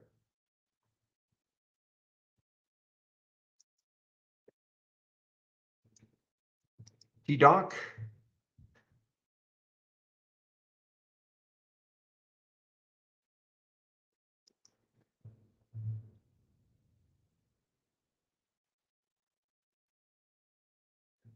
All right, guys, typing skills at risk right now. Yeah, it's just out of the price range I like to trade, but yeah, nice alert for people.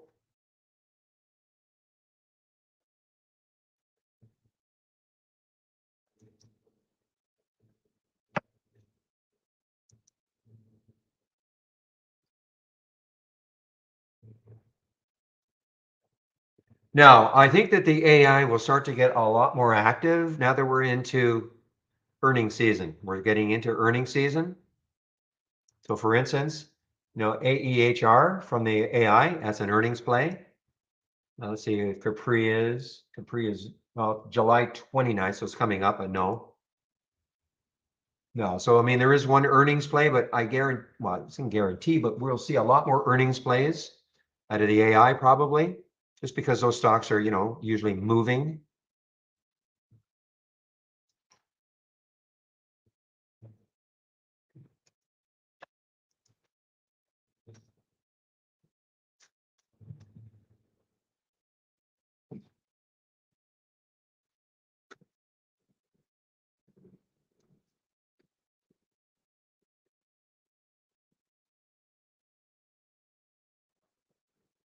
All right, watching AEHR to see how well it holds 11, its whole numbers.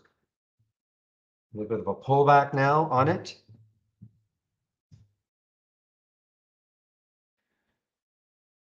Come on. So see that 10 SMA rising, rising. Let's see if we can get up to this area here and maybe bounce off it. That's that blue line on the 15-minute chart. That's the only moving average I've got on that 15-minute chart is the 10 SMA.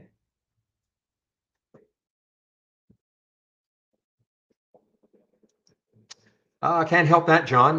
Nothing I can do on my end. Might be your system. Usually I don't get too many questions about the resolution that you guys see, so nothing I can do on my end.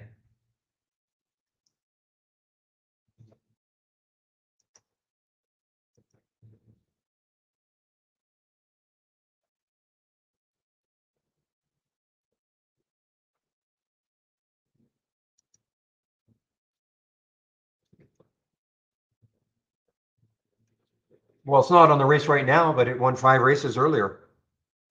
Now, if you're loading it, if you're loading it now, you're not going to see the, I load this at 9:30 Eastern time. Okay.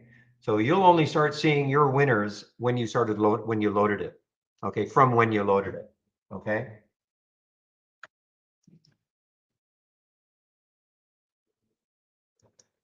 So that's why I start the race at 9:30. And I run all day long. At the end of the day, I can see the ones that won the most. And I make up my mind if I want to actually do something to it with them at the end of the day, or at least follow them tomorrow.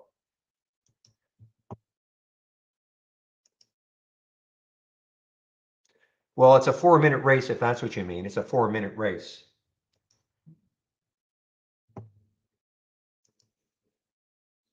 But you should see it. If you loaded my race, you should see 4 minutes. If you want to change it, to something else, there's nothing magic about 4 minutes. It's just what I've chosen.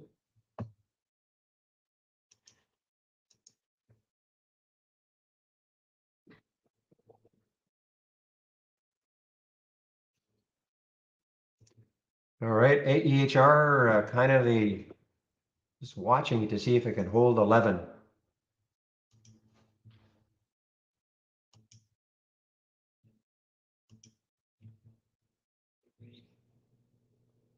Well, no, I start the race at 9:30, and then every 4 minutes a new race starts.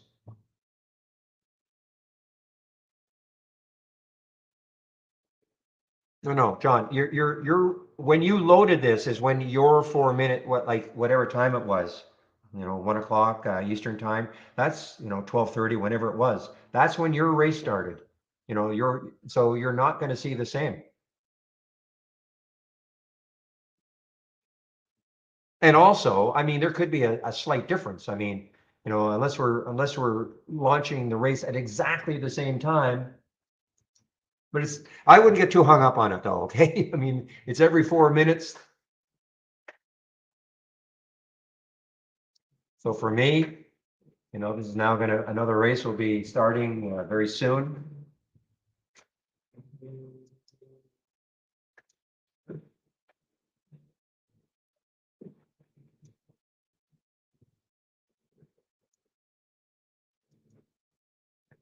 What do you think about TBLT?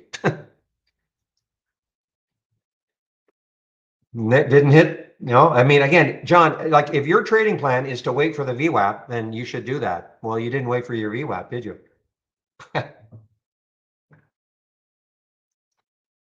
Okay, well, I mean, what do I think about it? You got to hope that it's going to stay up at the high right there at 5, I guess.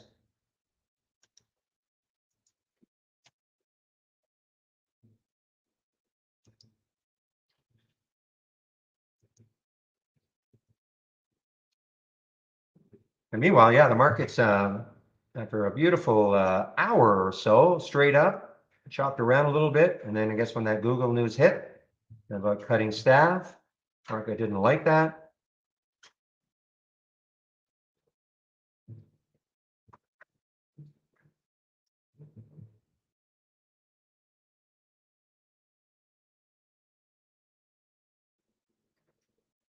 Yeah, I mean, the whole thing with AEHR, I mean, 1080's gonna, let's see if that holds.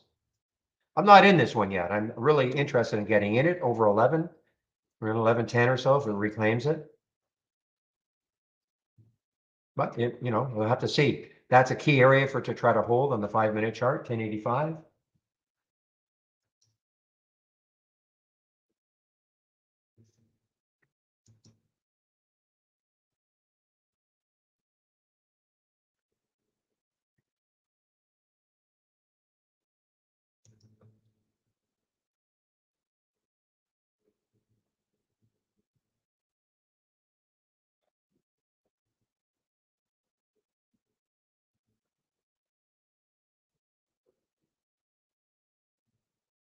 Yeah, we're starting to see a dip in a lot of stocks now.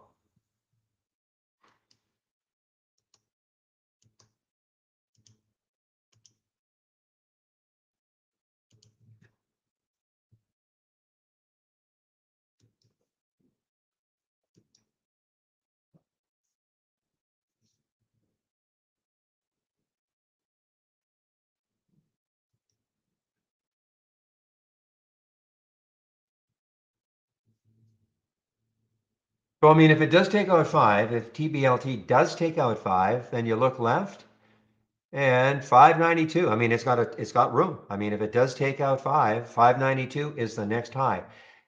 And I always have to emphasize, I don't mean it's getting there. It just means that at least you don't have to worry about the next high stopping it anytime soon. Something else can happen, profit taking, all sorts of things can happen. Typically, these little stocks typically aren't too affected by the overall market, but within reason. But you know, we've got a nice big, well, I just have to look at the Chris, I mean, you just look at the chart. I mean, it was moving down, so yeah, that's selling. You know, that is some selling pressure. You know, I mean, and the way I've got it color coded is that, you know, if a stock is moving down, then it's going to be coded in orange. So, I mean, there's some selling pressure right now for AEHR. But I don't have to look, you know, I just have to look at the candle. I mean, there's obviously some selling.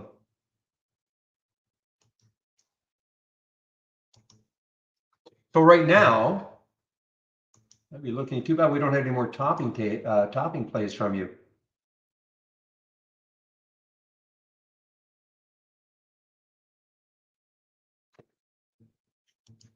And the only one I see is TBLT, but I don't have shorts for that one.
All right, guys, I'm just looking at, so I'm out of absolutely everything now. The APLD, I'm gone. I'm not going to hang around. It was a nice mini swing trade for me.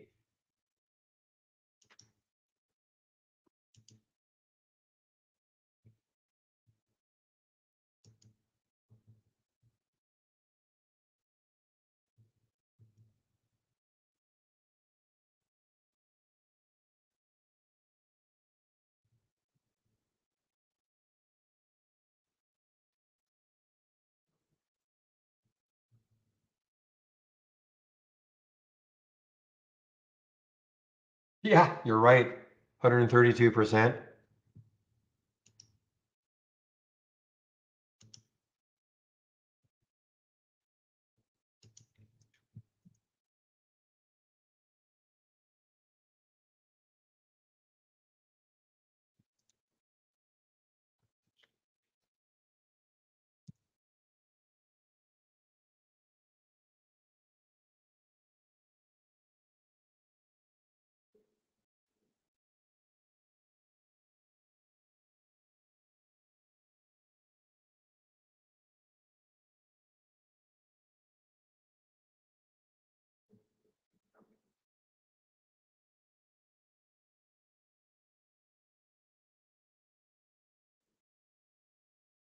I only use well, I'm only using races really. I mean, I have other alerts, yes, but 100%, like 95% of my concentration is on the races and following those stocks all day long. This is Momo. I mean, this is momentum. Okay. And this is showing me momentum. So I don't need a separate scan for that. But again, you know, not just to you, John. I mean, you know, yes, I'm harping on the races. Love the races, but you know, you have to find, a person has to find a way. Look at rhythm now. This is really interesting. Can it hold this 12 and start to run? Look at the base here. RYTM.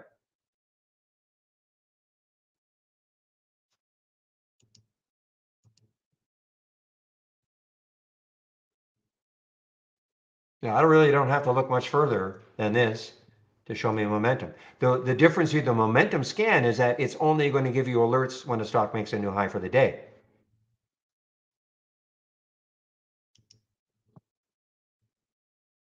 Well, if you go, you should.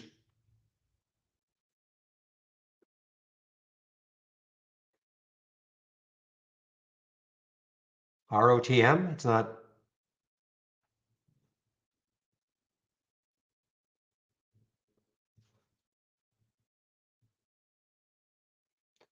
I didn't talk about ROTM. Maybe that's what it sounded like, but but you know, John, don't get so hung up on what you like. You've got it up and running right now, okay? Concentrate on yours. Don't I wouldn't get so hung up if you don't see exactly the same thing. You've got my race, okay? Just concentrate on what you've got, and you know, click on the alerts, check to see what you know what are the charts looking like.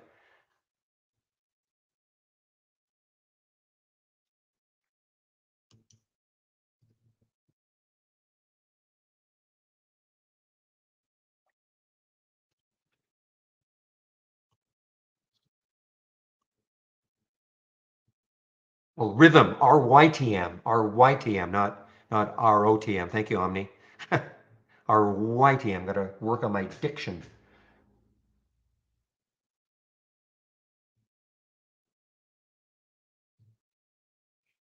So, you know, I mentioned the REL, RELL, but you know, did I take the trade? No. Why? Didn't get above my price alert, or didn't take that price alert out. So, you know, I don't try to anticipate that something's going to happen. It either happens or it doesn't. And if it doesn't happen, well, I don't even move on. I don't even know it hasn't happened.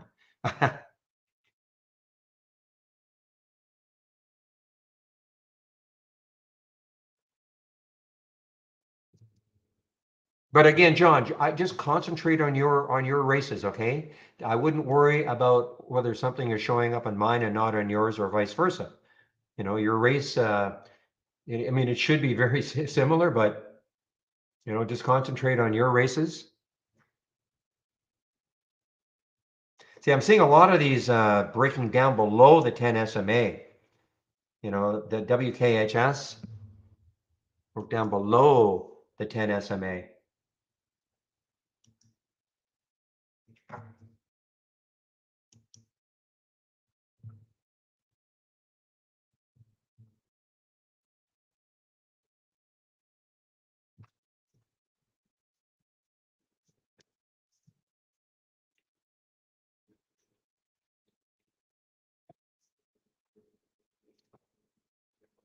You know, the AEHR, I'm still interested if it takes out this high up here, this 1120. Because it has, why? Because it has room. When you look left, if it took that out, it could get going again. It's an earnings play, so you anticipate it should be active, you know, all day long.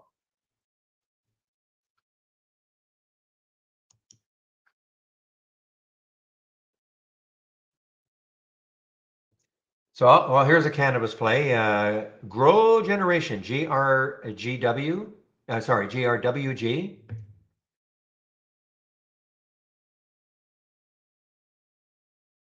But I look at it and I think, you know what? Yeah, it's a pullback, but boy, it looks like a lot of resistance not that far away. So I don't take the trade. 516, it's at 503. I just don't take the trade.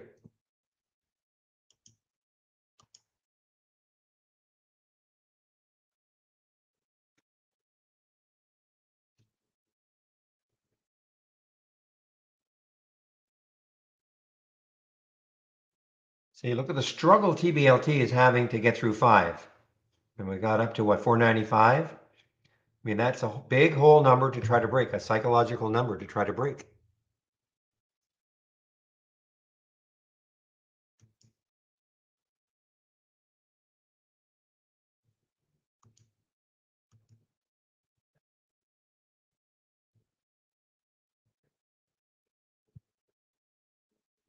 Boy, oh boy, this rhythm is, boy, holding 12, holding 12. RYTM, holding 12.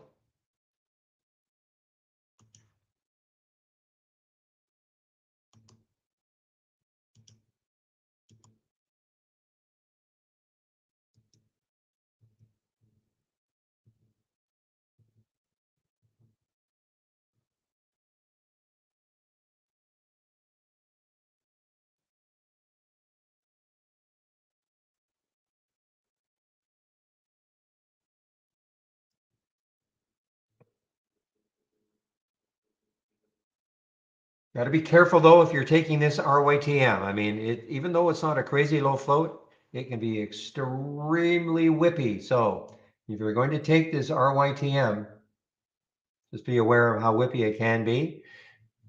This is actually good trading for it in the first 45 minutes. Well, that was the 9:15 candle. Very good trading for it in terms of no whip. But I've traded this in the past and it's been very frustrating.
Okay, what's happening with DRCT. Let's see what's happening. You know what? I mean, this is man, oh man. You can see the same sort of thing happening.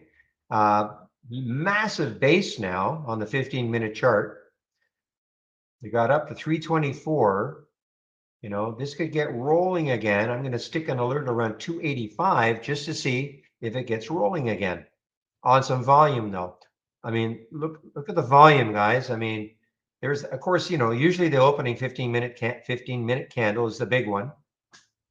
And you know, you check any stock, and usually that first 15-minute candle is the big one. But since that candle, you know, there's been no interest. You know, no interest. So, you know, we need to get the interest back. So even if it takes this out, if I look and I don't see a volume pop, like on the 2-minute chart or something, you know, I won't take the trade.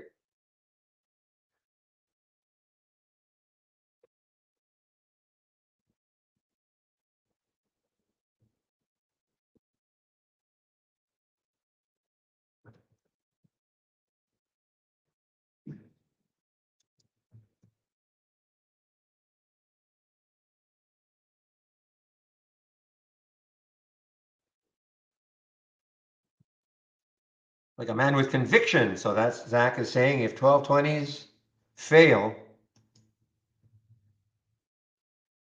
then look out below. Well, you can even lie if you want. Anybody take this JCSCE? Zach, I know I don't think you took it, otherwise you would have been talking about it. This is probably one of the most awesome shorts, not ever, but certainly in the last I don't know, last 6 months, year. I can't. I mean, look at this short, guys. And it was shortable for me at one point, not anymore. What a short! Oh,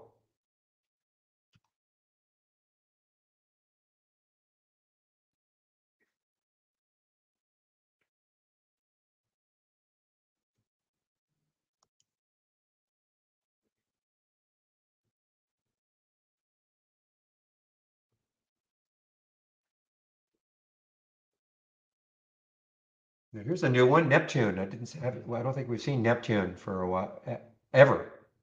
NEPT? Not ever, but I mean today. Whew, boy, just crawling off the bottom. NEPT crawling off the bottom.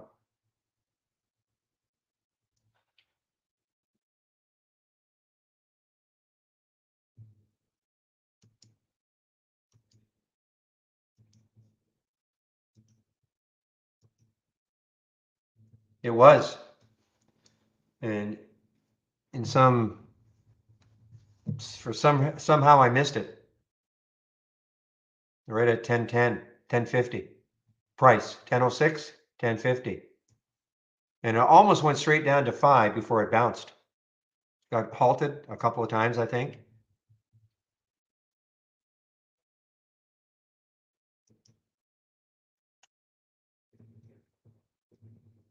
Yeah, so there, that blue arrow there, that's the candle. So look what happened after that. 1050 before, got down to 573 before it had that little bounce. Now it's continuing down. Well, but this is one I don't normally miss because it's, there's not many alerts. And it's got that, the oink, oink, oink as my sound alert. I don't know how I missed it, to be honest. I just don't know how I missed it. Oh, well.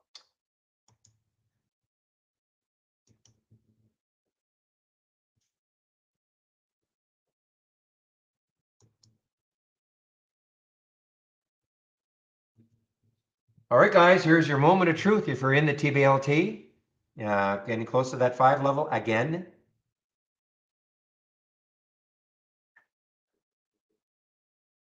Rhythm at 1220, RYTM at 1220.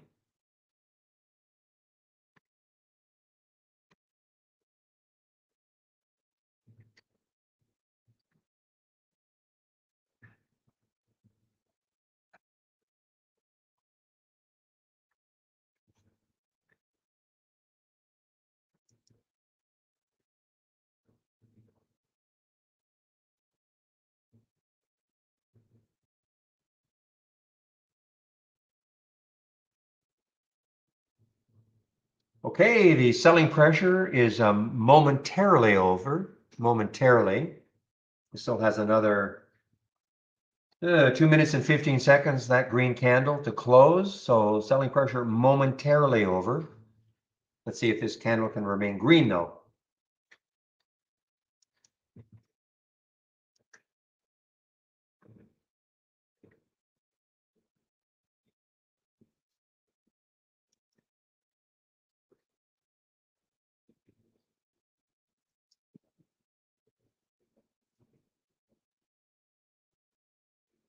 I mean, look at the struggle for TBLT to take out 5.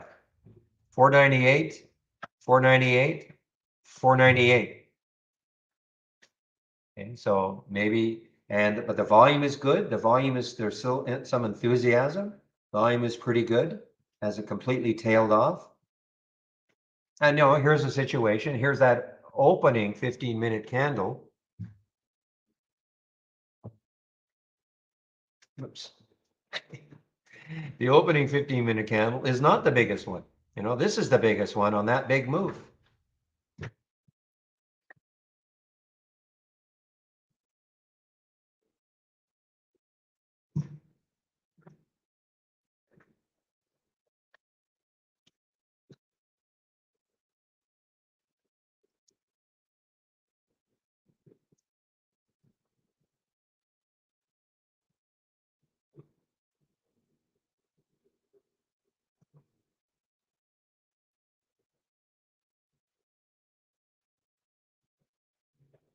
Okay, well, here's another attempt, guys. Right at 5, TBLT, sorry.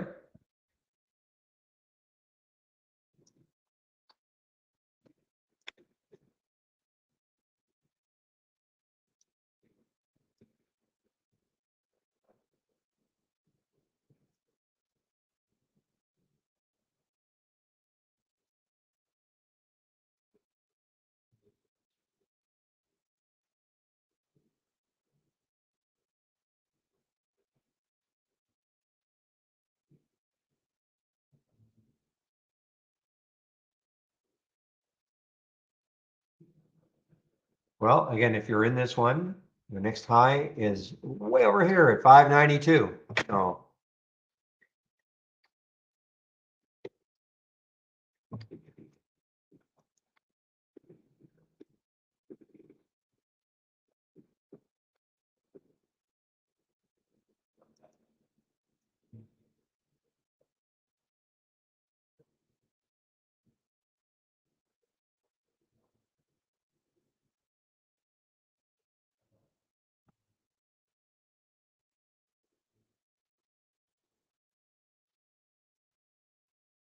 You know, 510, 512 probably gets me in this thing. If it, just watching to see how well it holds 5. But that's up to you. Up to you. Okay. I don't tell anybody to do the same thing.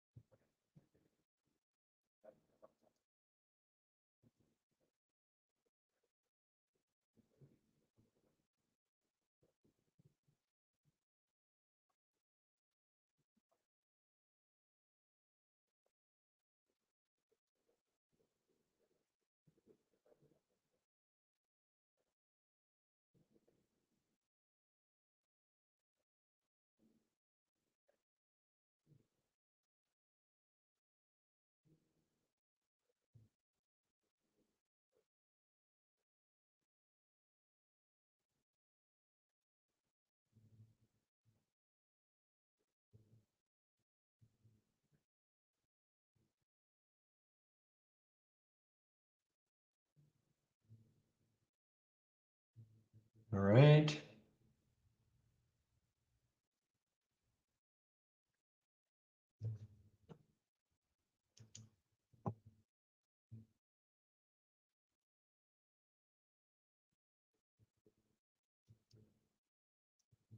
Sega not moving on that yet. Anyway, Sega, SIGA, Monkeypox, of course.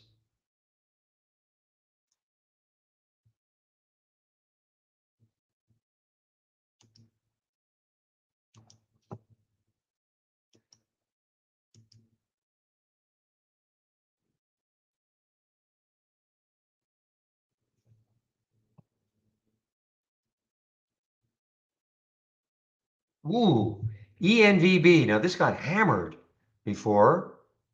810, 840. Oh, I wish that 840 weren't there. Look at ENVB, because then the next high after that is 1174. ENVB. Wow. Wow, wow, wow. What's the float? It's on. Okay, now very low float, very low volume. It's really, I bet you the spread isn't great either. Yeah, 28.35, but man, I wish.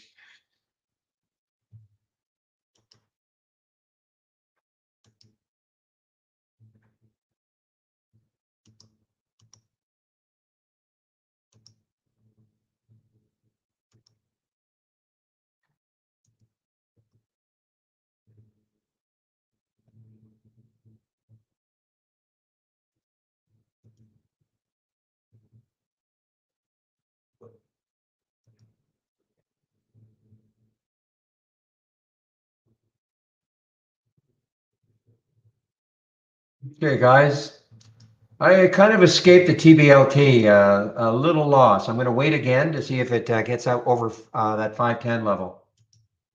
I had a little bit of a gain in it, but I was looking for more, so got a little bit greedy.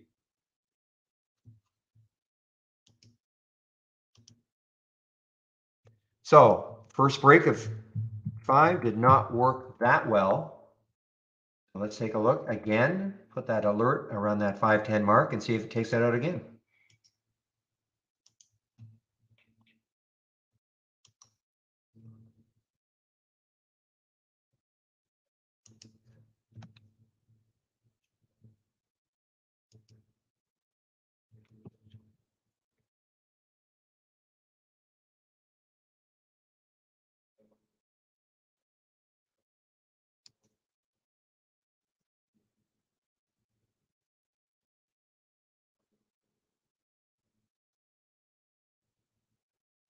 Get, G-E-T. Oh, look at Get. Isn't that the, that's eSignal's scanner, isn't it? Or a way, they're a programming scanner, Get.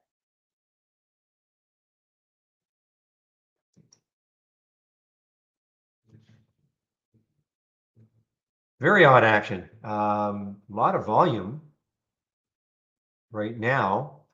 Where are they out of? Brazil. So anything happening in Brazil? Yeah, pretty tough to trade this one. Advanced Get, right?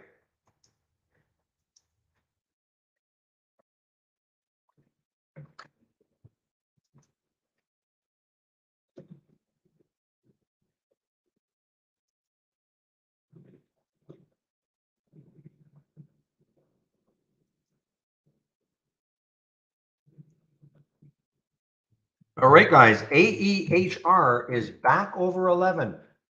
Earnings play. I don't think it's really that dependent on the market, but this could get rolling again.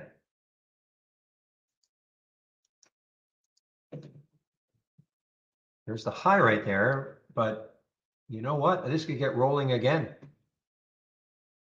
Think about these earnings plays is they're active most of the day.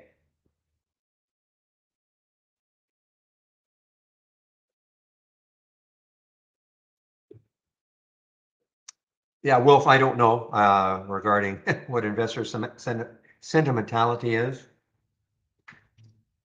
Talking to somebody in our YouTube room.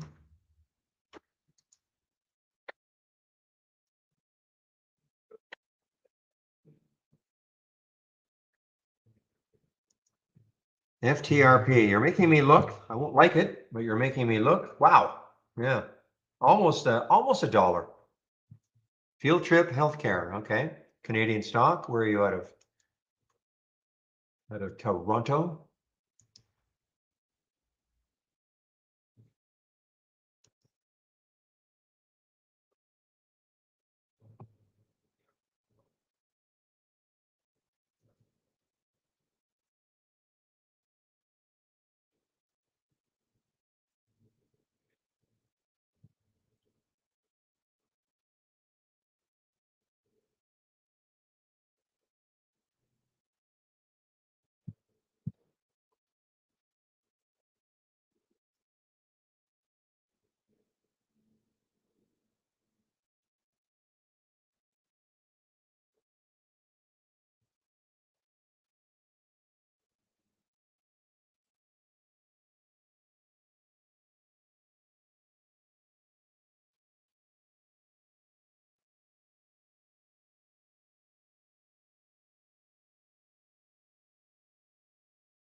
All right, guys, let's see. What did Rhythm end up doing? Yeah, 1225. So it's just sort of hanging in. Oh, Rhythm, RYTM, just hanging in over 12.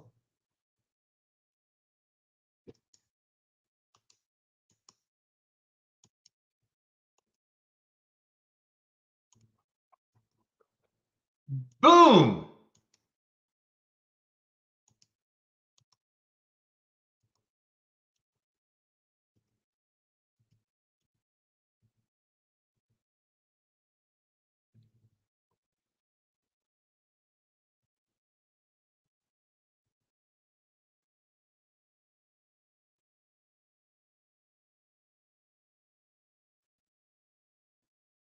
All right, guys, let's see if this AEHR got some more has some more lift.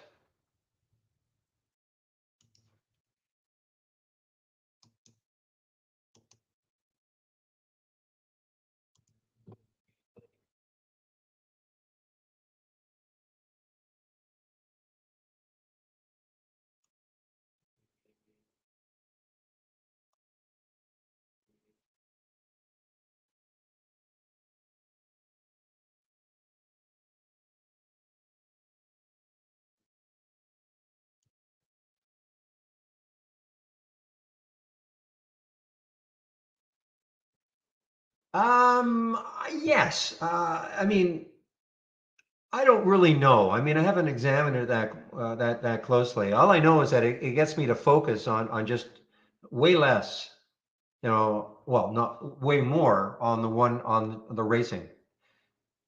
So it allows me to focus. I mean, oh, look at TBLT again, guys, because I had too many alert windows up and running, to be honest. Even myself, I was preached not having too many, but I had too many.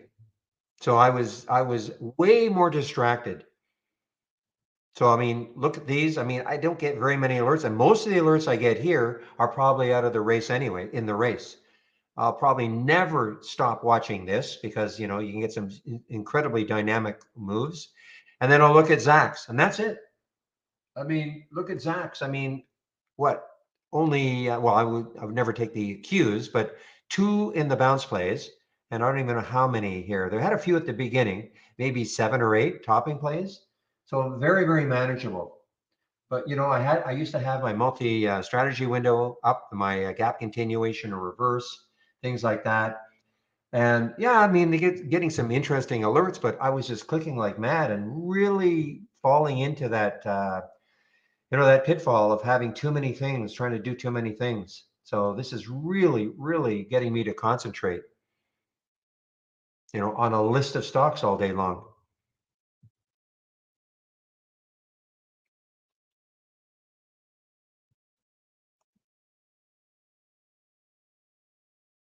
Boy, this TBLT is a tough one right now. I mean, that looked pretty good. I didn't take it at this time. I was, a little distracted, thank goodness. But put the alert again, 511. See if it takes it out again. Yeah, I mean, for sure. I mean, you're always going to see these are the moving stocks of the day.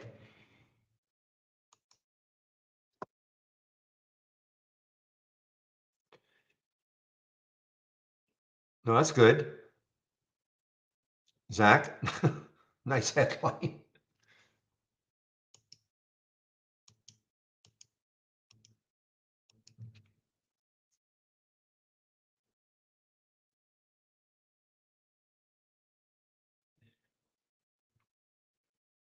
Dig. You did very well earlier on it. Yeah, nice move here. Coming into that 10 SMA, it'd be nice to see if it take it out, that 10 SMA in the 15-minute chart.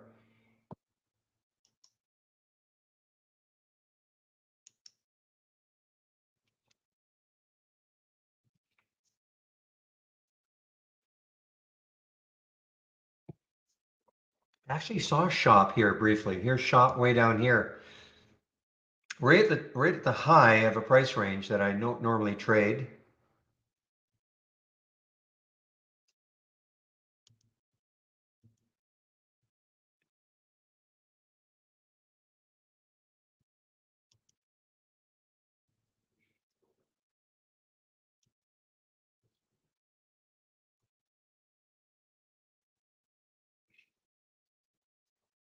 Guys, look at rhythm. RYTM, keep an eye on the rhythm now. It is, trying to get above that 1225 again, that 1220. I mean, it did get as high as 1320 there. I mean, I'm not saying it's getting up to 1320, but there's a dollar up to that level.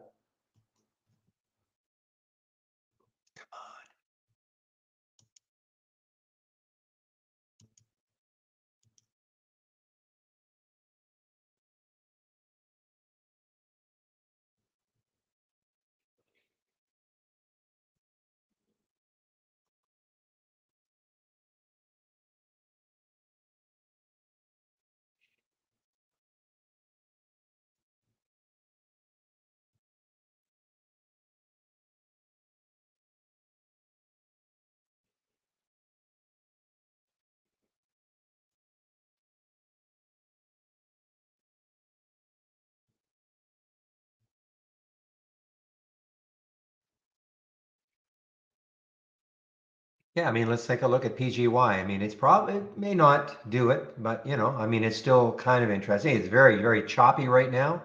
But what happens if all of a sudden we get a ton of volume coming in? Will it push it up with that? Not the 392 million. It's more like a million, I guess somebody said, in terms of the float.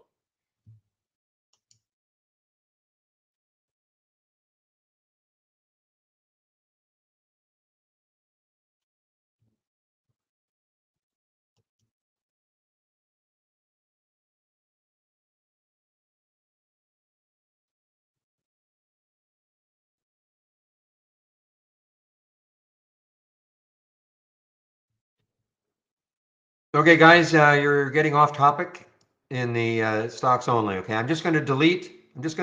Okay, don't take offense. But you're starting to put stuff in the stocks only. Yep.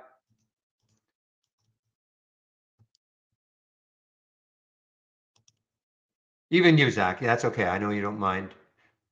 We can get carried away. People want to.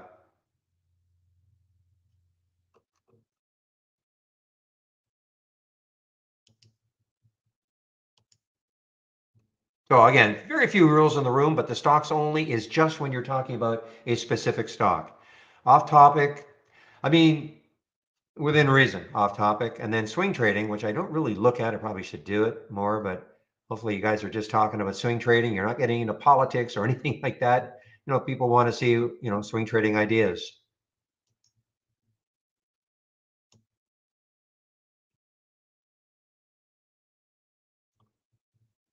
So again, I'm just going to start deleting posts.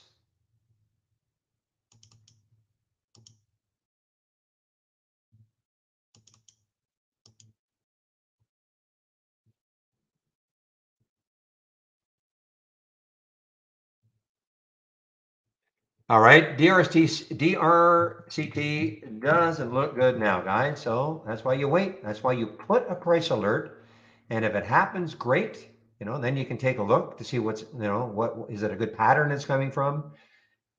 You know, you can probably save yourself a lot of pain by not trying to anticipate ahead of time.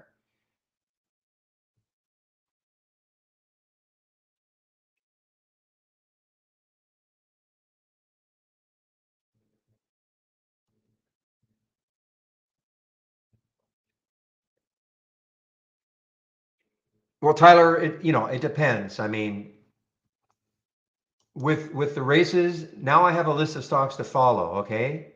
And so now I start, just like I said with the what was I just talking about? The DRCT. So I put a price alert up in this area, and if it took it out, there'd be you know, I may have taken the trade depending on, you know, how much volume was coming in. So I'm now using this more like a watch list to, you know, check to see what is happening with these stocks that won early. It doesn't mean, you know, just because something, oh, DATS, what are you doing here? This is something coming in that's new. Yeah, it's ugly. Ugly, ugly, ugly. Inbox, INBX. Oh, interesting. So what is this doing? What's the next high looking left? 2167. So can it base a little bit? Because I'm not going to chase anything just because something is winning a race.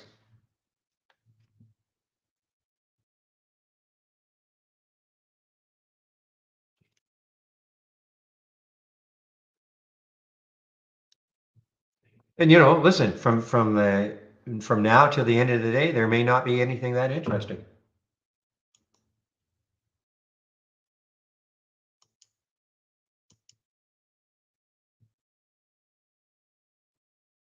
No, I'm not worried. I'm not worried at all.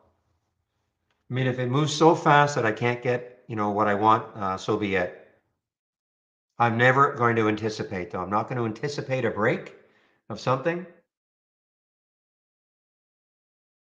Just the way I trade, though. I mean, you know, doesn't mean I'm talking to someone in a YouTube room, you know, not getting a fill if it breaks. Yeah, I mean, if something just absolutely storms right through on huge volume and it moves, you know, 40 cents away from where I want to get it, well, so be it.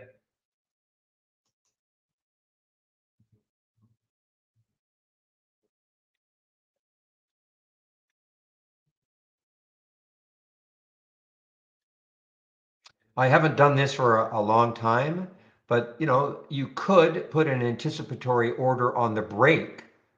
You know, I haven't done it for a long time at IB, where you just set up an anticipatory order, as I call it. So you put a price alert at some level that you want to see it break. But even then, I don't love to do that because it may not be breaking with volume. You know, I mean, I don't mind giving up a few pennies,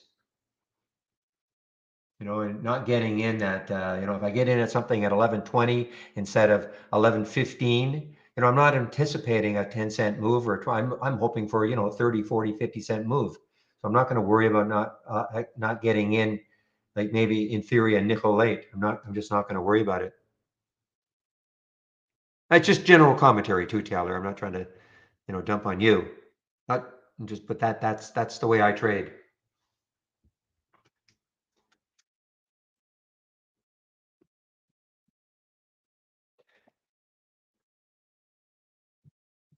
And as always, the way I trade doesn't have to be the way any other person trades.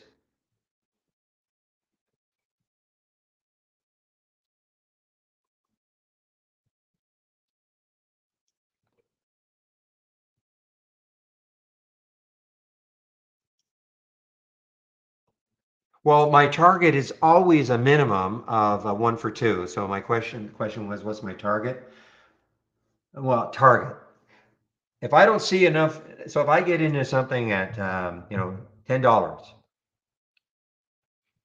and I look and well, first of all, I wouldn't take the trade, but a lot of things have to happen. So let's say I look at something and it's at $10 and I look underneath and I think there's a lot of support around 9.90.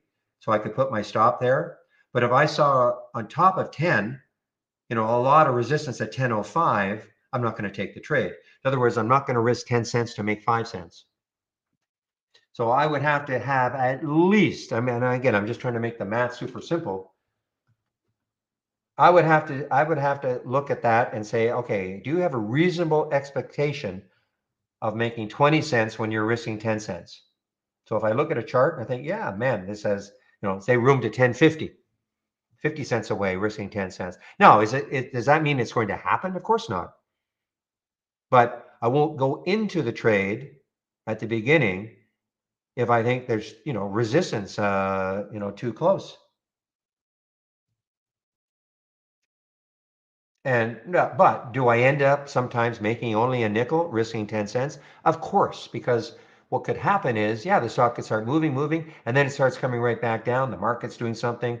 I'll get out of the trade. I'm not going to be crazy.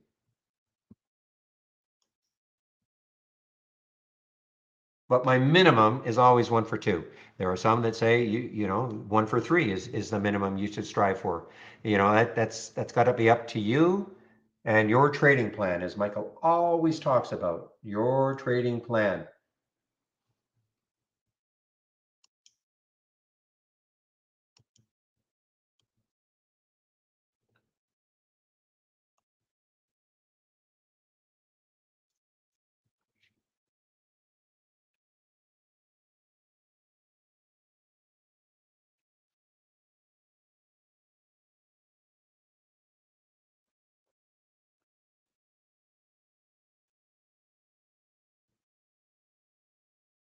See, the TBLT is super, super, super interesting still because I mean, it's had 2 cracks to get through 5, okay, on the 15-minute chart anyway, and on the 5-minute chart. Maybe the third time was lucky. I don't know, but I'm going to know about it.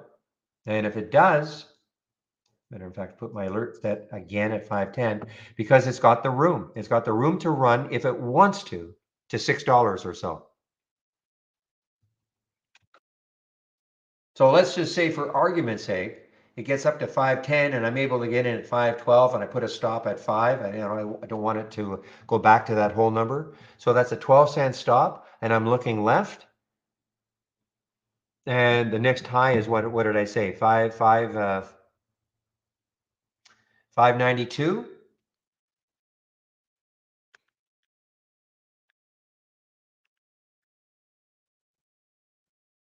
So that would be 80 cents.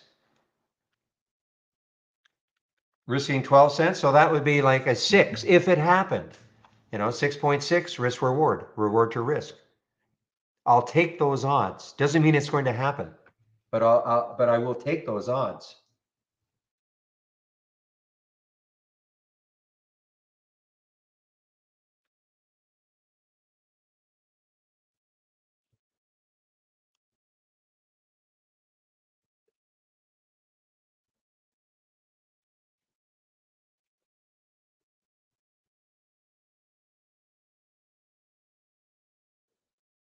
All right, well, we had about half an hour kind of up, but now we're starting to get that red candle again, guys. So be aware. If you're trying to go long something right now that is, not really trading on its own, it's not an alpha stock. In other words, doesn't have news specific, or it's an earnings play or something like that. You've got that red candle now to contend with.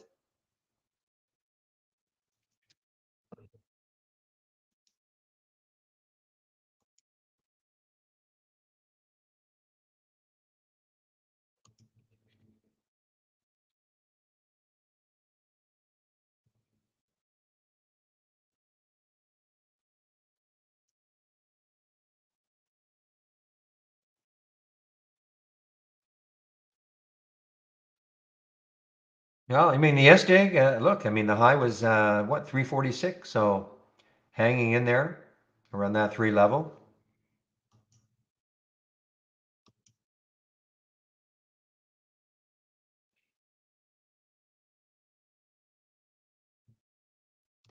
Boy, oh boy, this I've seen this one. We've seen this one before. I think this was can't remember if this was an IPO. I guess this was an IPO, JCSE, and did the crazy the day of. Got up to 20 something dollars, right back down the following week. So it's done this. It's had this sort of action before.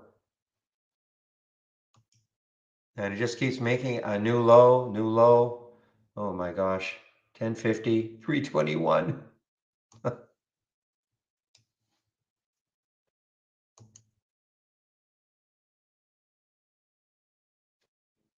Can't dwell on the past.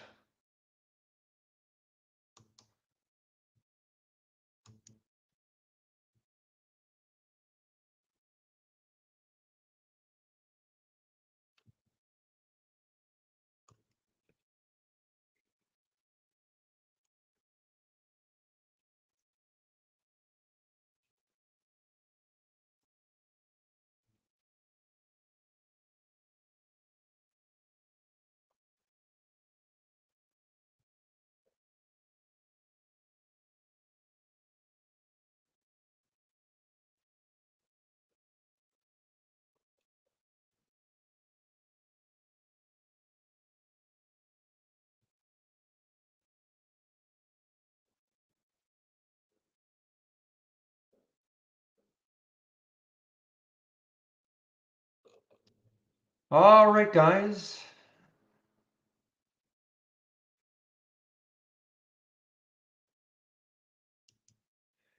Just catching up on some emails right now, Trade Ideas emails, seeing if there's anything I can help out on or help out with.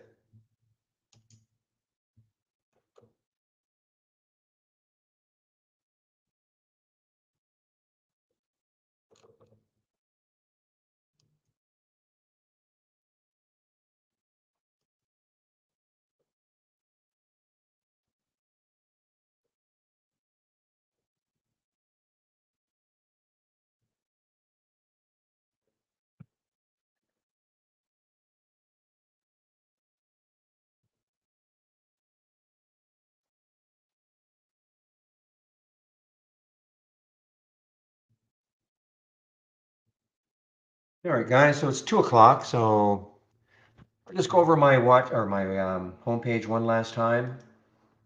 Today's my long day. I help out on the Q&A with Brad and Dan. I don't know if Dan is going to be there. He's on holidays, but he might want to show up. Yeah, the Google headline ain't no joke, as you said. Back.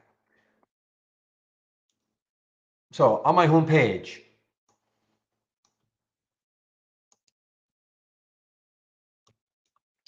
save my link. Lots of information here. Obviously, you want to take out a subscription. Here's a promo code you can use. The Let's Get Started. Mandatory that you do it. Don't do anything else other than the Let's Get Started. If you take out a subscription, it starts off with, the down. I mean, most of you probably have already done your download and installation.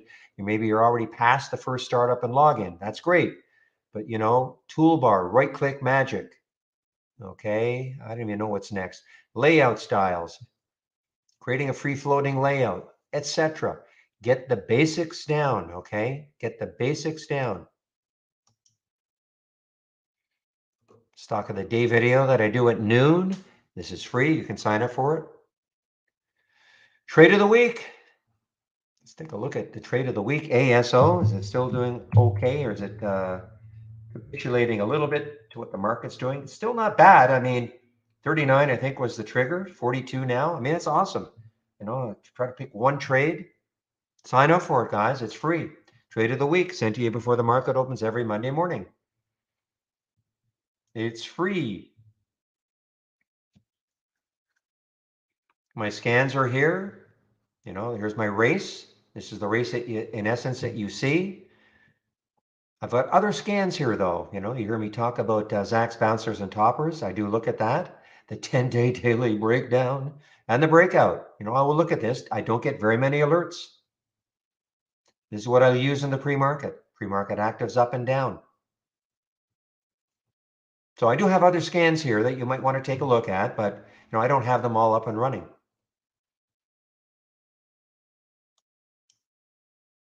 And then the education, all the education. It's a software program. You have to understand a little bit about it. Okay, so you go to the education section, click on the guide. There's that getting started. What is an alert window, top list windows, and learn about the stock racing right here, learn about it. And it's all broken down nicely in sections. I mean, this is searchable also, but I mean, there's great sections right here.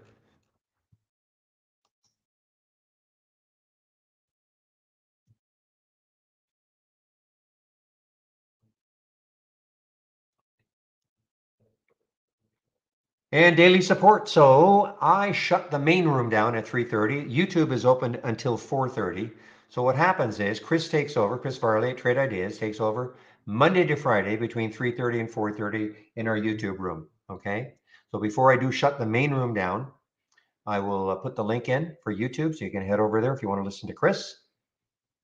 He can talk a lot about racing also. He uses the races. And the daily webinars. You can sign up for them all here. Again, I'm in this one. Today's Wednesday, so there is one today. We're on a rotation. Next week it's Tuesday, Thursday. This week it was Monday, Wednesday. You can sign up for them all right here.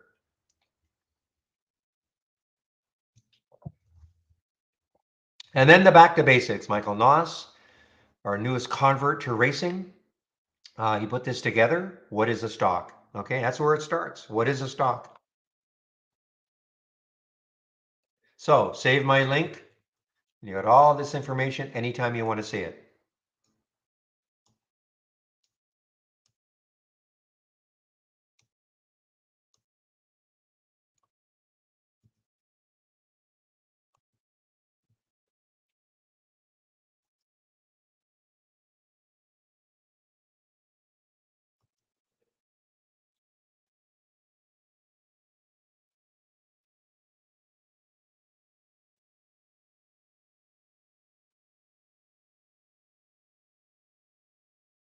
Tech is still up though, isn't it? It's interesting. I mean, Google with that news about layoffs or whatever. I mean, the tech stocks are still not bad. NASA's up. It's the Dow that's fallen, and the SPY is still up. BWV, I remember that one. Let's see, why are you seeing it? BWV. Oh, it's winning a race. It's winning a race right up here. Yeah, no kidding. So see, out of nowhere, guys. But had I been paying a little more attention, my guess is that we would have been seeing BWV as it was moving higher and higher. So you could have clicked on it early and seen what was happening, and then make up your mind. Do you want to trade it?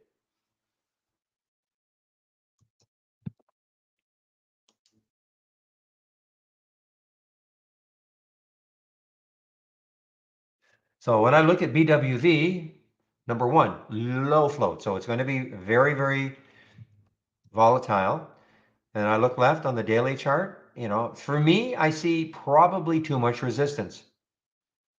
I mean, if it really gains some traction, maybe, if there was some news or something that's, spurring this on. But most of the volume today is right here. There's 600,000, so it's traded 750. It was doing nothing until, so maybe it's like the Liquidia yesterday.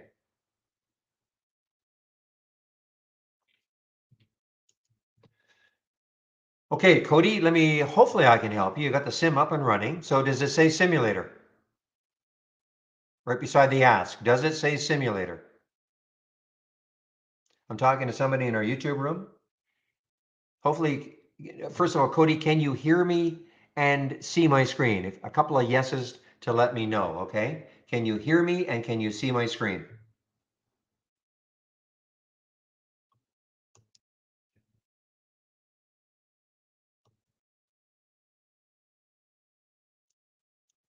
Just have to say yes twice, and then I know you can hear. Okay. So do you have a window, the Brokerage Plus window that looks like this? And so do you have right beside the ask, little box, do you have it, does it say simulator? Does it say simulator?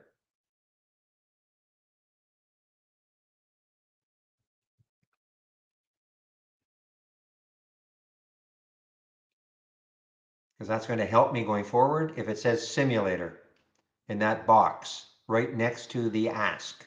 Okay, well, you're ready to go. Just click on an alert. Just click on any alert, any alert anywhere, either from a race or, and the symbol should show up. The symbol should show up in the far left box just above the buy.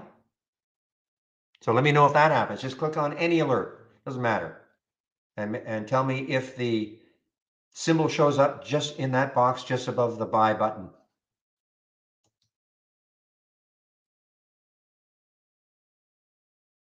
And all you have to do is just click on an alert. Just click on any alert. Okay.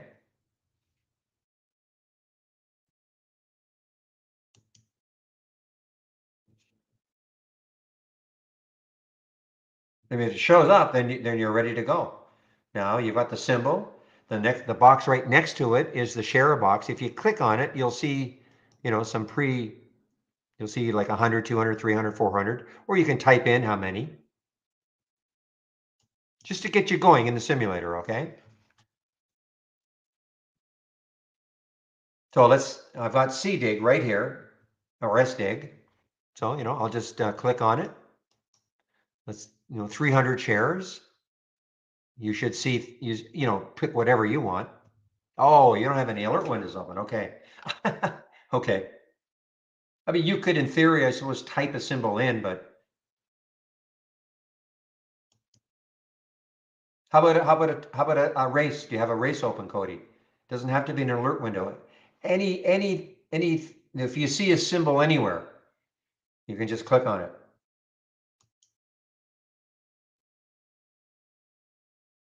Because it's not just alert windows. In the races, any symbol that you see, either in the column or something that's happening, right now, you just have to click on the alert, on the symbol.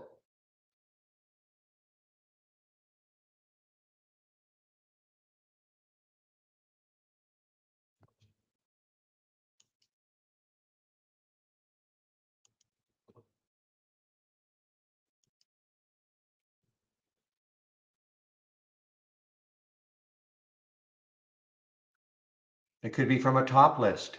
It doesn't have to be an alert window. Shoot, I missed this one. There's the PGY. Okay.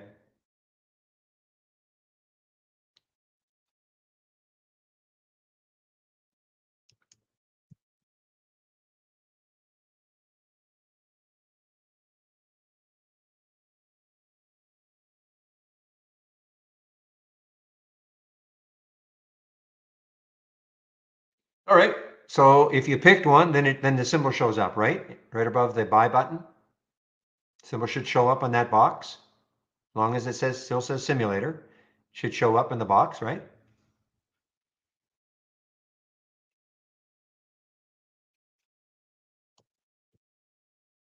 And then the box right next to it is your share box. You can type something in, or you can click on it and you should see something that says 100, 200, 300, 400.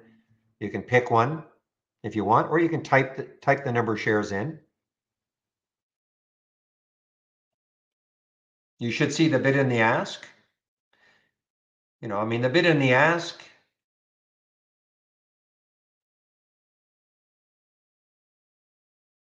Yeah, positions tab, that's fine.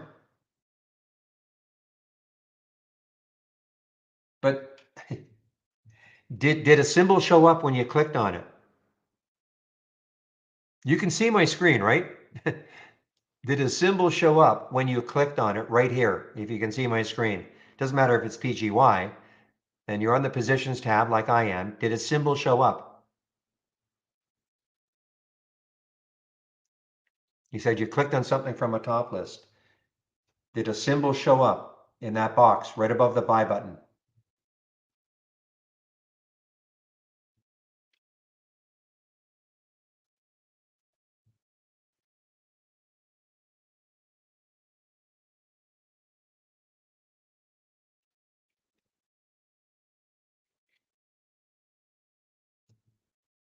Okay, good. So right next to it is your share button. If it probably be blank, it won't say 0. If you click on it, you should see something that explodes that says 100, 200, 300, 400, all the way up to 1,000. That's how you can, if you want to just select how many shares from this list, that's great. Otherwise, you can just type in how many shares you want. Okay.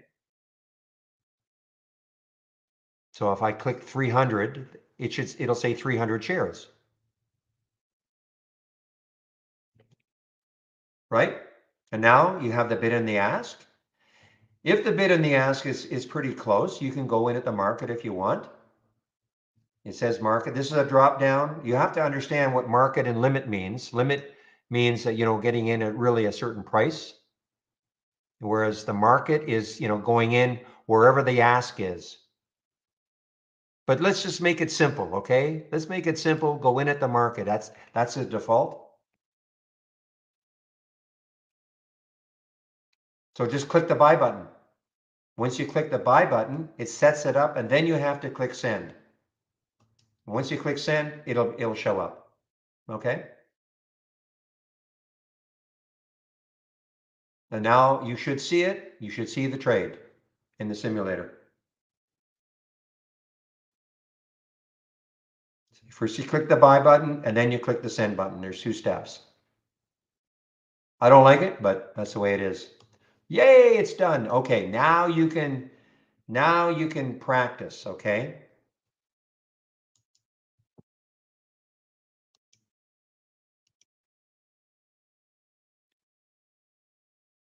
And you want to get out of a trade. These are hotkeys. These are what you see here, the flatten, half, and double. So if you want to get out of a trade, you just highlight the trade. You just click on it. When you see it turn sort of gray, then I can get out of the trade if I want by flattening it. That gets me out of the trade. Or I could get out of half my trade, or I could double my position. Okay, these are just quick hotkeys. Of course, I could go down here and get out a specific number of shares at a certain price if I wanted to. But that's, just practice, practice, practice, practice. If you don't get out of a position at the end of the day, then what happens is it turns into a swing trade in theory. It'll be there tomorrow. So you can practice swing trading if you don't get out of the position at the end of the day.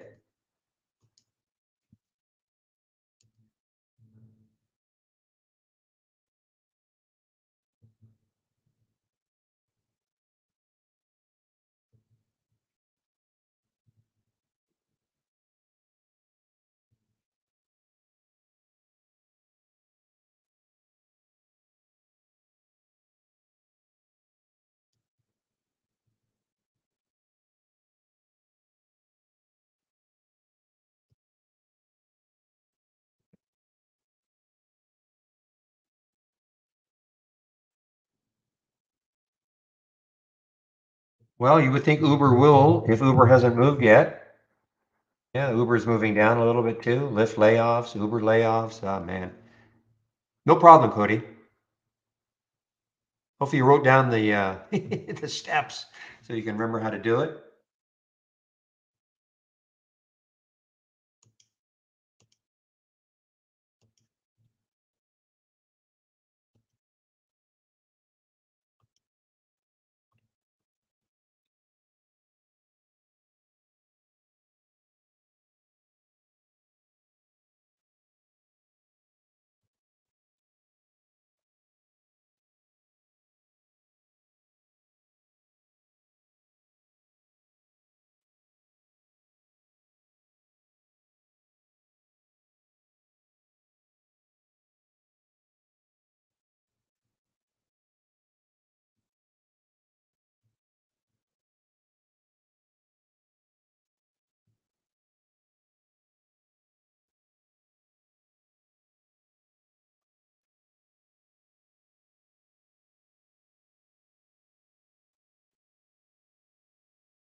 All right, guys, I am, let's see, 2:16, so another 45 minutes or so, I'll be still on the mic. Great time to ask questions right now. I'm kind of cruising into the close to a certain extent, just waiting to see if something interesting happens.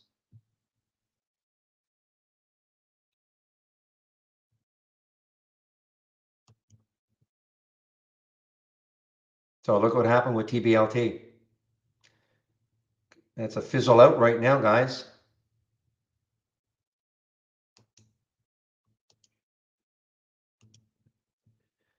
Again, hammering the point home. I'm not going to anticipate a 5 break, just even though it was just underneath. Not going to anticipate it.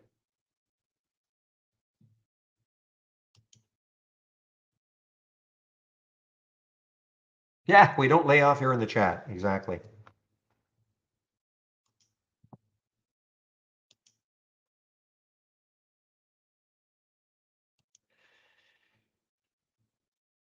Yeah, so the strategies, again, this is, somewhat advanced, but I mean, you may have some defaults. I'm not sure if you have some defaults when you click on it. And I would actually, I would get you to go to the guide. I'll talk about it a little bit here, but, I'll get you to go to the guide because it talks about, the AI and the strategies in Brokerage Plus, etc. But I don't know if there are some strategies already, some default strategies already. This is definitely advanced, Cody, though, okay? I don't do this. I don't do this at all. I much prefer to size up where I want to take a trade. I don't tend to automate anything. But you can create your own, for instance, you can create your own, if you had an alert window and you wanted to put it in here, you load from the cloud, right click, load from the cloud, find your alert window and put it in. Again, this is super advanced. But you can see if I think there are some defaults already in here. So if I look at, $100 risk at market, stop at low. All right. I can right click on it, edit the trading strategy. It's going to tell me, I can have an entry time. I can set up the entry time wherever I want to enter and where I want to end. In other words, maybe I don't want to take a trade after a certain time. Yeah, so Cody, I'm going over this. This is super advanced, okay? Yeah, I'm doing this. So you've got this here. You can see if there are some, I think there are some defaults, right? There's something already in here.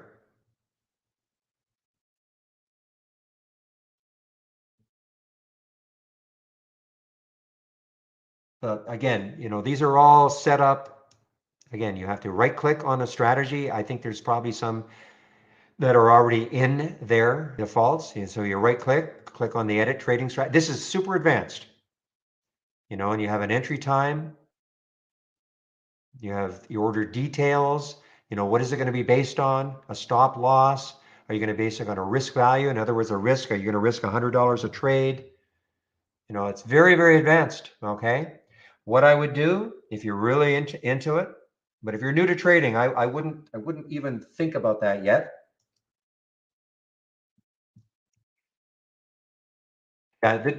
This discretionary long and short are automatically there. There's nothing to do right there. Okay. All the other ones, I wish they weren't there because it confuses people a little bit, but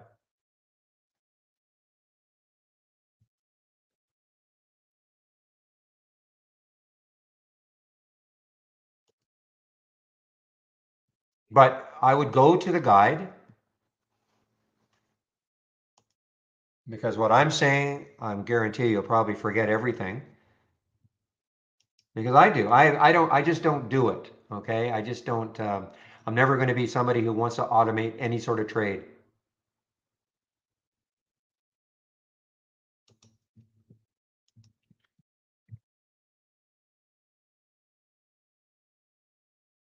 But if you click on my homepage link and you go to the guide, education,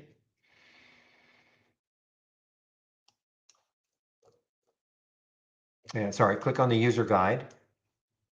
And then there'll be a section, auto trading, AI Holly Guy, trading simulator, okay? Chart trading, one-click trading, all this, one-click trading, chart trading. There's your trading simulator, okay? You can look at these. The one-click trading allows you to set up, if you click on the buy button, it'll take the trade. You have to set it up ahead of time, but take a look at this. It's all in the guide.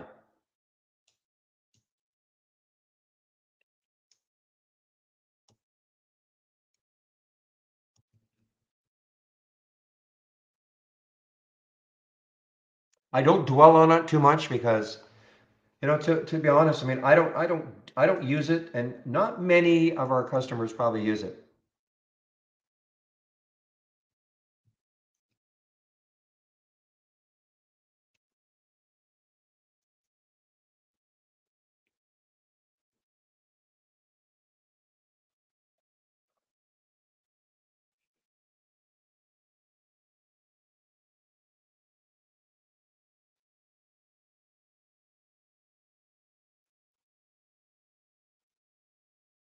Yeah, just take it slowly, Cody. I mean, there is a lot. There are those sections there. Just take it slowly. There should be some videos and some text explanation. Takes time to learn, of course. Yeah.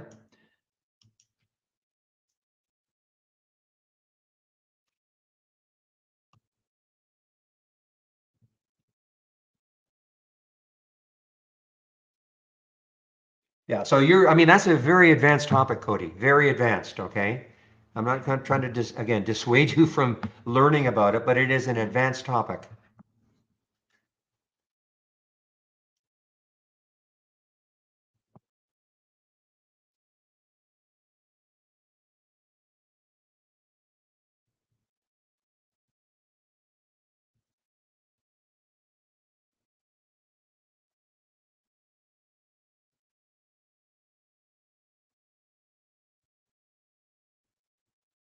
All right, guys, give me a moment. I'll be right back.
Guys, I'll be right back. I've got to let my dog out, okay? So I'll be right back in about 5 minutes.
All right, guys, I'm back.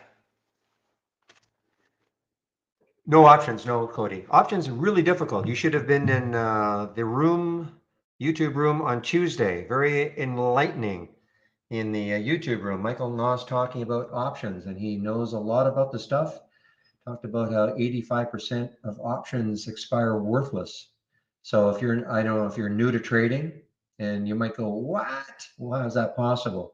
Anyway, it was very enlightening. But no, we don't do options. We have some option filters.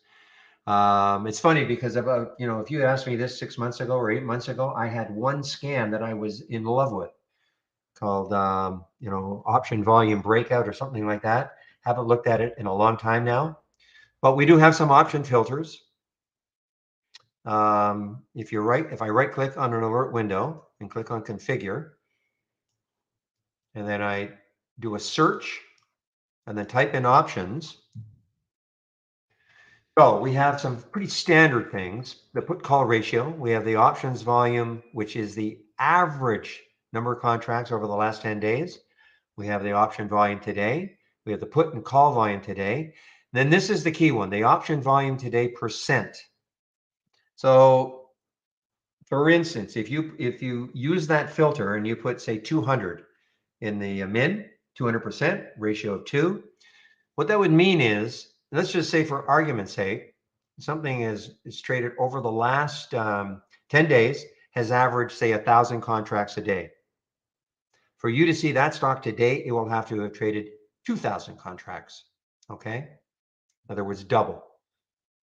So some have told me that helps them at least identify stocks that are having obviously it's going to identify abnormal option activity. Whether that helps you trade the option or not, I don't know. So it doesn't trade options. We don't scan for options, but we do have these option filters.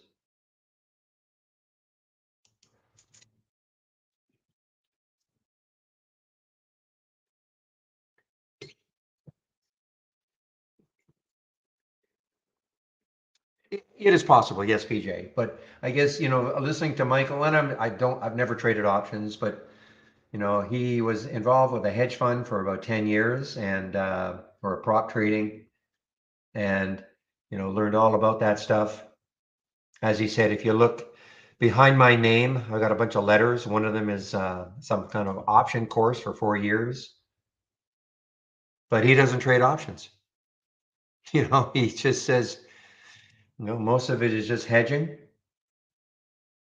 But, I don't even want to get into discussion. I don't want somebody to say, no, that's wrong. Because I can't defend what Michael said. He would be, but it was very enlightening. Not that I ever really want to trade options, but it was just enlightening how he was explaining it all.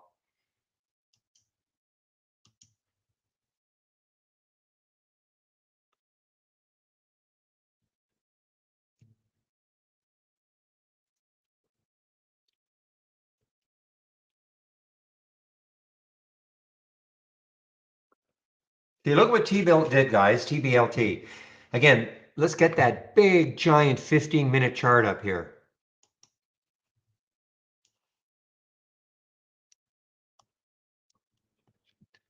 See what it didn't do? It didn't hold that 10 SMA. That blue line right there? It broke right down below it. And that was pretty, Steve Gomez at Trade Ideas. I mean, he preaches this. So check to see if something can bounce off it. Yeah. But if it takes it out, I mean, now, this could have turned into a nice, if you had shorts available right around there. Now, if it can move above it and then come into it again and bounce off it and move higher, that's another issue. But right now, you're in no man's land. We don't know where this is going.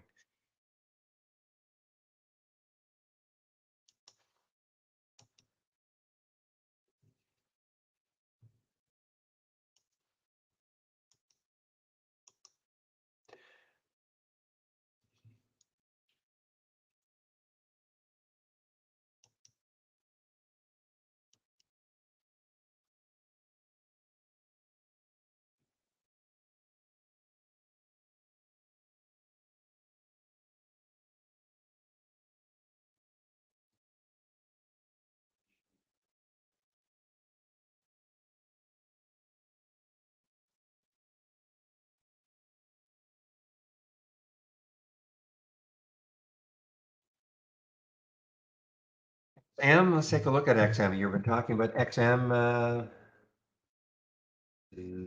Zach?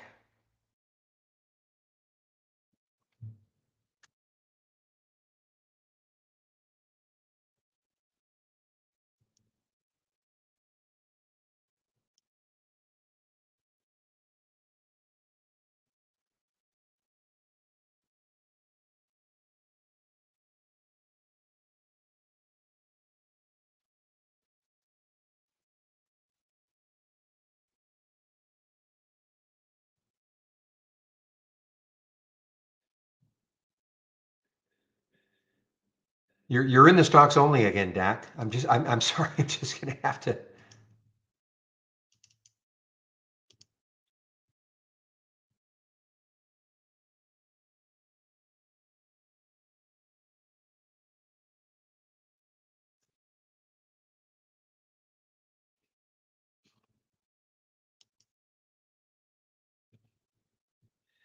All right, guys. Again, another 20 minutes or so. I'm going to be putting myself on mute. And when I put myself on mute, it doesn't mean I'm gone. I just give my voice a little bit of a rest. And but if there's some questions, I will hop back on the mic. So don't feel like you can't ask me questions.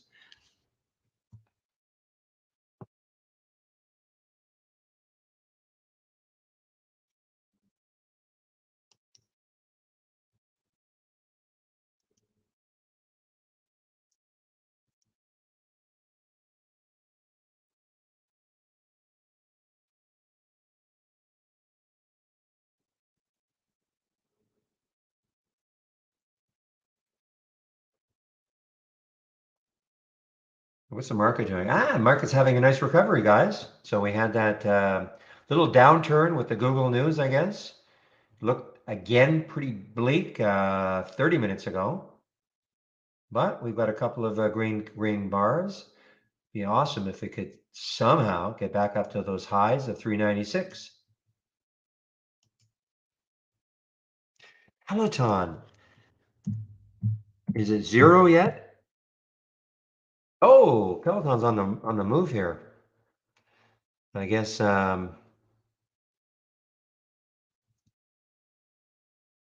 what's his face advertising the heck out of it.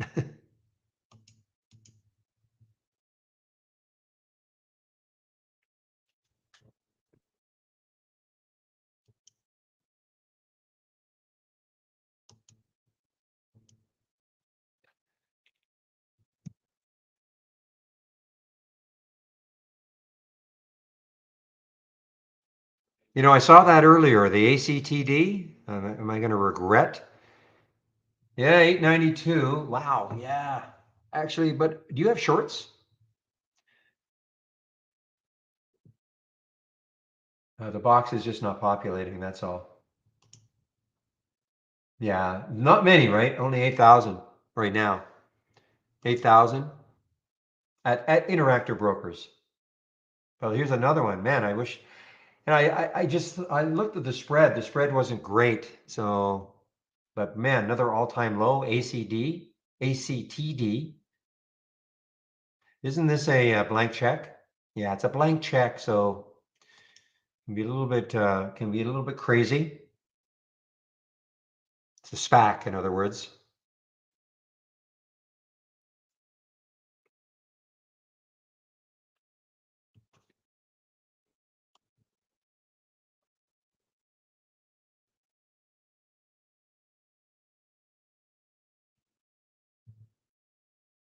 You're talking Groupon or coupon?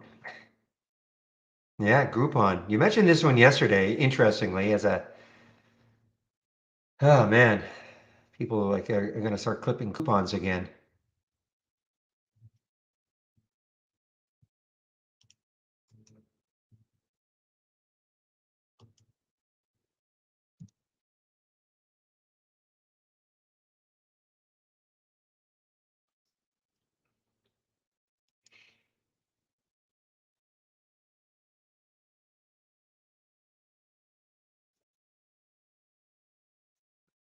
Meanwhile, G JS J JCSE continues to make new low after new low.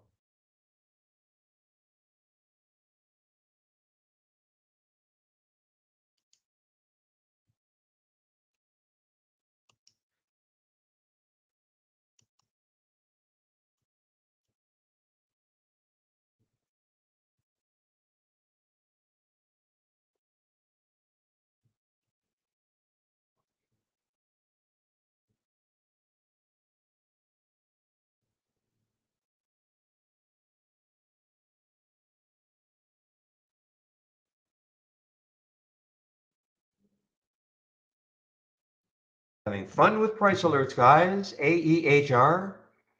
As I said, this probably is going to be active all day because it's an earnings play.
Well, now, Zach, ACTD is now showing up as a bounce play for you.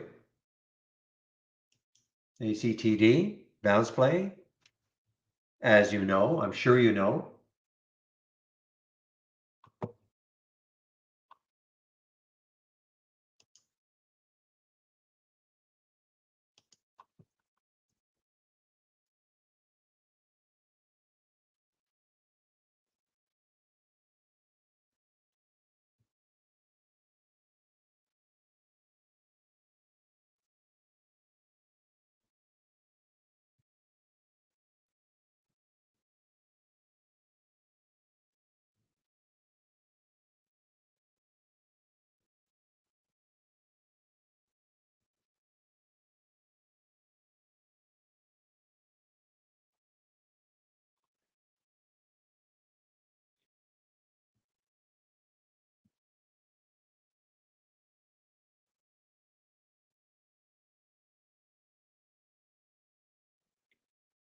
All right, guys, I might just put myself on mute now.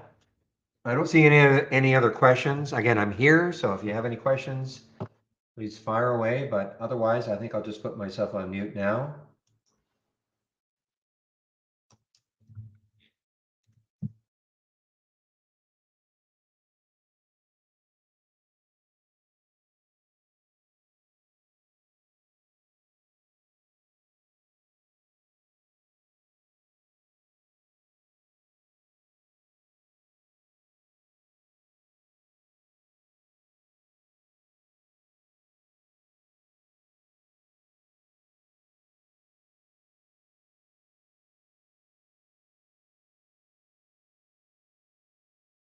All right, mute.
Yes, I did trade PGY. Okay, just break in here.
Okay, guys, I'll just hop on. Again, normally I mute myself at 3 anyway, but I'll just hop on right now and just to let you know.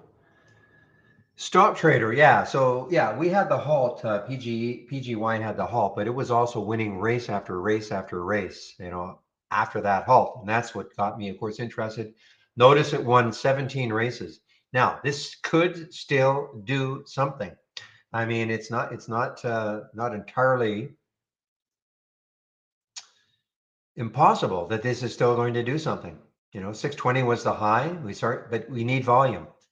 The volume. We had a little volume bar right there on that pop right there, and then the volume just dwindled. So, I mean, if the volume comes back, and traders want this, and it's not 392 million in the float, it is more like, I think somebody said around 1 million. The back testing may not show very much, blue collar, okay, to be honest. The thing is that you get very few alerts on a daily basis. So consequently, to me, it's just better to click on the alert and see what's happening and see if it makes sense. I mean, you can backtest if you want, but my guess is that it's probably not going to look great. That's why I don't backtest. Most of my scans that in theory, I'm still using some scans, don't give me very many alerts. So I'm fine about just clicking on something and seeing what's happening. But of course, you can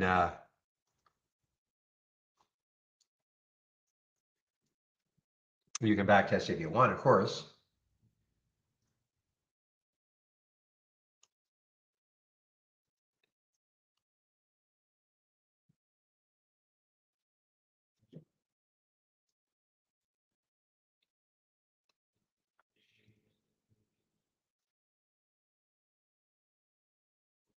Drug is showing up. I don't know anything. Bright Minds Biosciences. Great symbol, drug, to create bright minds. What do they do?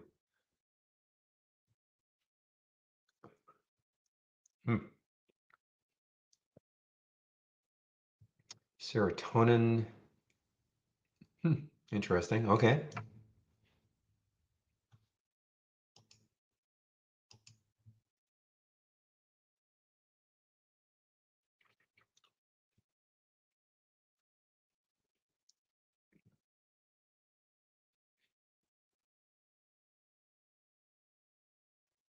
Low float also, 7 million in the float. So this has crawled off.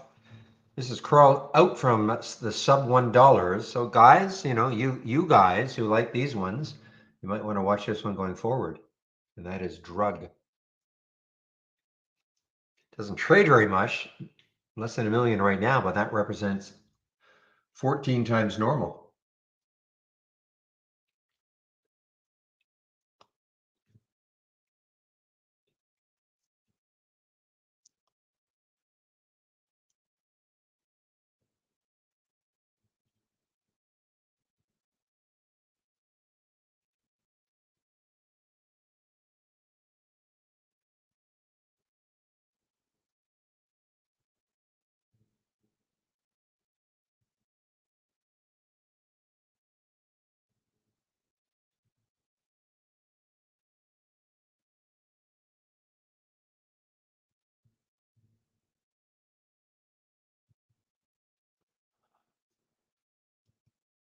Okay, guys, I will put myself on mute again.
Wolf, I can't say.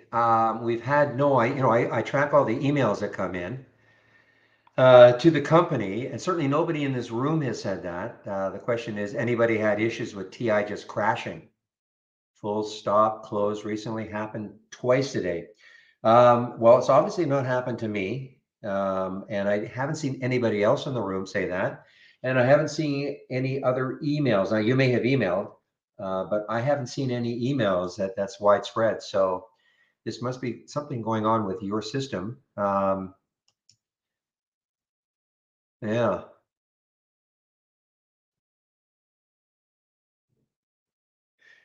What the developers would say is, can you can you say what you were doing when it happened? Now, what were you actually doing? Then you're on the latest version, okay. Can you remember what you were doing when it happened twice? Were you changing a chart? Were you just clicking like normal on an alert window? What has happened to me in the past? And thankfully, it has not happened in the last little while. Is this. So my price alerts. I got a little lazy and I had a bunch of triggered ones, not today and even not last week. And I had a bunch of them that had triggered, and I try, and you can highlight them all and then delete them all. When I did that, my system crashed. Okay. Trade ideas crashed. It froze. I had to, end the task and all of that. And so they were aware of that. But I don't know if that's what happened with you. If you try to do a mass delete of a bunch of triggered.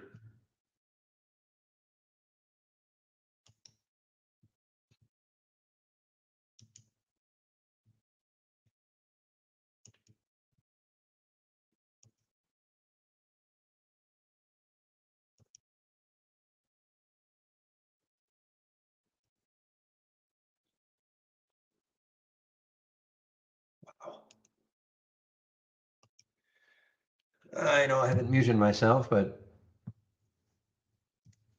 we have a halt. We have a halt.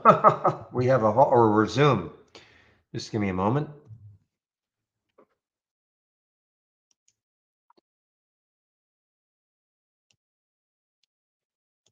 All right, so NEWR just got halted, guys. NEWR just got halted. I don't know if anybody mentioned that one. I don't see it. So NEWR just got halted. Got to be some news coming up. Excuse me. It's pretty expensive for something to get halted, but it is a volatility halt. But I don't see any news associated yet.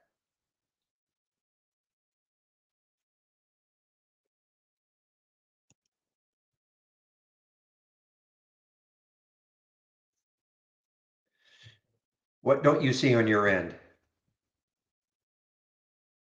John? What don't you see on your end?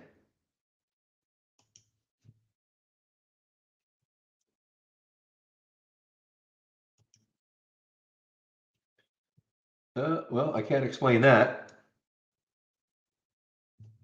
That wouldn't show up in mine because I have a price range. So it wouldn't, if you copied mine, it would not show up here either because I have a price range up to, I think, $35 or $40. So I wouldn't see that.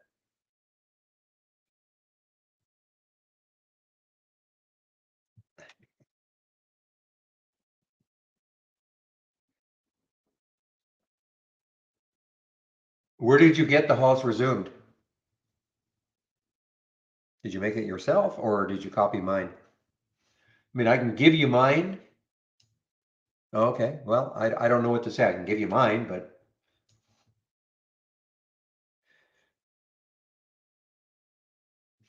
well, that'll be one reason. $20.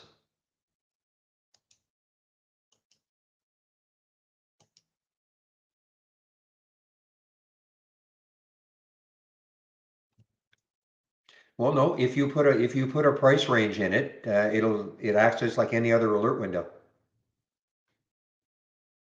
The only filter I use is a minimum volume. I don't care if something gets halted on 2 shares. So I've got a minimum of 20,000 shares. That's the only filter I'm using in the Halts resumes.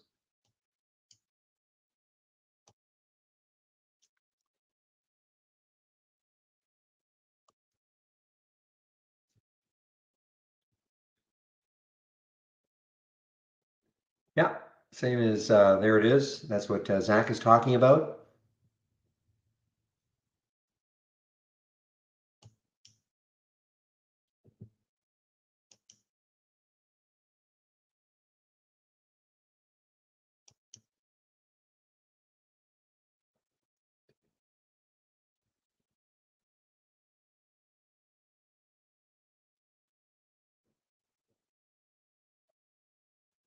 And there goes, guys. Yes, PGY, as somewhat stated, this may not be over. Now, there it is. I mean, there's PGY, guys. The high was what, 620, and it got what to? It got 615.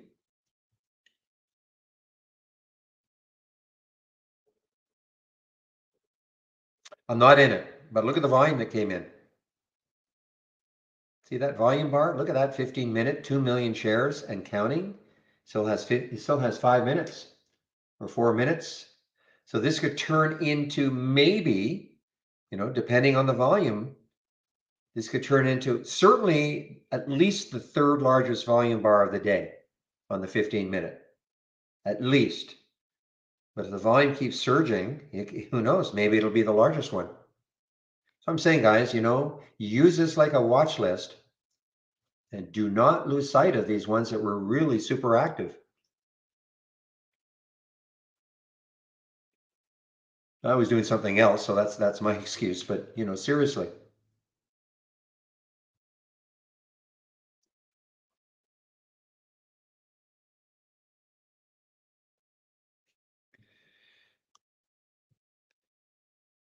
And as I said many times with the AEHR, it's an earnings play, and it should have activity all day. The companies that I love that release earnings are not I mean, listen, you guys want to trade Teslas and Apples and Microsofts, etc. That's great. I'm more interested in some of these ones that you never really hear about. I mean, if you've been in this room before, I've seen this symbol before. But typically, these are the sort of ones that can give you those 25, 30% moves because they have earnings. They have their sort of day in their sun for one day, maybe a couple of days, and then for another 3 months, they don't do too much. So that's why we start to see what I call the second, third, and fourth tier companies that release earnings. Those, to me, are the interesting ones.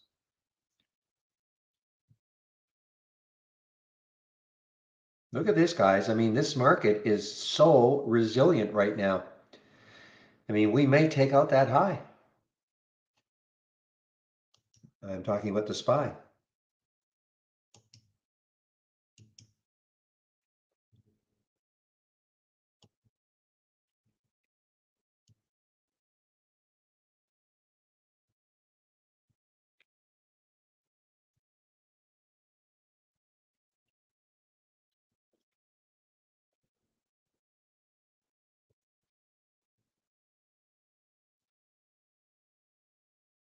And so, John, just to add, you can change the price range if you want. Okay, you can change the price range. So all you have to do, let me duplicate this window.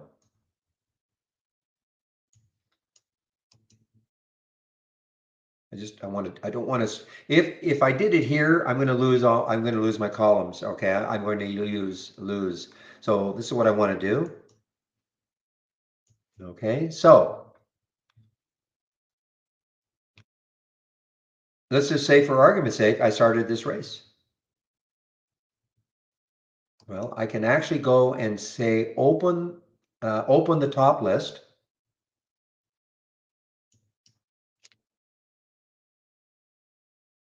And of course, there it is also.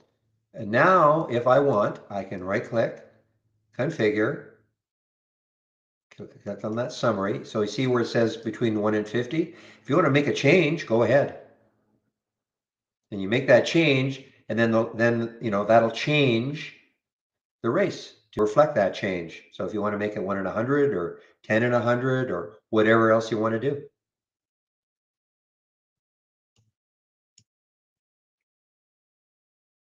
So again, you can right click, open the top list, and that'll show you the top list that is associated with the race. Make a change if you want.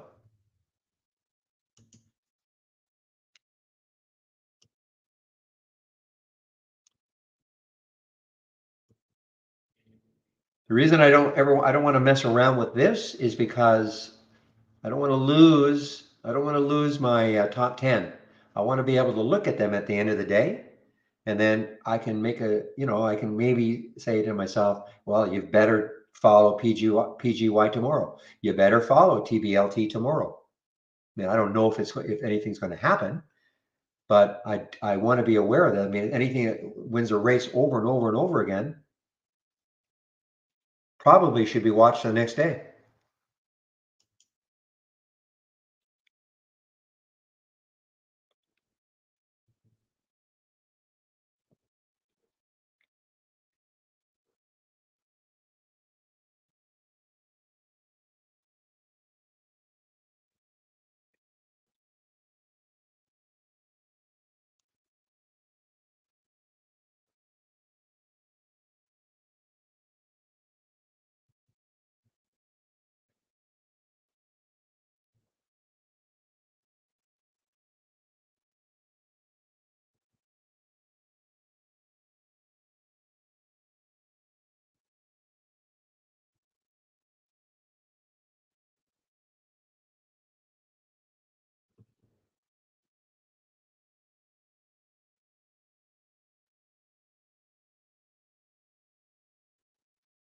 Keep an eye on a high of the day break, guys. I'm serious. I mean, a high of the day break, 617, 615. I guess it's at the high right now.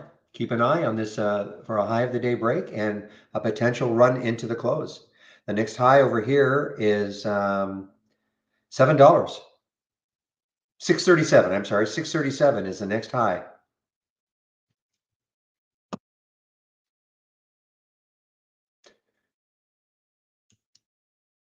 Yeah, well, it's a crypto play. Intel, is that Intel or yeah? So it's a crypto play, APLD. I mean, I'm out of it. I actually did, and I don't swing very often, but I did actually swing that one. But I'm out of it completely. It's a pretty big pullback now. Pretty big pullback. The traction was this over here, 331. What did it get to? Didn't get near there. Got up to 295. I mean, it may be resting. I don't know. I don't know if the play is over or not. But it's a crypto play, so depends what happens with crypto.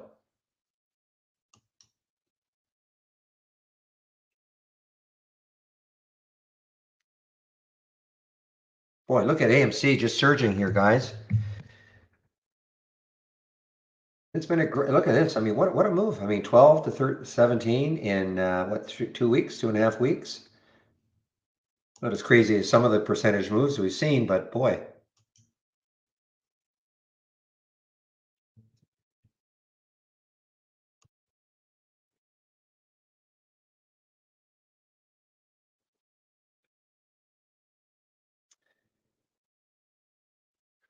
Yeah, so remember, John, the races are only from top list windows, okay? So there's no such thing as a break. We do have alert windows that show you the break of the VWAP, okay? And things like that. So no, the answer is no. Now somebody doesn't mean you can't kind of construct a race that's near the VWAP using a top list window. I don't have one though. I do not have one.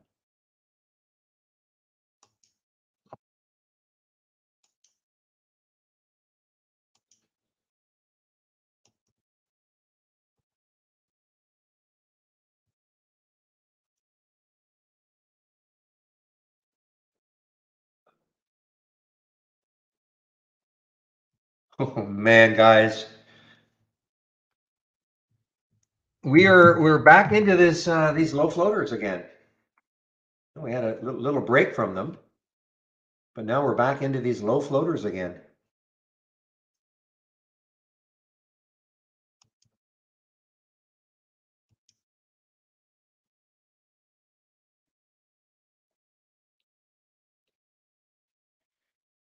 Yeah, so that I gave you my thoughts. No, maybe you didn't hear me. Did you hear me in loud? Maybe you didn't like my answer. Did you hear me?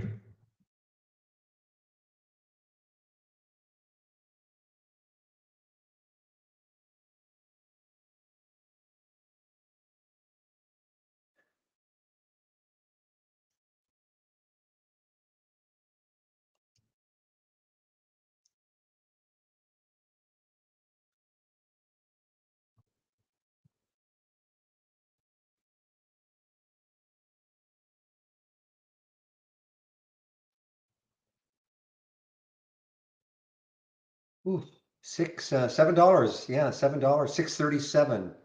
Well, I just said, I was in this one, okay? I actually, as far as I swung this one overnight, APLD.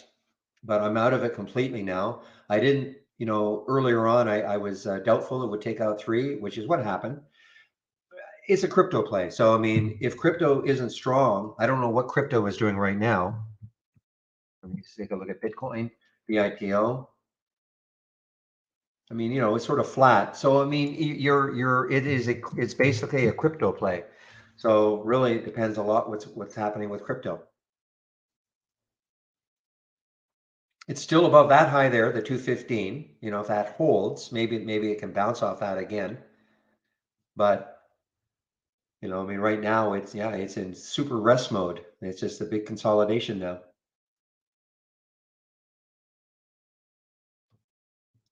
But as I say, I took this trade yesterday after hours. I was waiting for that 215 break. I took it at 215. It ran after hours all the way up to 260 something. I sold some, held it, and then this morning it got up to almost that three level. I was very skeptical it would take it out. So the minute this started happening, I got out of the rest of it. Now that's me though, okay? I'm not, I don't get married to a stock because of what I read about it. I know there's this and that. You can read about APLD. I have no idea if it's going to continue, but it is, you're hopefully for, if you're, going to take something like this, you have to hope that crypto remains strong.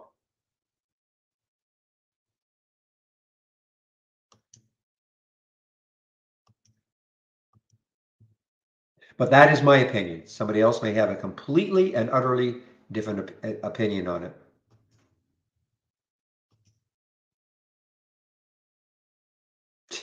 Move, you fool. I love it. I love it, Paul. That makes my day.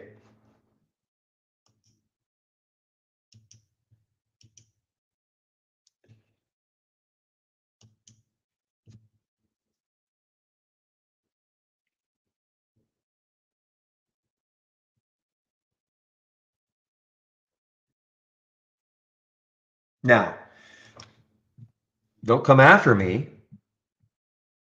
if you decide, well, I guess I won't take this trade, and then after hours it goes to $10. Okay.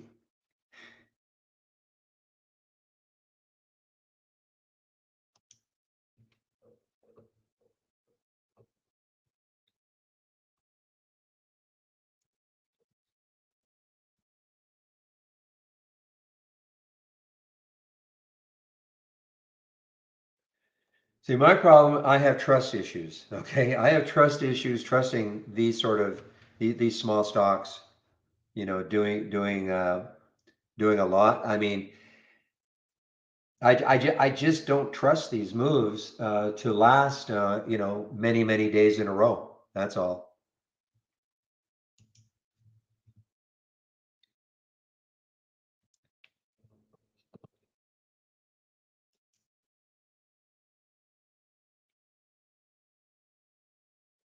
Well, I don't know if it's definitely one of her companies, or I think in her portfolio, blue collar, T-Dog.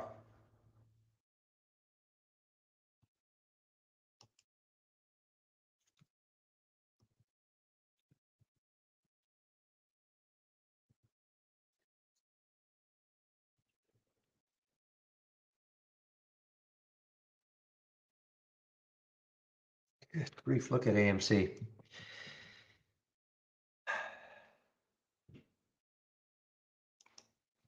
Well, let's take a look left. I mean, you know, I guess I'm going to have to just shove my bias aside. 25.28 is the next high looking left. That's on the monthly chart. On the weekly chart, 1892 and then 19 and then 24. So, I mean, it's still got some room. This AMC is just doing, you know, it's taken a while, but it's basically doubled in about a month and a half. Okay. And it actually has earnings on the 4th. Should be very interesting. Not that this stock has cared about earnings at all, but it could be interesting just to see what they come up with. I can't wait to talk to you about the conversion of Michael Noss. I knew that was going to be one of the big topics for today. Hilarious. It is. He'll come around on the winners too. I mean, yeah. He's just going to fight all of it now. But as I jokingly said in the room, there's nothing, well, call it worse, you know, like a reformed smoker or somebody who, you know, they become the most zealous, you know, Yes. anti-smoking, or, you know what I mean? They become the most zealous. Just let me put myself on mute in the main room. Here we go. Yeah. So, but that, you know what? At least it only took, well, it took you less time than it took me. And, but all the dominoes are falling in place here. They are. I mean, you know, there's things that could definitely be improved, of course, with all of it. And, you know, as we talk about ad nauseum, making this whole shebang less complicated, especially for new users. But look, you know, it's pointing you at what you want to see. You know, you decide what you want to see. And if you really want to see relative strength, it's not that complicated to find relative strength in the day with change from open. It's really I still like calling it explosive winners, though. I mean, relative strength, you and I both know what that means, and but I still think explosive winners. I mean, everybody, an explosive winner. I mean, you know what that means. So, but you know, I would never look at Peloton. In all honesty, I'm not one of those traders. The same as you, I don't look at big names or the most talked about names or anything like that. But it comes up on this, and how could you not look at this chart? How could you not look at it on an intraday basis? It's just impossible. It is impossible, exactly. And with now Peloton, funny, it's not showing up in mine on my biggest scanners from is that from your Bollinger Band or? Yeah, yep, it was just on here. So it's not showing up in my mine. But yeah, I mean, how can you not look at Peloton? And who knows where it's going? That's exactly it. And it's, you know, I don't care where it is next week or tomorrow or whatever. Nope. We're not in a swing trading environment. You know, it's tough, you know, to swing trade. I prefer it? Yes, because I take smaller share sizes and look for bigger targets and all those things like that. But, you know, also I went from a day trader who's like, I was very at best mediocre at it to, you know, I'm doing pretty well now day trading it. You know, it just visualizes so much better. That's all there is to it. I mean, you know, look, PGY, how many people out there were looking at PGY today, you know, without any kind of scanning abilities and those moves that it made in it? Or CRMD, you know, another one. And some of these were tougher than others, obviously, but you know, 900,000 shares on CRMD, and the spread has been okay most of the day. You know, it's at 4 cents now, but it was at 1 and 2 cents for a lot of the day. Mm-hmm. You know, how would you find these otherwise? You're never going to, you know, you're not going to hear them talked about on Yahoo or Benzinga or wherever. No, I mean, we could say that about a lot of the scans we put together, but with the racing though, I mean, I love the top 10. I don't know why he's against it, but because the top 10, what that allows me to do is. Mm-hmm. I mean, obviously, it's going to show me the ones that have been winning the races all day long. And just because something is in the pole position, say the number one position, doesn't mean it's winning a race right now. But I will, over the course of the day, I'll keep clicking on it to see what's happening. And that's exactly what happened with the PGY. It's a watch. That's what I said. It's a watch list, you know, and you can even take it, you know, a step further too. You know, look how I don't have many price alerts and things that show up on a race early in the day that I'm saying, well, what if it doesn't show up on a lot of races, but maybe it's going to show up later in the day and I won't see it in the top 10 because of that. I set a few price alerts on some of those early ones, those Yeah. ones that are winning around, 9:40, 9:45 in the morning. And so I've got the watch list here. I've got a watch list on my price alerts. And I'm not looking at 40 stocks at once. I'm looking at 5, 6, 7, 8, 9 stocks at once. Exactly. My focus, all my attention's on what is really happening. Yeah. I know you're sold, so. Yeah, sign me up. Exactly. So sign you up. Let's get you out there on a summer day. I don't know what you got over there, but it's 100 degrees here, so no outside. No, it's funny. We haven't had that intensely hot weather in Vancouver like we had last year. I mean, it could come, but no, Right. we're very pleasant in around the 74, 75. Very, very pleasant. Actually, I can't complain. We've had a really wonderful summer here to this point, so we've gotten away with one so far because it can get pretty brutal here in the Northeast.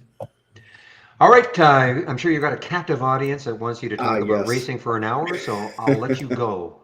Sounds good, Barry. I'll talk to you tomorrow. Have a good one. You bet. Bye-bye. You might see what's happening. Let's see.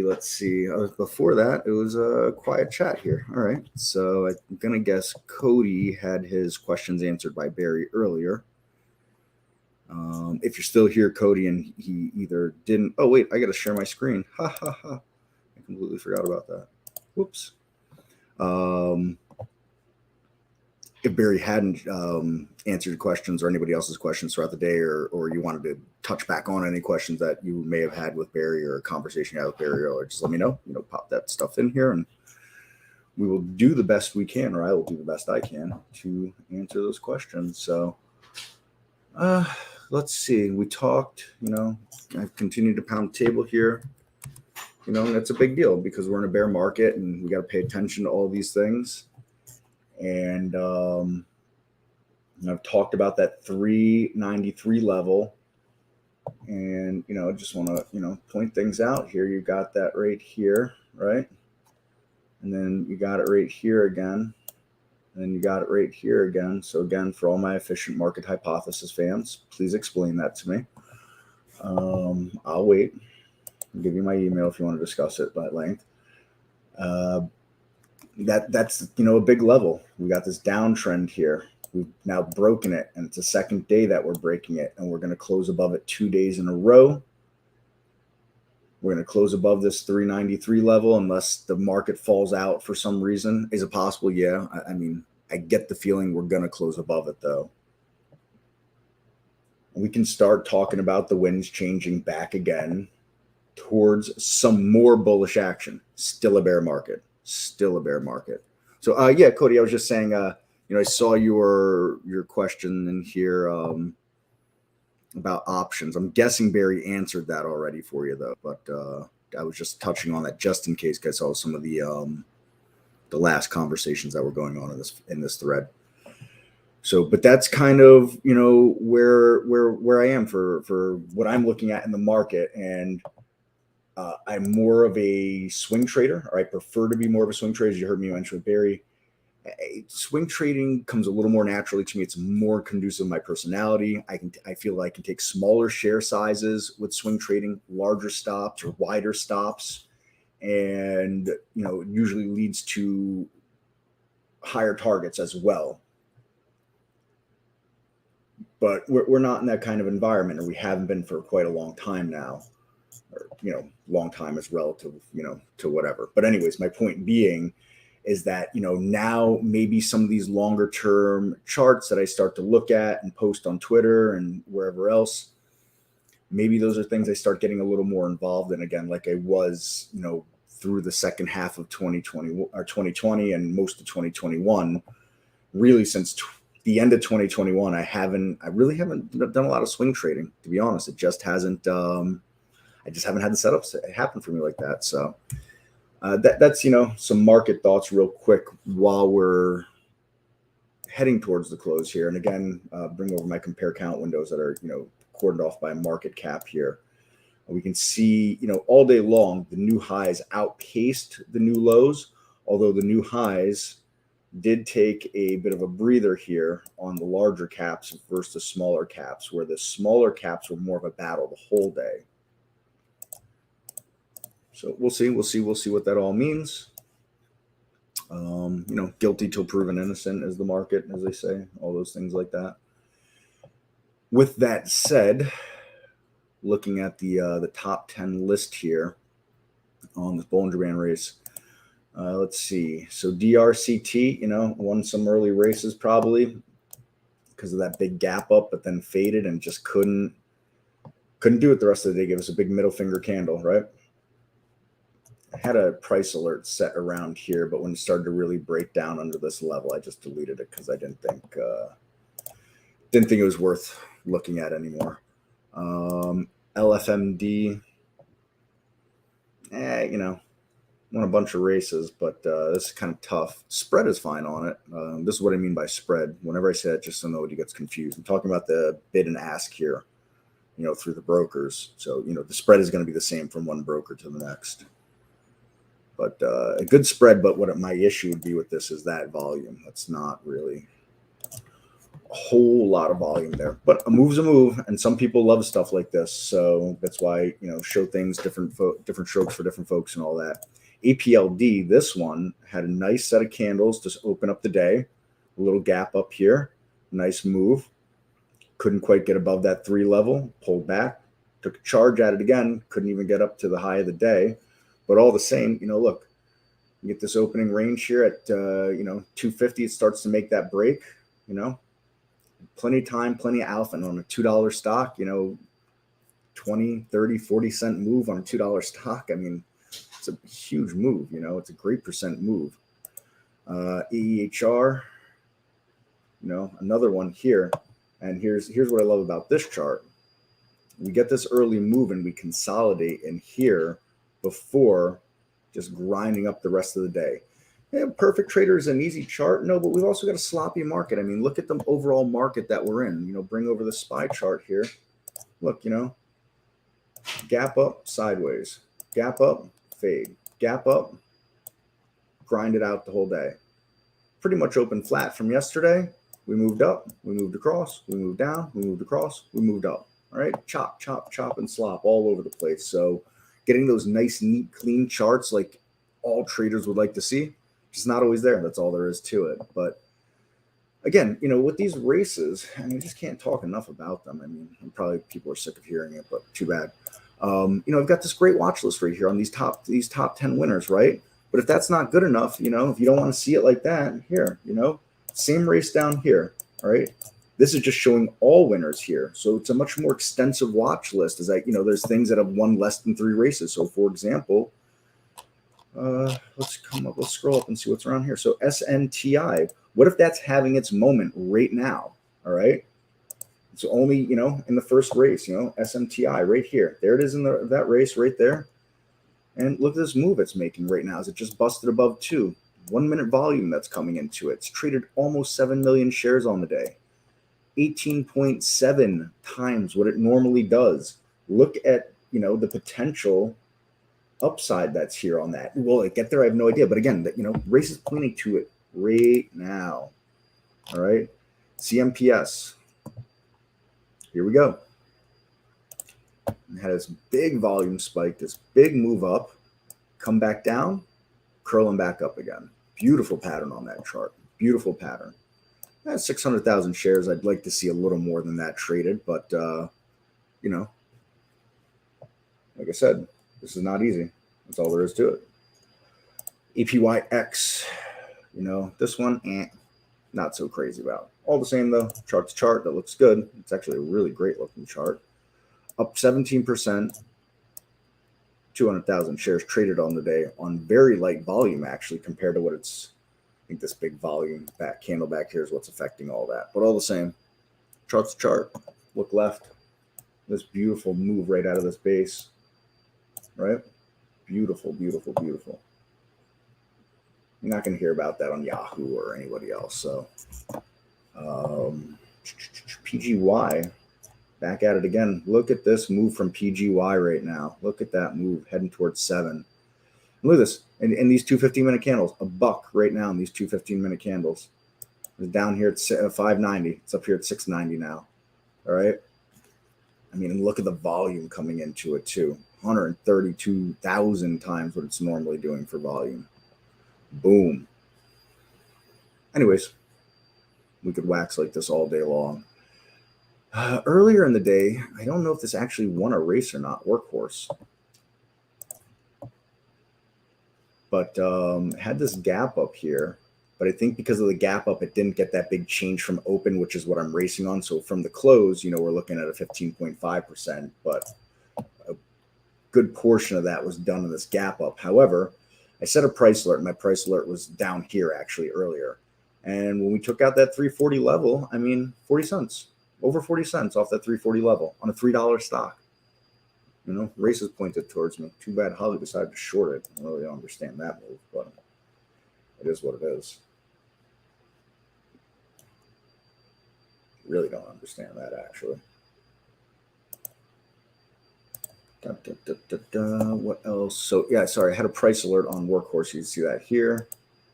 Or we can see on the chart, too. I've just bumped it up throughout the day. There's stuff that didn't work too. Blue was on an early race. I probably won one race, I think. This big early 15-minute candle here, right? We got that big topping shadow.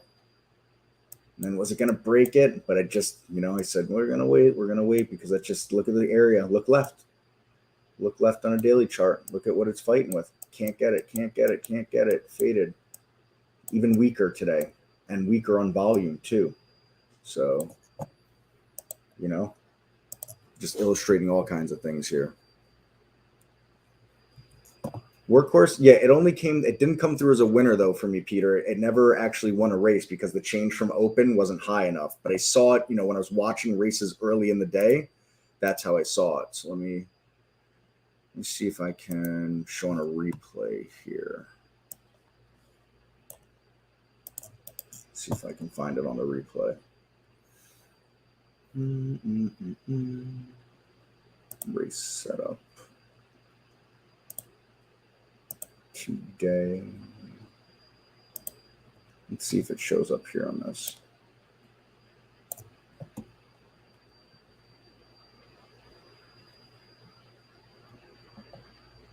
And I think you should all have replay now on the races, right?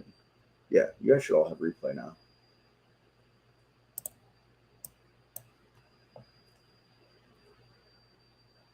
Where are you, Workhorse? TBLT, that was another one that did quite well today. Oop, dropped off the race now, though.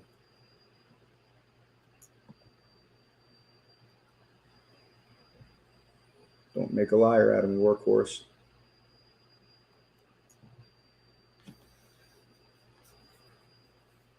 I went to run also today.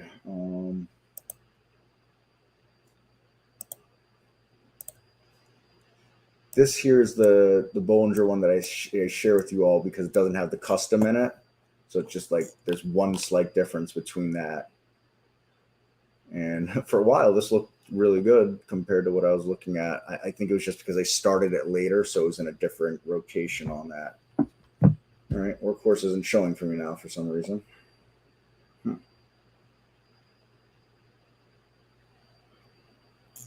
Maybe it's on one of the other races. I thought it was on this race. Perhaps not.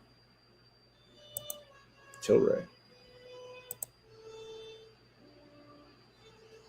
And see how this goes through though. So it's showing it right now. It's 11:05 in the morning for me.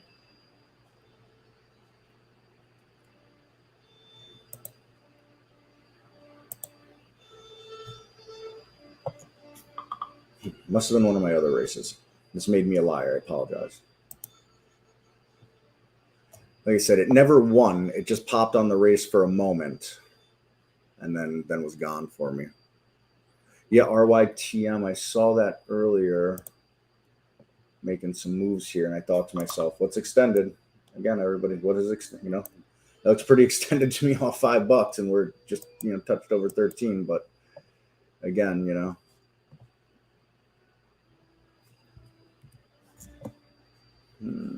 which one did Workhorse come through?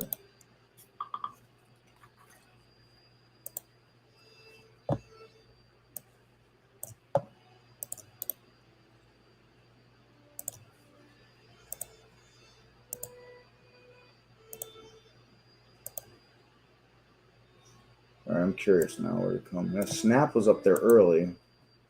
I don't know if it ever won a race, actually. Good day for it. Reports earnings tomorrow. I surmise that it's having a day in the sun right now because of the earnings coming in.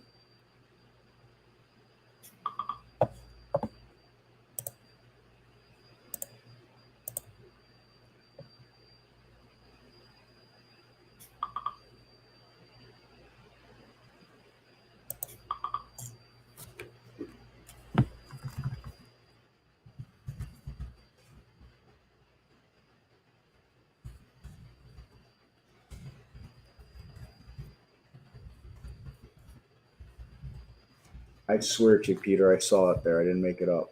It's got to be on one of these somewhere. I'm going to find it. Man, but AEHR, what a beast that was today, huh?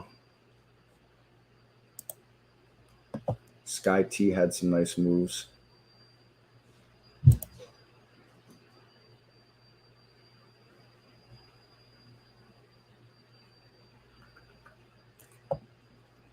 Okay.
I swear to you, I'm going to find this later today with that workhorse. All right. With that said, some other stuff that I looked at.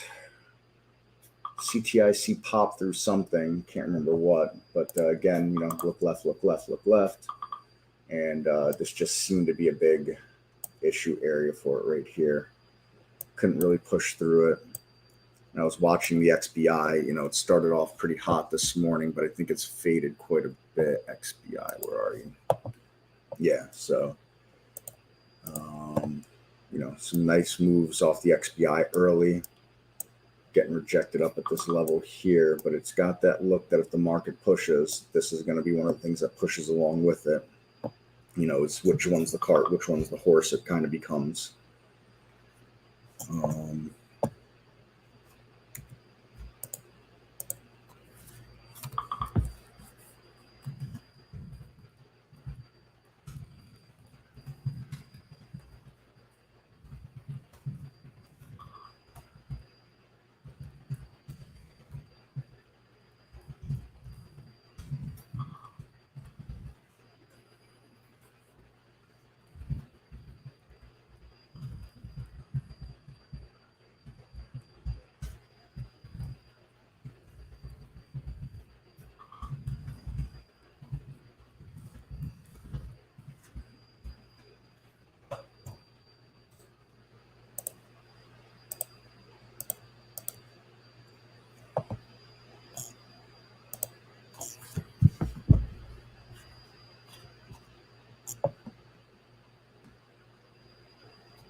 Sorry, I was typing out a message there.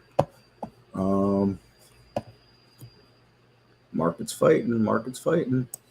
Trying to hold there near the high of the day, close near that high of the day on the SPY.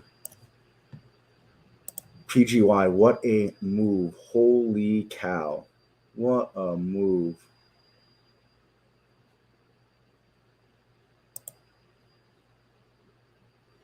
CVT, Carvana. So you got some stuff really grinding out into the high.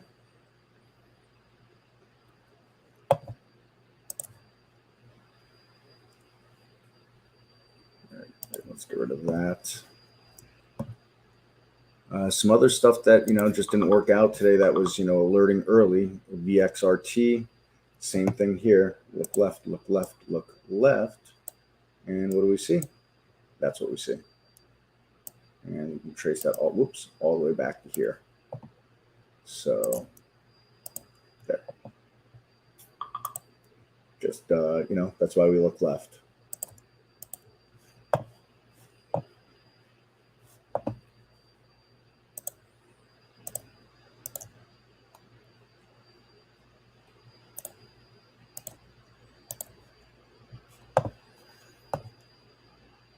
BKKT, that was on some early races. Same thing. Look where my price alert was set. Look what it couldn't get through. NCTY, same thing. This one day it really pushed through, but that was it. Since then, tough. FUBU, another one here. Pinned under there, pinned under that $3. Just can't get through it.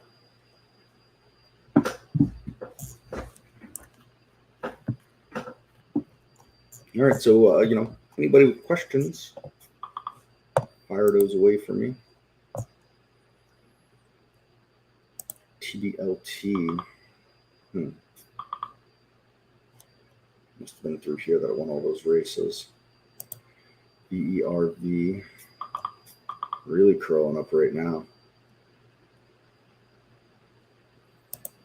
We talked about Peloton was coming in here to take over from Barry and trying to push on that $11 level.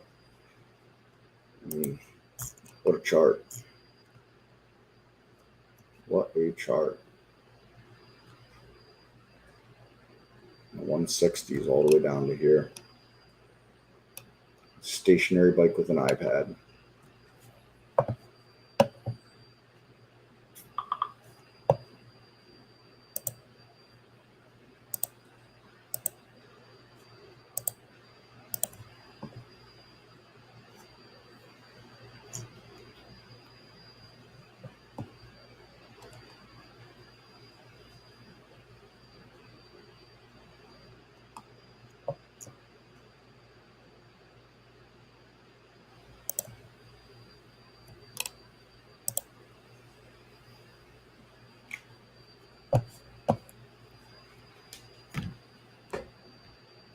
And what else is there? All right, that's all the really noteworthy stuff that I have. I haven't taken a look at the strength alerts for the week here. Let's bring those over. Where are you, strength alerts? There we go. Let's take a look here. VI, CI. So let's see, we're on Wednesday, Tuesday, Monday. It's up almost 40 cents off the trigger, give or take. All right, we got GLPI, so Wednesday, Tuesday, Monday. So this is up nice. CNC, Wednesday, Tuesday, Monday. So we're up above the trigger price. Not by a lot, but we are up above it. This one, not so much. I don't think this actually triggered though. That's Monday, Tuesday, Wednesday. We'll see if we can't get a rally in it. Pharmaceuticals, so not being helped by the IBB and the XBI down today. And then NIVO. So triggered, got up in the money, kind of just floating around here now, just below that trigger price. We'll see if we can't get any strength. And again, this is not being helped by the action in the XBI and the IVB today at all. Let's get rid of that. Let's bring over this master list of it here that's more current. So CNR, let's buy out garbage. DLTR, Dollar Tree. Isn't it like the $1.50 tree now because of inflation? Haha, so funny. Terrible joke, Chris. That's a big deal right there. If it can push through that, that matters. What else? DVAX. We've been on a nice little run here since the beginning of the summer. Let's see.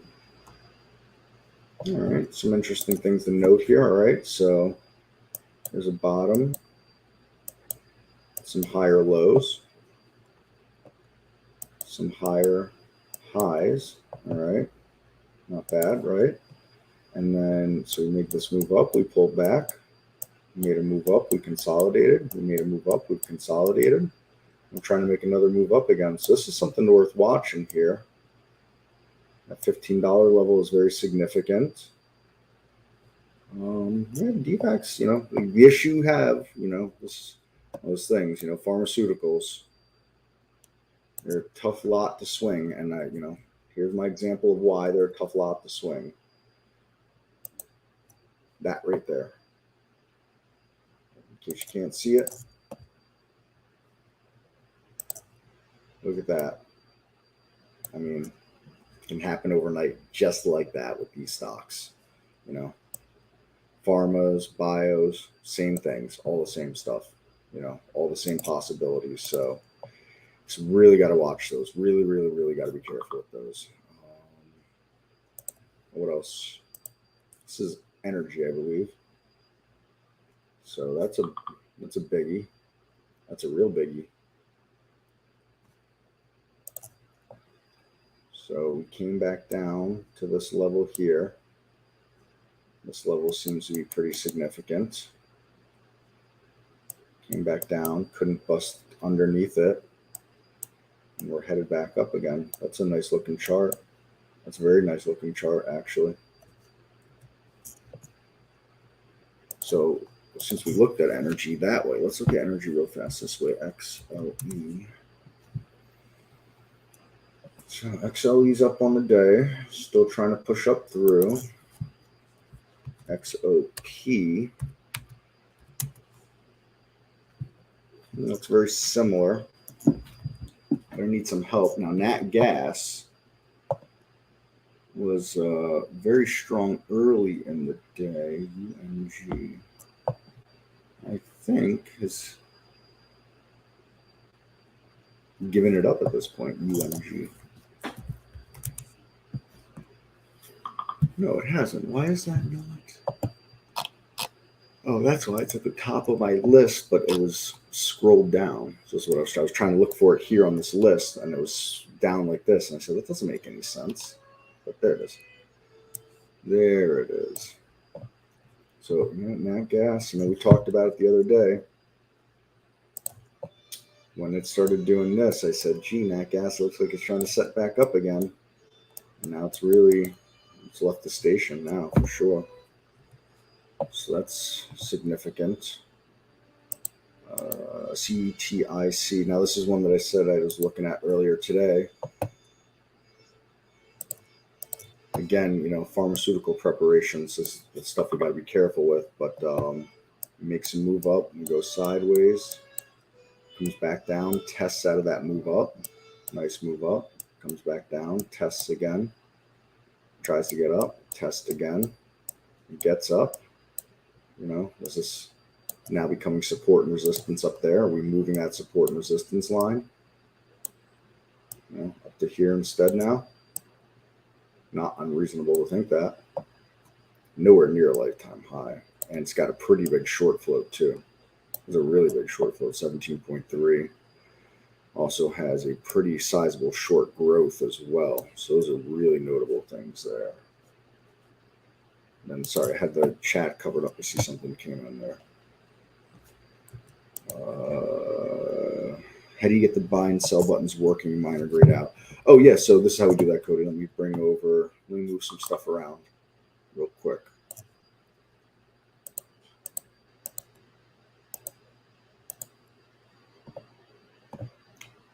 So you're going to need a Brokerage Plus interface here. If you're not familiar with how to get there, on the menu bar, go New, Brokerage Plus. All right. And that'll bring up a window that looks like that. And then you're going to come to Strategies. All right.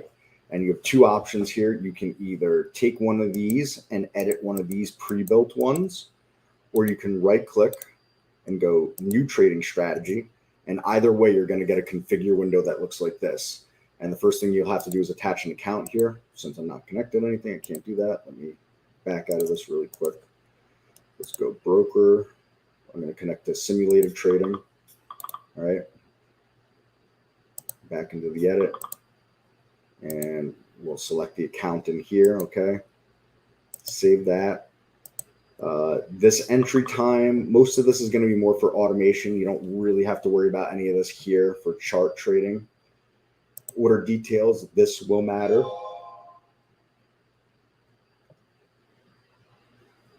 So, you're going to set, are you buying a fixed amount of shares, a fixed amount of dollars? Or are you basing what you're risking on stop loss, a dollar amount that you're risking per trade? You decide on an limit or market order. I really suggest staying away from stop limits and stops, unless if you're really familiar with them, then go for it. If you're not, I suggest studying and understanding how those different orders work before getting involved in those.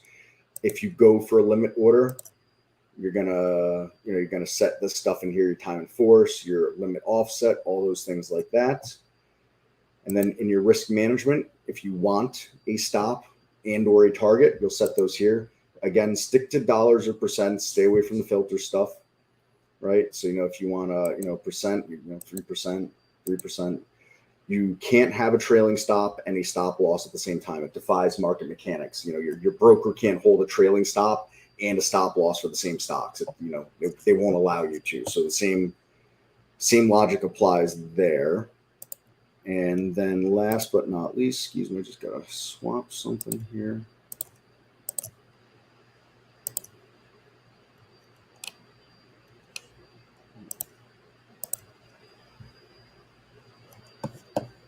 There we go.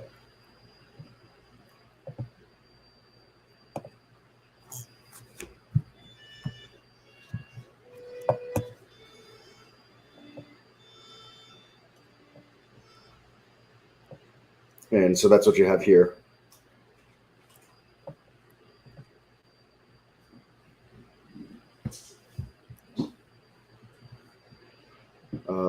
Last but not least, sorry, hold time here.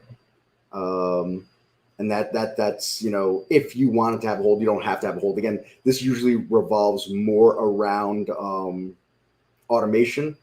So once you have that all set up, you're going to right click the strategy afterwards, after you saved everything, you're going to click on default chart long strategy. And that's it. Or unless it's a,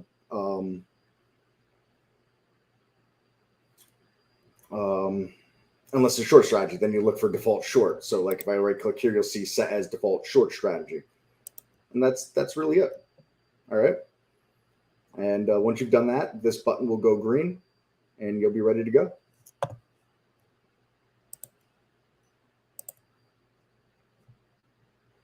My trade ideas is frozen up and can't get it to close, click on anything, but everything else on my computer and monitor is working. You probably just have to Control-Alt-Delete and shut it down, Willow. But what, do you know what version you're on? If you go to, if you don't know the version, you can go Help and About, and that'll tell you in here.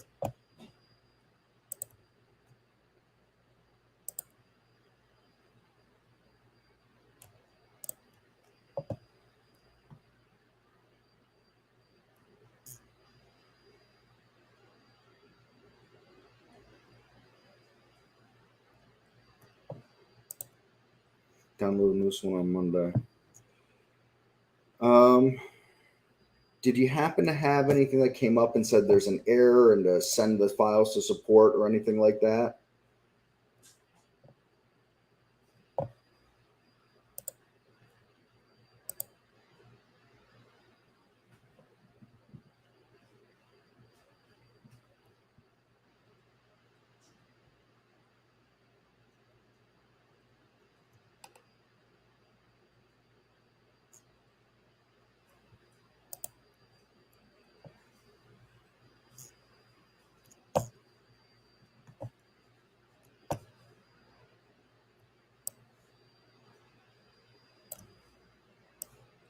Let me know if that, no, nothing.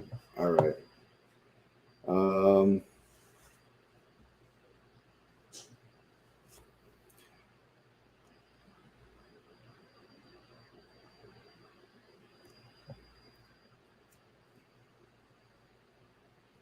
Give me 1 second, trying to rack my brain here with something.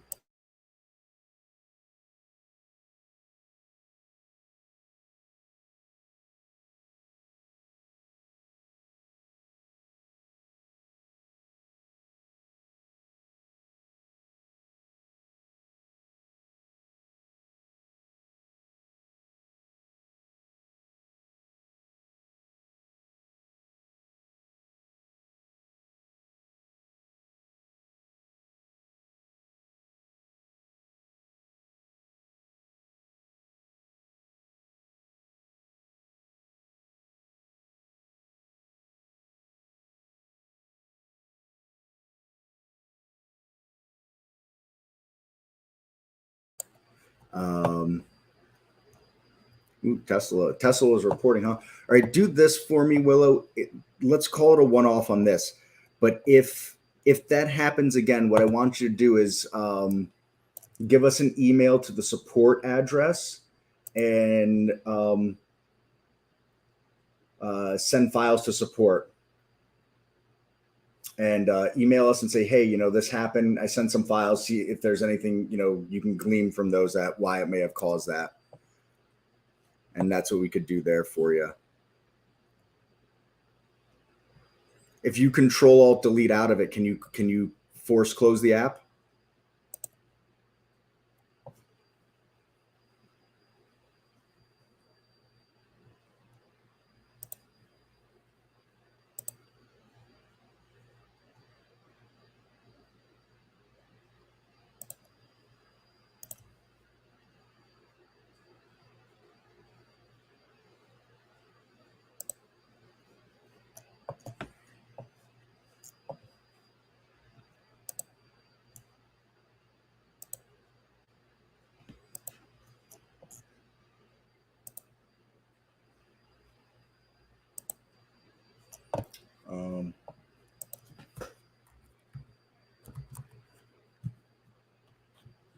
Whoop.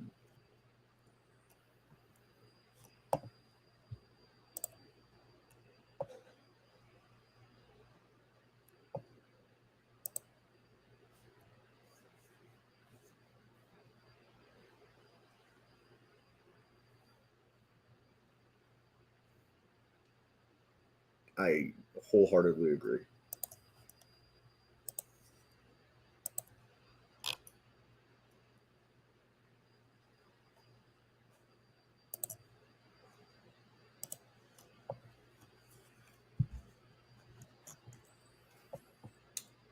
Wow, even if you Control-Alt-Delete it, it's not going? I guess so then. Huh. That's strange. Even if you come into the task manager and you can't right click and end task.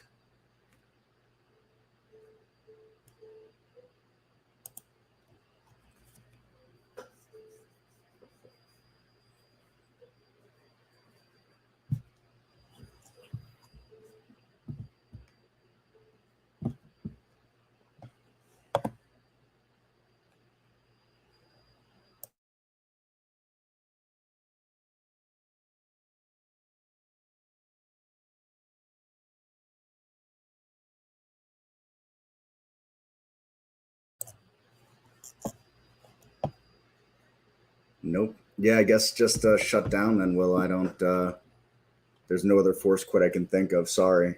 That's a bummer. Trying to think if,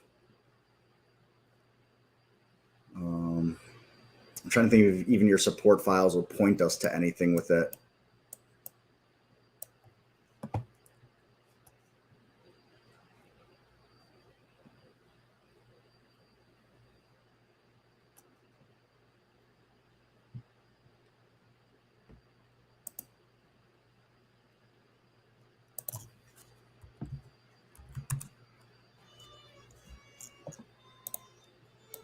So let's bring up. Wow, look at those candles.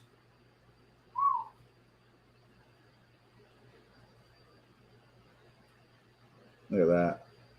No thanks. Yeah, Willow. I'm like I said, let's call it a one-off. And then if that happens again, if you can send us an email, let us know that it happened, and then help and send files to support.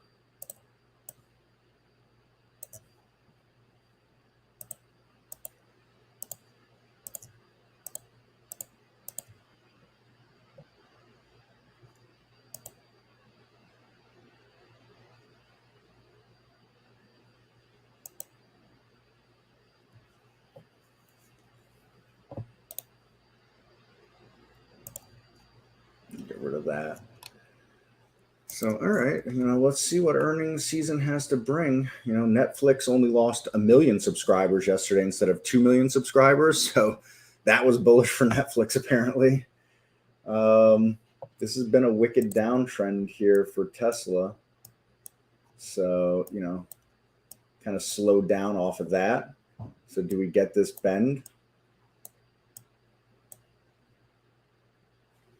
Could be. Doesn't seem unreasonable, right? Why not? I know Tesla is not one of those stocks that I ever want to jump in front of with a short. And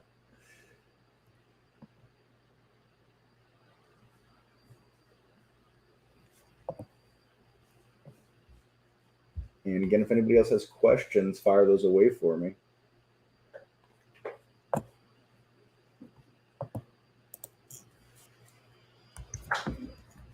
I'm just checking something in my task manager again.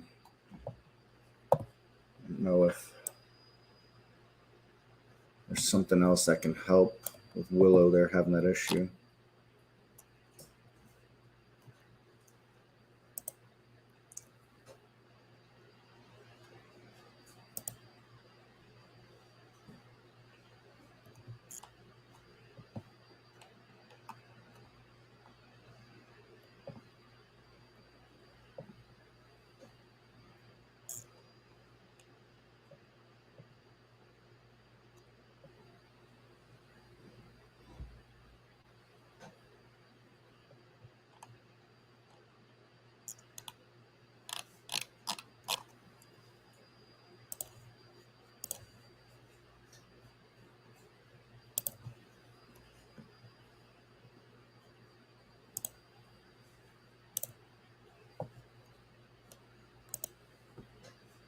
All right.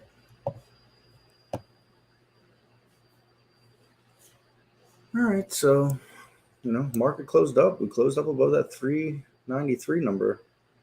Pretty huge, I'd say, for the bulls. We'll see. We'll see what get a winning week here. Let's look at the SPY again like this.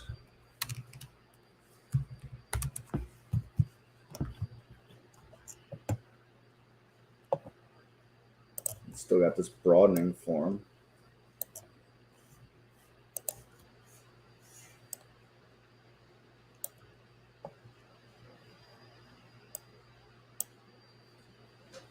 Interesting stuff.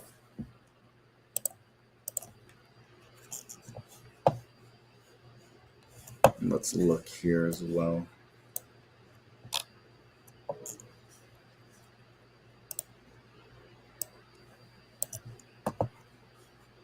So that's pretty significant off that bottom for SMH.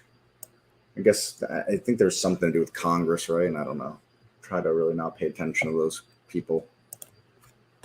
But that's SMH is a pretty big deal.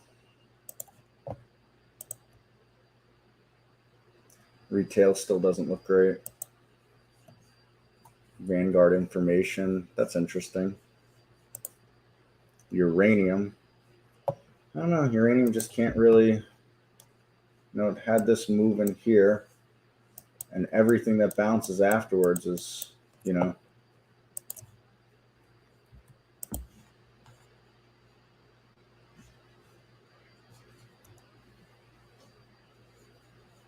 communication.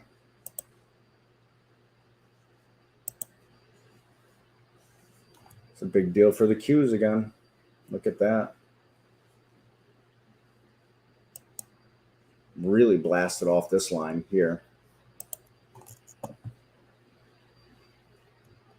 Technology.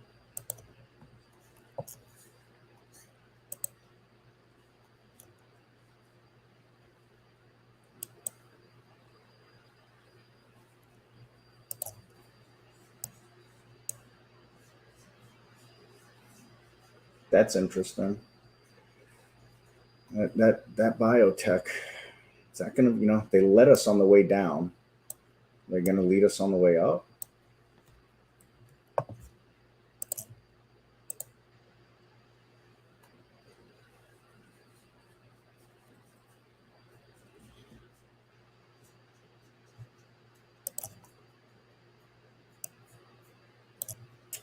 Again, doesn't look great.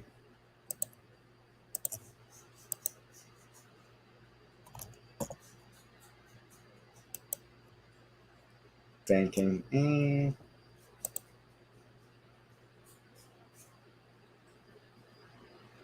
See, I look at the XLE and the XOP, and they looked a little nicer. This IYE doesn't look so great here. Look at that XLE again. Let's bring that up. Yeah. I don't know. I don't know about energy.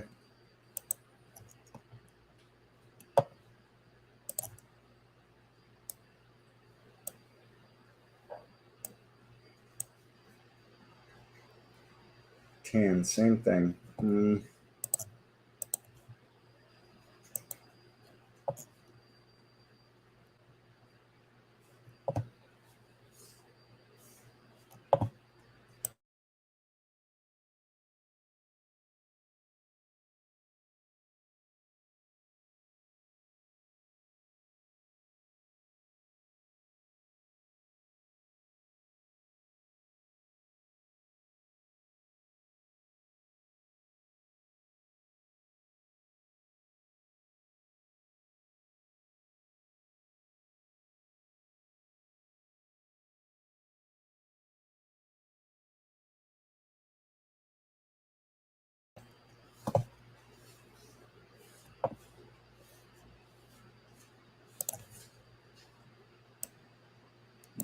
That's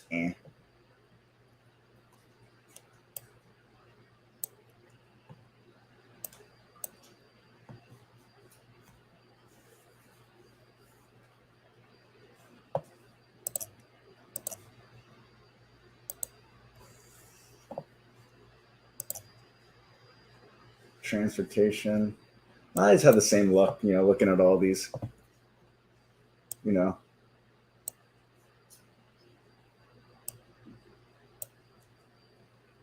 a lot of these have that look that right off the bottom.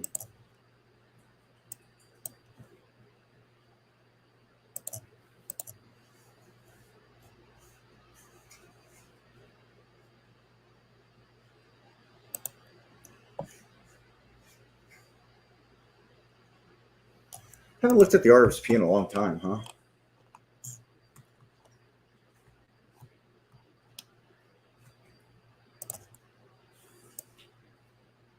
Still got that rainbow of death look.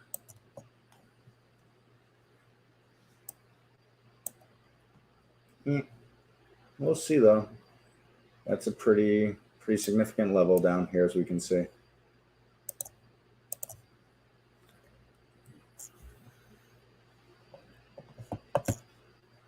Again, if anybody's got any questions here, we've gone radio silent. That's why I'm kind of just going through a few of these sectors here.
I don't know. I'm running out of steam here, folks. Gold, terrible.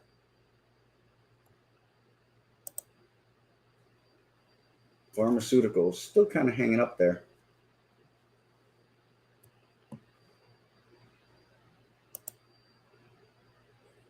Utilities,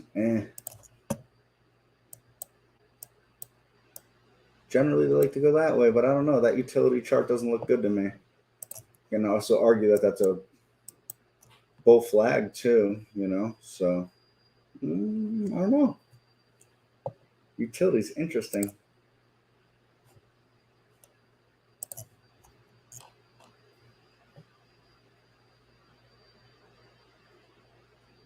Where's SOV? There it is. Again, how terrible are precious metals? Terrible charts.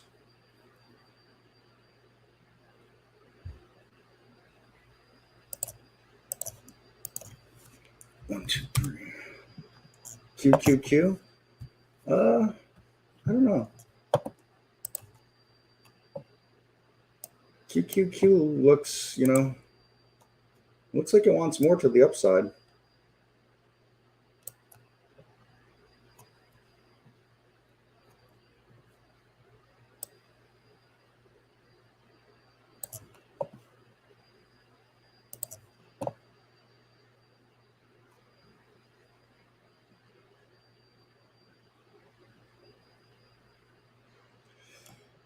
That QQQ looks pretty good from a bull standpoint right now. So I won't be surprised if we test this level with the QQQ here. That's the next big test right through there. So what does that put us up at? I won't be surprised if we test that 315, 316 level on the QQQs. That's kind of what I'm feeling right there. So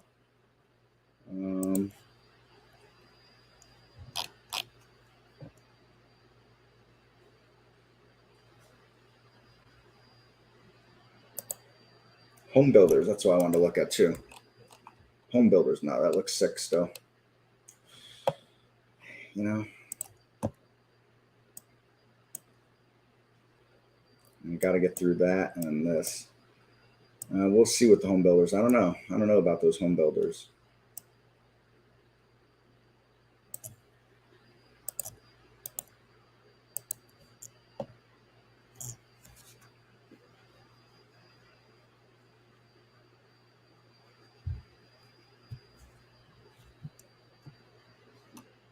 So that's where I'm looking.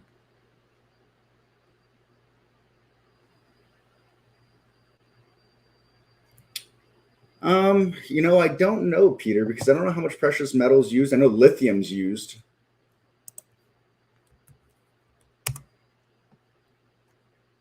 Lithium, You know what the other thing is, with the, what is the average price of an electric car? Like $60,000 or something like that. So I think that's a big issue too.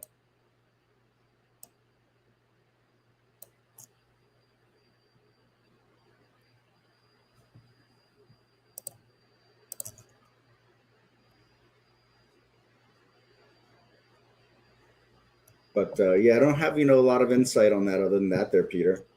How much, if there is gold or silver used in any of that stuff. I'm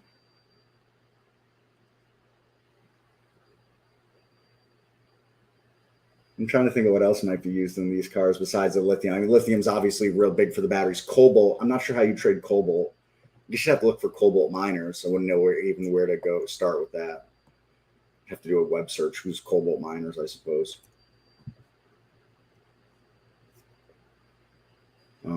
That'd be a thought there, maybe.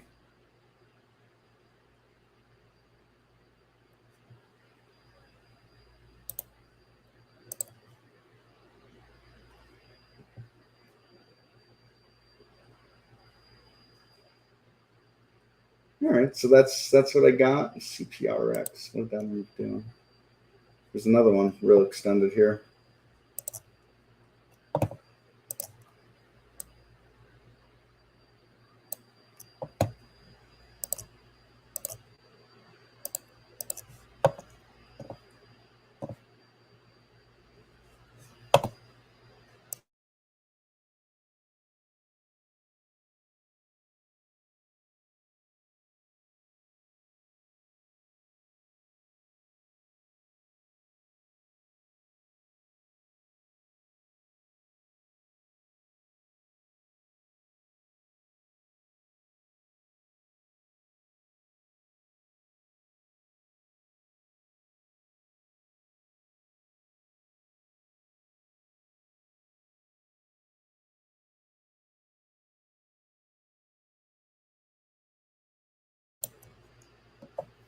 All right, so I guess what we're at come from 428. So I guess I'll wrap up for the day here. I'll end. We'll look at the SPY again. It's still a bear market, but there's some bullish signs going on here. And like I said yesterday, how much is priced in already? We know rates are going up. We know inflation's high. We know all these things are going on.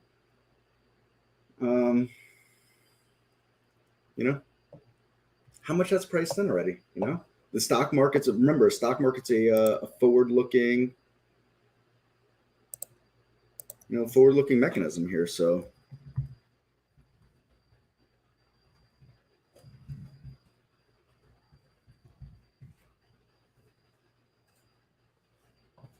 so that's what I mean. Stock market's forward-looking mechanism. I'll say, a quote-unquote shoot a drop would be if there starts to be a lot of layoffs.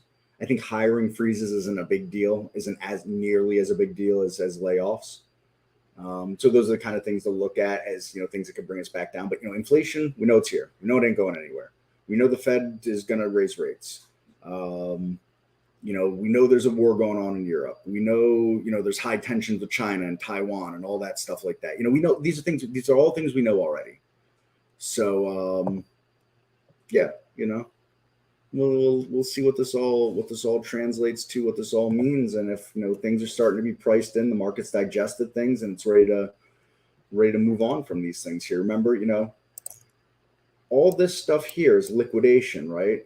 Not just you and me as traders, but as the bigger funds, the bigger fund managers. That means they're putting cash on the sideline, and they've got clients. They got to put that money to work eventually because they're clients. Hey, my money's just sitting there, and inflation's eating it. What are you doing with my money? What are you doing with my money? What are you doing with my money?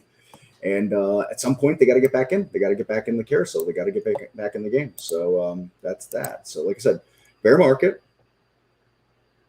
some bullish signs, and we'll see what that all means coming up. So with that said, have a happy Wednesday. or rest of your Wednesday, wherever you are in this crazy world. And we will come back here and do it all again tomorrow on what we call Friday Junior, aka Thursday, and see if we can't get a little more bullish, a little bit more bullishness out for us then. All right, everybody, take care. Thanks. And we will catch you tomorrow.